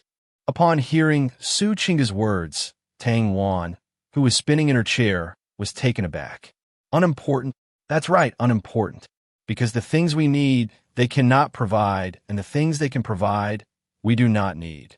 Suchinga nodded. In fact, if we were to establish any negotiation terms with them, it would certainly be to their benefit. Tang Wan felt a bit confused, struggling to comprehend Suchinga's statements. If that's the case, then why do we even need to negotiate with them? Why not just skip it? No, we absolutely must negotiate. Even if the outcome of this negotiation is a bitter parting, we still need to talk. Why? Because of the situation. Tang Wan. The more they talked, the more confused Tang Wan felt. Her mind was spinning. What on earth was this all about? Could you political folks make it a bit more straightforward? Tang Wan gritted her teeth at Suchinga. It was known that when she was with the Free Resistance Army, she had never liked dealing with these matters. Whenever there were meetings, she was just there to fill the numbers. She only followed the arrangements from above. Therefore, political terminology gave her a headache. Upon hearing Tang Wan's remark, Suchinga couldn't help but turn around and give her a look of disdain. That gaze instantly made Tang Wan feel like she was being looked down upon, much like a scholar looking at an illiterate person. To put it in simpler terms, the current negotiations are being closely watched by various forces in the Dragon Kingdom, and the forces that can participate in this meeting will be recognized as legitimate by a vast majority of people within the Dragon Kingdom. Meanwhile, other minor forces may be deemed somewhat illegal. Suchinga explained. Upon hearing Suchinga's explanation, which was almost like plain language, Tang Wan immediately sat up from her chair, slapping her thigh covered in black stockings with a resounding smack. Oh, I understand. This is what they call, right? The power of definition. You even know about the power of definition? Suchinga looked at Tang Wan with a strange expression. Hey, don't think I know nothing. After all, I used to be a senior officer in the Free Army. I'm still clear about these basic concepts. Tang Wan couldn't help but say to Suchinga, is that so? And then you were caught all at once by the young master. Tang Wan, if you can't say anything nice, you don't have to say anything at all. Knock, knock, knock. There was a knock on the door. "Come in." Suchinga set down her coffee cup and said calmly. "Vice President." A tall female official in a suit walked in. "What's the matter?" Suchinga asked. "This is something that the envoy from the Church of Truth entrusted to you when he left. He said it contains very important information that even the young master would be interested in." The female official handed a sealed envelope to Suchinga. "Church of Truth? Information that would interest the young master." Suchinga took the envelope, her pupils slightly moving. "All right, you can leave now." "Yes." The female official exited. Tang Wan immediately leaned over to Suchinga's side. Suchinga didn't hide anything and directly opened the envelope. As they looked at the contents of the envelope, both Tang Wan and Suchinga's pupils constricted. Then, their expressions immediately became serious. Without hesitation, the two women quickly dialed Jiang Chen's phone number. Not long after, Jiang Chen's figure arrived at the president's office in the central building. The chair that Tang Wan had been sitting in was now occupied by Jiang Chen. As for Tang Wan and Suchinga, they stood with Da in front of the desk, looking at the letter in hand. A smile gradually appeared on Jiang Chen's face. There were only a few lines on the envelope. It was a pitch-black image with very ancient symbols. And below this black image was a single line. "Unknown divine relic. Young master, I suggest we immediately capture the envoy of the Church of Truth and send him to the Evolution Research Institute for a loyalty steel imprint operation." Da coldly said something that made Tang Wan raise her eyebrows in surprise. "No need." Jiang Chen shook his head. "If I'm not mistaken, this envoy from the Church of Truth doesn't know much about this matter. In fact, the entire organization of the Church of Truth probably only has a vague understanding of this so-called divine relic." Jiang Chen placed the letter on the desk, picked up the tea from the table, took a sip, and said with a smile. Upon hearing this, Suchinga frowned. "So, according to the young master, this envoy from the Church of Truth is trying to fool us. Well, it's hard to say for sure, but at least this envoy from the Church of Truth should know very little." Jiang Chen looked at the mysterious black symbol on the piece of paper on the table, his eyes flickering. However, he did say one thing correctly. "I'm indeed quite interested in this relic. So, go tell the envoy from the Church of Truth that tomorrow morning at 10 o'clock, I will meet him here." "Yes, young master. I'll arrange it immediately." Suchinga quickly nodded and said. Chapter 181. The Madman of the Truth Church. After the negotiation concluded, Luo Hong, the messenger of the Truth Church, returned to his hotel room feeling anxious. At that moment, the bustling cityscape outside the floor-to-ceiling window failed to capture his attention. He paced back and forth in the room with his hands clasped behind his back, displaying his extremely restless heart. He had no idea what the contents of the letter that the president had entrusted to him were, nor did he know whether that letter would attract the attention of the capital city or even pique the interest of its ruler. Nevertheless, since this was a matter the president had specifically mentioned to him before departing, he felt he must harbor some anticipation. Taking a deep breath, Luo Hong attempted to calm his inner turmoil and shifted his gaze to the vibrant city of Shenzhen outside the window, his eyes brimming with intense fascination. It was as if he were gazing upon a breathtaking beauty.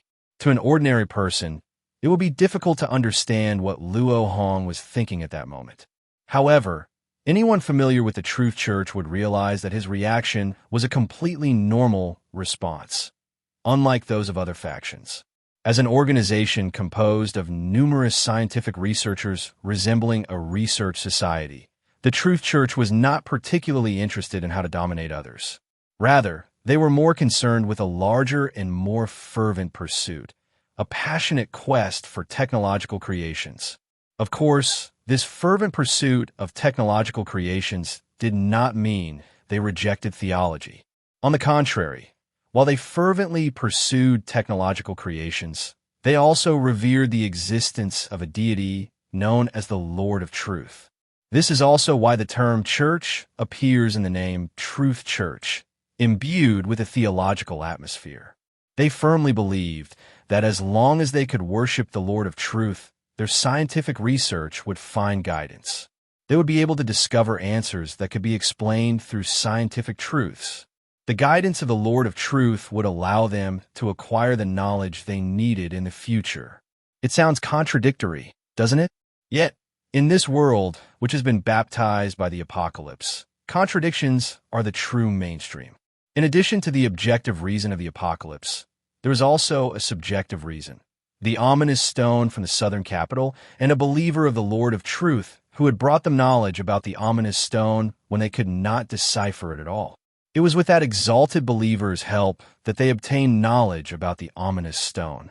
Although this knowledge was minuscule, it opened a door to a vast realm of science in their hearts, a realm of immense potential.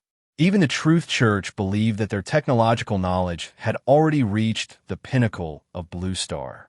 However, when they turned their gaze from Yun province to the outside world, they found that the dazzling city of Xinjiang, shining like a morning star that could blind their eyes, revealed to them that they were still quite immature. The most crucial factor was that the believer of the Lord of Truth, whom they regarded as their guiding light, had told them the night before his disappearance that the truth could be found in Xinjiang, where they could continue to seek wisdom. Luo Hong let out a long breath. Through the investigations of the Truth Church, they had already learned the whereabouts of the wisdom their guiding light had spoken of in Xinjiang, the Evolution Research Institute. This was a place shrouded in mystery, even among the upper echelons of Xinjiang. Whether it was the Aso warriors, the fearless mechs of Xinjiang, or the current city of Xinjiang itself, all of these technological manifestations of truth were the embodiment of the wisdom of the Evolution Research Institute.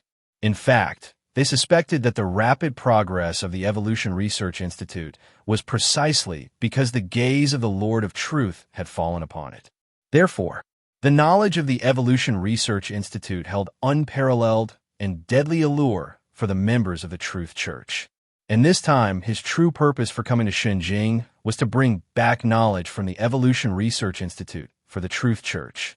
Thus, after handing the letter to the higher-ups of Xinjiang, he felt so anxious. He desperately wished to receive a notice from Xinjiang, telling him that he had gained an audience with the ruler of Xinjiang. This time, he hoped that the gaze of the Lord of Truth would be upon him. Knock, knock, knock. Who is it? Hearing the sudden knock on the door, Luo Hong jolted, shouting with a voice tinged with anxiety. "Excuse me, Mr. Luo Hong. I am the secretary next to the vice president. I have an important matter to inform you." A warm female voice came from outside the door. As soon as he heard this, Luo Hong's heart began to pound rapidly. His blood pressure surged. The speed of blood circulation throughout his body increased. He struggled to contain his excitement as he opened the door. Standing outside were several individuals dressed in formal suits, among whom was a rather attractive woman. The secretary, who introduced herself, looked at Luo Hong with a charming smile on her face that was not lacking in politeness. "What is it?" Luo Hong didn't realize that his voice trembled as he spoke those words. "Mr. Luo Hong, you are fortunate to have an audience with the highest president at 10 o'clock tomorrow morning. A special vehicle will come to pick you up. Please make the necessary preparations." The secretary spoke gently to Luo Hong.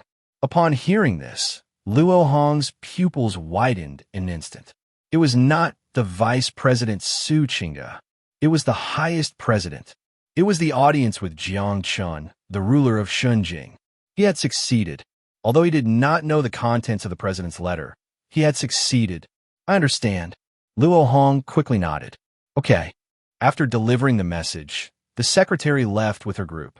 They did not notice that, just as the female secretary and her group departed, several figures had concealed themselves around the corner of the hotel hallway. As Luo Hong closed the door, his face was initially calm. He looked out at the bustling city and took a deep breath, seemingly trying to maintain his composure. However, soon he could not help but cover his face, and an odd laughter escaped from his lips. It started off as intermittent chuckles, but eventually it transformed into uncontrollable maniacal laughter. He was like a madman. Chapter 182. Betrayal? Unity. At the same time, on the other side, the news of the secret meeting between the envoy from the Holy Church of Truth and the officials from the capital had reached the ears of the other four major factions. Golden City. Jiang Chen sat back on the sofa, a cigarette perched between his fingers, his eyes flickering as he contemplated. In front of him stood a figure, bowing respectfully. Is it confirmed that the person who contacted Luo Hong is from the capital? Jiang Chen took a deep drag from his cigarette and exhaled, enveloping the area in a haze of smoke. Sir, it can be confirmed that it is definitely someone from the capital, the man replied with utmost certainty. Upon hearing this, Jiang Chen took another deep drag from his cigarette. Just after we announced that the negotiations with the capital have yielded no results, Luo Hong meets with people from the capital. What exactly is the Holy Church of Truth doing? It's important to note that this time, the four major factions had united under the banner of Golden City, aiming to present a united front before the capital. Yet now, the Holy Church of Truth had secretly contacted the capital. What does this mean? To put it bluntly, this is betrayal. What about the other four factions? Do they know about this? Jiang Chen asked, extinguishing his almost burnt-out cigarette in the ashtray. They should all know by now, the man answered respectfully. Jiang Chen fell silent upon hearing this response. At this moment, no one could tell what he was thinking. Northern Alliance. The news of the secret dealings between the capital and the Holy Church of Truth reached Tang Feng, the envoy of the Northern Alliance, almost immediately after it happened. What do you all think about this matter? Tang Feng looked around at the people present. These individuals were somewhat knowledgeable about diplomacy within the Northern Alliance. They were also there to assist him in making judgments during this visit to the capital. This doesn't require much discussion. The Holy Church of Truth must have reached some unsavory deal with the capital. This is a betrayal against us. Before the older members could speak, a young voice filled with indignation came from beside him. Upon hearing this voice, everyone except Tang Feng frowned. Xiaojia, you mustn't speak so recklessly, Tang Feng quickly reminded. Hearing Tang Feng's words, young Xiaojia opened his mouth but ultimately closed it. Everyone, please don't mind. You know Xiaojia's personality. He just speaks his mind, Tang Feng quickly explained, smiling at the others. As the third-ranking figure of the Northern Alliance, he still needed to maintain face. Thus, after glancing at Yang Xiaojia, the others shifted their attention elsewhere. Even so, Yang Xiaojia still felt the disdain in their eyes, as if they were saying he should be grateful to have a good brother like Tang Feng. This made Yang Xiaojia's eyes flash with anger. However, seeing his brother's serious expression, he chose to hold back. Xiao Feng, we think it's best not to rush into any conclusions about this matter. Regardless of what the Holy Church of Truth and the capital are discussing, in the current situation, our major factions must maintain unity. Upon hearing this, Tang Feng nodded. Yeah, I think so too. The power displayed by the capital is too strong. If we don't stick together, we won't have any chance of confronting them. Since that's the case, let's pretend we didn't see the Holy Church of Truth's contact with the capital. As long as they don't harm our interests, Tang Feng stated, and everyone nodded in agreement. However, Xiao Feng, if the situation changes, we must not be slow to act. An elder reminded him. In response, Tang Feng expressed understanding. I understand. If the time really comes, I will decisively take action to fight for the interests of the Northern Alliance. Regarding the private contacts between the Church of Truth and Xinjing, the handling methods of the Silver Cross Star and the Free Federation are not much different from those of Golden City and the Northern Alliance. As long as the Church of Truth does not harm their interests, they can pretend not to see anything else. Of course, the actions of the Church of Truth have made them vigilant and even count as a bad precedent. Some covert actions began to gradually take shape when negotiations became deadlocked. Early the next morning, Luo Hong, under many watchful eyes, boarded a special vehicle heading to the central building of Xinjing.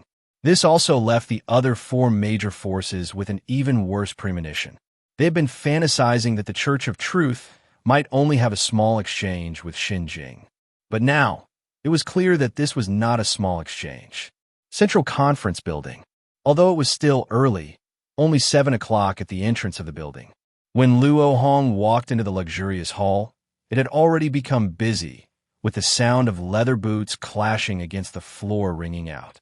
The newly arrived staff members, without exception, walked to the marble mural of the Holy Lord to offer their sincere prayers before entering work mode. Seeing this, Luo Hong hesitated for a moment and asked the attendant next to him if he could pray. The attendant replied that he certainly could. Thus, Luo Hong stood in front of the mural named the Savior of the Holy Lord and began to pray. He did this mainly to show the people of Xinjing his sincerity. After all, in his view, this Holy Lord was actually Jiang Chen. As he silently recited the prayer to the Holy Lord, he suddenly opened his tightly closed eyes, revealing an expression of disbelief. A hallucination? No, it didn't seem like a hallucination. As a transcendent being, his bodily functions were already more than 10 times that of an ordinary person. That warm feeling, as if shrouded in holy light. It was definitely not a hallucination. He looked at the mural in front of him, and in that moment, he faintly seemed to see the Holy Lord shining with divine light. He quickly rubbed his eyes, making his pupils widen a little.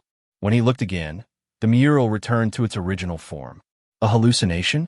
Luo Hong asked himself once more. He fell silent.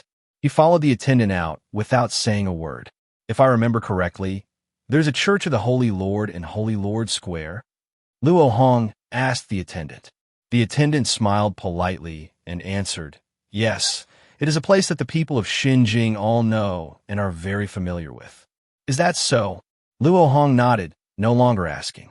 However, just as he was about to enter the elevator, he turned back and took a heavy look at the mural made of sacred white marble, the Savior of the Holy Lord. We pray, forever chanting his holy name. We offer, looking forward to his response. We are devout, wishing to be cloaked in his holy light. We are humble, wishing to forever be his servants. The Eternal Holy Word. Chapter 183. Bet the entire Truth Church. At this moment, Luo Hong did not know what he was thinking inside. He felt guilt. He also felt that guilt did not exist. Conflicting emotions churned deep within him. Devoutness or disloyalty. God or truth. All of this left Luo Hong in a state of confusion. At the moment he saw him. At the moment he heard his words. In that instant, he could not help but want to kneel before him. Truth, isn't it just the holy word, Luo Hong?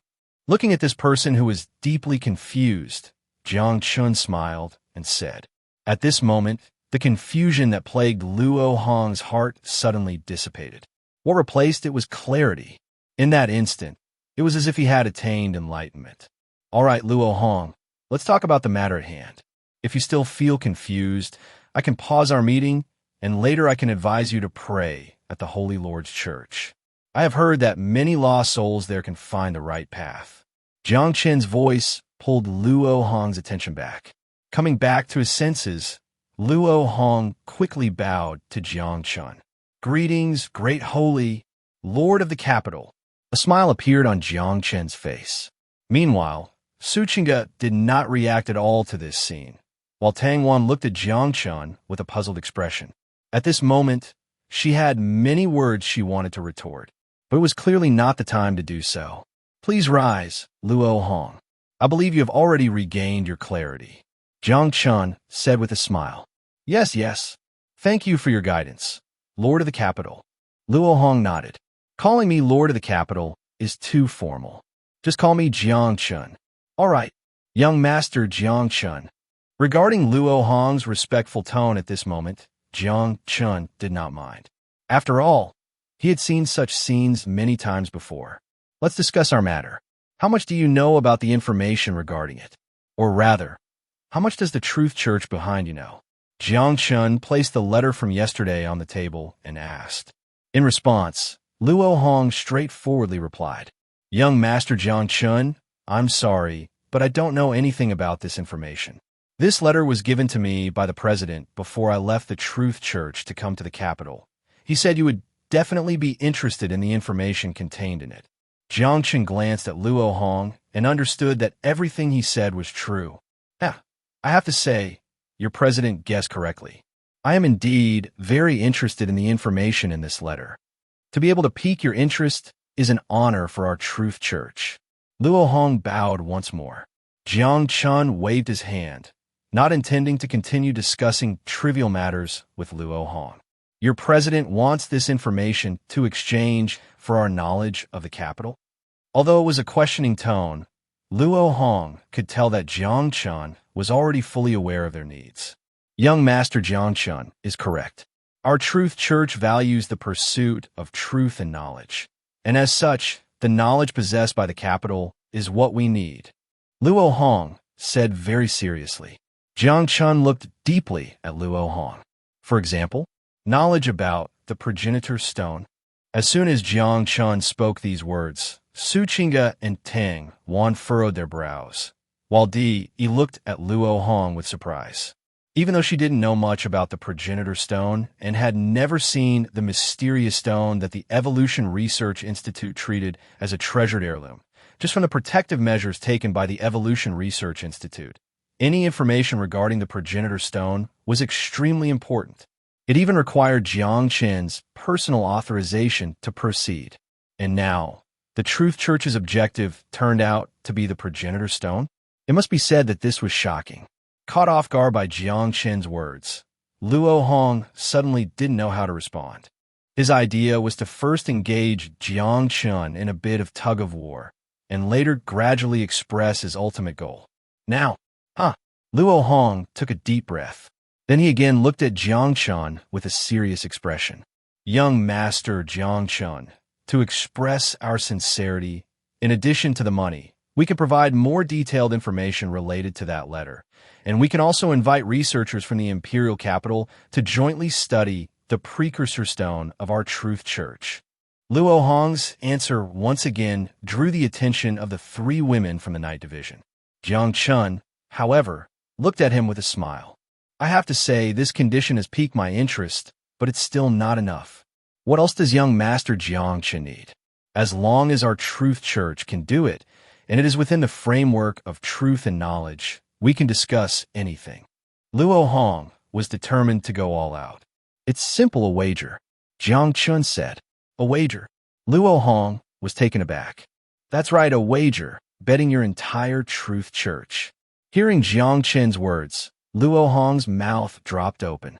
The three women from the Night Division looked similarly shocked.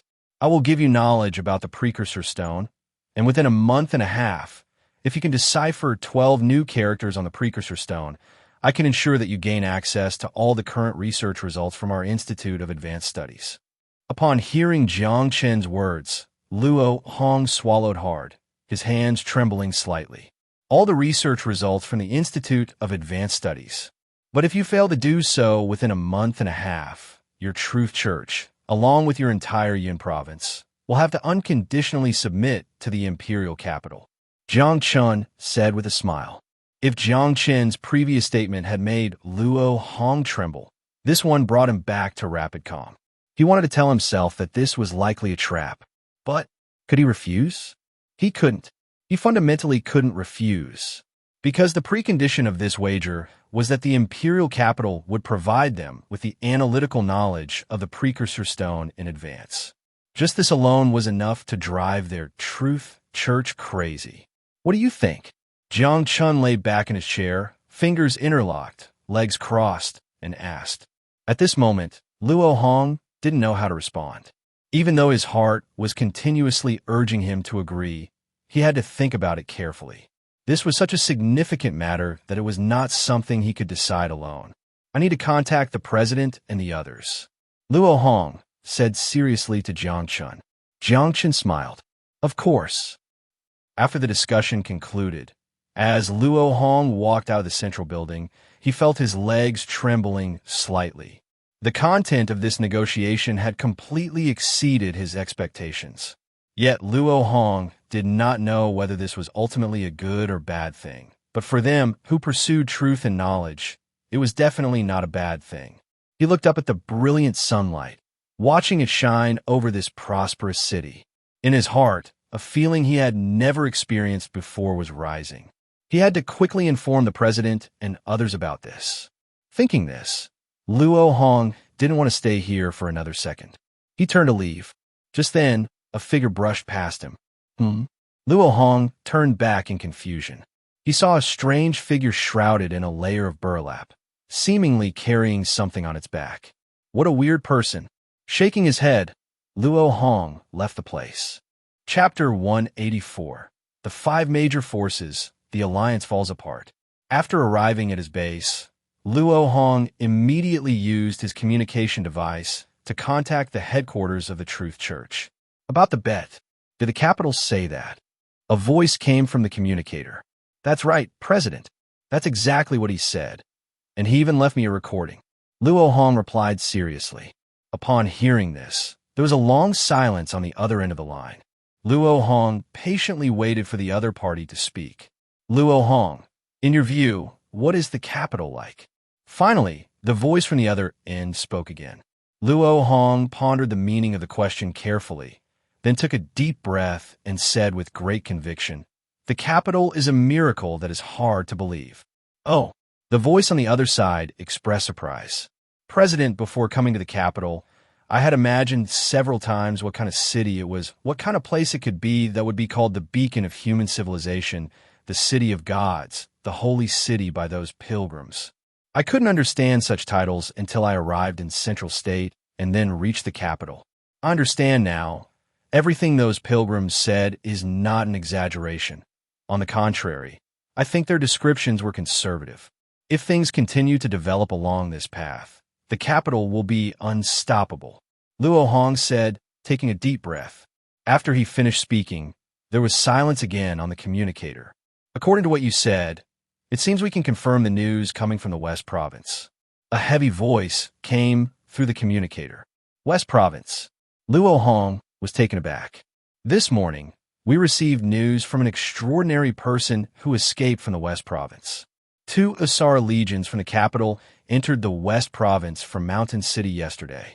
As of today, these 2 Asar legions are less than 500 kilometers from the provincial capital, Tianfu City, and all forces along the way have shown no ability to resist. In fact, 1 third-tier extraordinary was killed for resisting. Listening to the voice from the communicator, Luo Hong's eyes widened. The capital, it has actually begun operations in the West Province, and the progress is so fast. For a moment, Luo Hong didn't know how to respond. After a long pause, he finally managed to utter a sentence he wasn't sure how to express.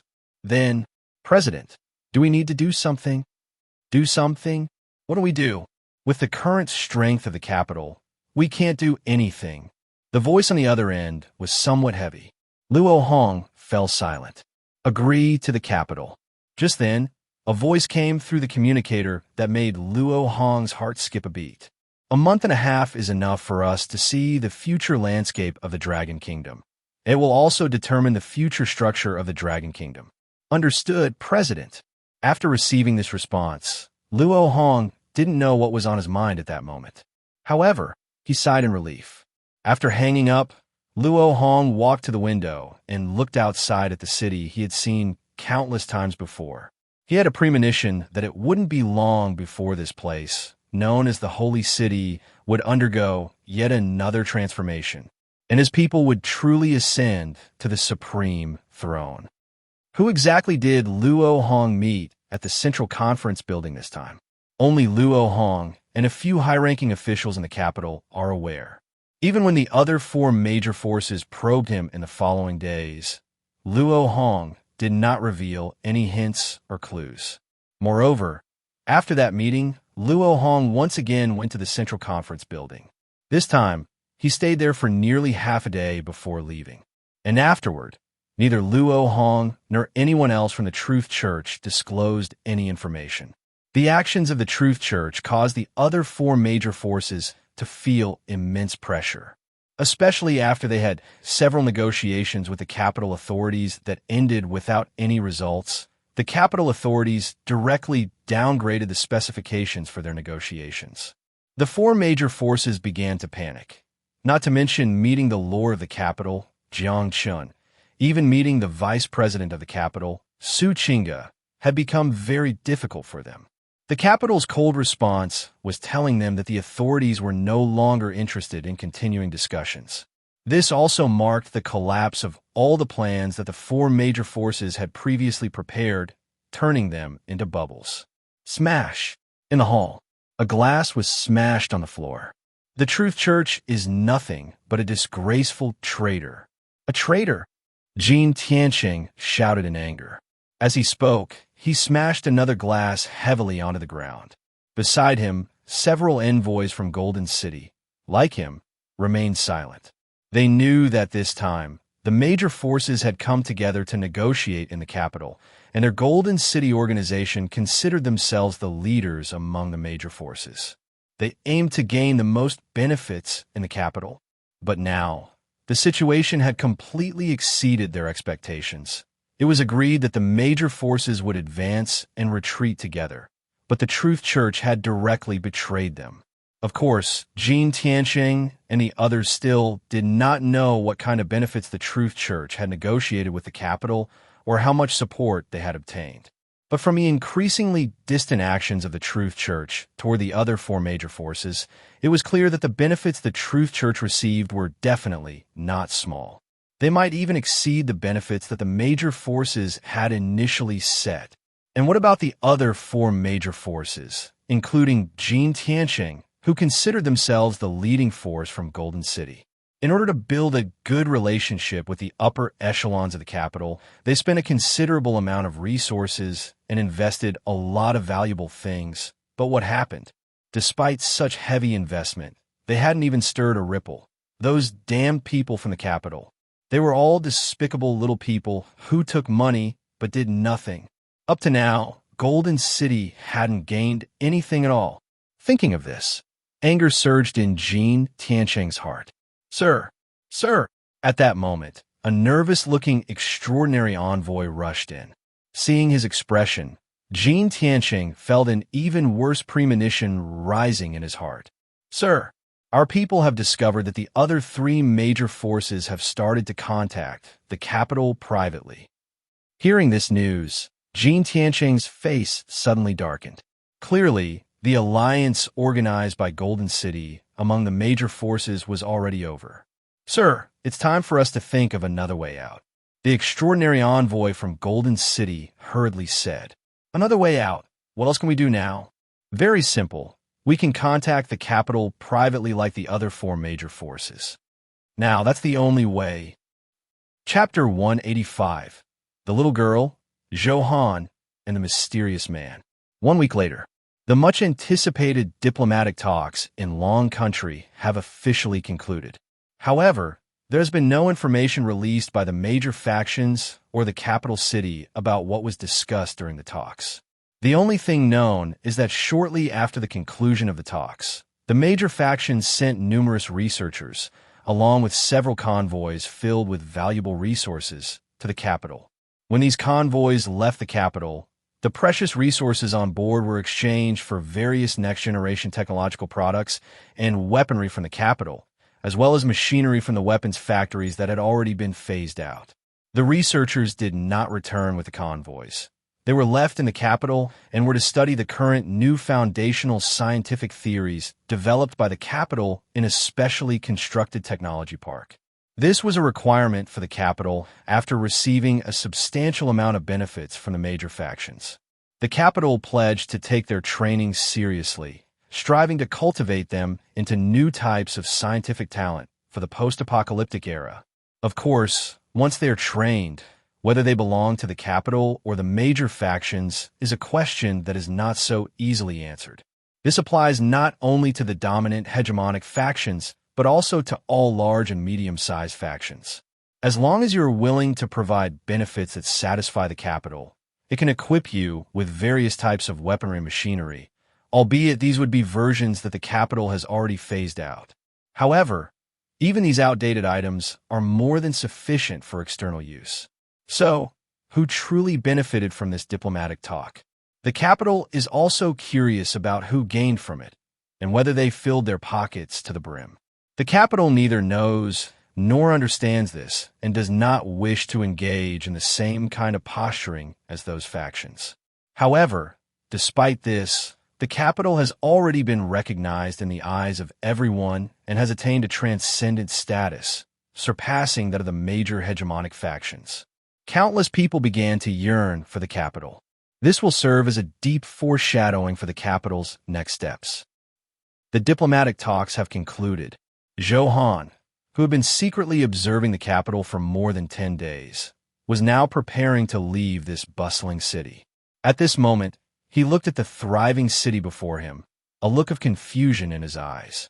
He was unaware of what exactly was on his mind at that moment, but after gaining a deeper understanding of the capital over these days, an instinctive question emerged in his mind. Is this capital really something he can overthrow? Even with his awakened SS-level powerful abilities, could he truly overthrow this city? Overthrow the Jiang family? The more he learned about the capital, the more despair he felt about his goal. Does the Human Guardian Alliance, or even the current Long Country, really have any force that could match the capital? No, there really isn't. The capital instills an incomparable hope in those who aspire to it, while those who oppose it can only feel an unfathomable despair. At this moment, Zhou Han was completely engulfed in self-doubt and confusion. What should he do? The more he understood, the more despair he felt. He sat slumped on the ground, and vaguely he seemed to foresee the capital eliminating the Human Guardian Alliance, eradicating other major factions, and then a new, powerful nation emerging in this post-apocalyptic new era. And he, just a tiny insignificant ant. Zhou Han mocked himself. Stop. Don't run. You run again, and we'll open fire. At that moment, a hurried voice came from a small alley behind him. Upon hearing the voice, Zhou Han immediately snapped back to reality. He leaped and quickly hid in a concealed corner. He looked carefully outside and saw a girl dressed in him. Zhou Han frowned as he watched the scene outside. He saw a girl in ethnic minority clothing being chased by a group of officers from the Jing Ministry of Justice, who were wearing powered exoskeletons. What was strange was that, despite the officers' enhanced speed from the exoskeletons, they couldn't catch up with the girl at all. The girl's movements were extremely agile as she darted through the alley, clearly about to shake off the pursuing officers behind her. In fact, she even turned around and made a mocking face at the detectives behind her. This made Zhou Han's lips twitch, and he couldn't help but marvel at the girl's bravery. The Ministry of Justice officers, infuriated by such taunting, immediately raised their electric stun guns. Electric currents shot towards the girl in an instant, but because she was nimbly dodging, the current only struck the wall beside her, leaving a gray mark. Even so, it made the girl extremely frightened. Although the stun gun wouldn't be fatal, being hit would be enough to make anyone regret it. Behind her, one shot missed. A few more officers drew their stun guns and fired at the girl. She hurriedly avoided them. Her speed could surpass that of the officers, but she couldn't outrun the stun guns. Just as an electric current was about to hit the girl from behind. At that moment, a figure suddenly flashed by from the side. Even the officers from the Ministry of Justice hadn't reacted yet, and that figure had already taken the girl away from the scene, leaving the officers wide-eyed. Wow, let go of me. Let go of me. Otherwise, the giant god will punish you. The girl rescued by Zhou Han kept struggling. Her hands and feet flailed around like a little dog. Zhou Han glanced at her, then looked around, and after confirming it was safe, he set her down. As soon as her feet touched the ground, the girl immediately took off running, not even noticing the wall in front of her. And then, bang! Zhou Han. Ow, that hurts! Holding her reddened nose, the girl crouched in the corner, tears streaming down her face from the pain. It's all your fault. Just as Zhou Han was thinking of comforting this little brat, the girl stood up and pointed angrily at Zhou Han. Zhou Han. Well, what a deal. Doing a good deed but not getting any reward.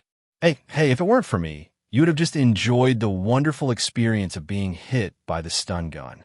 Johann looked at her speechlessly. No way.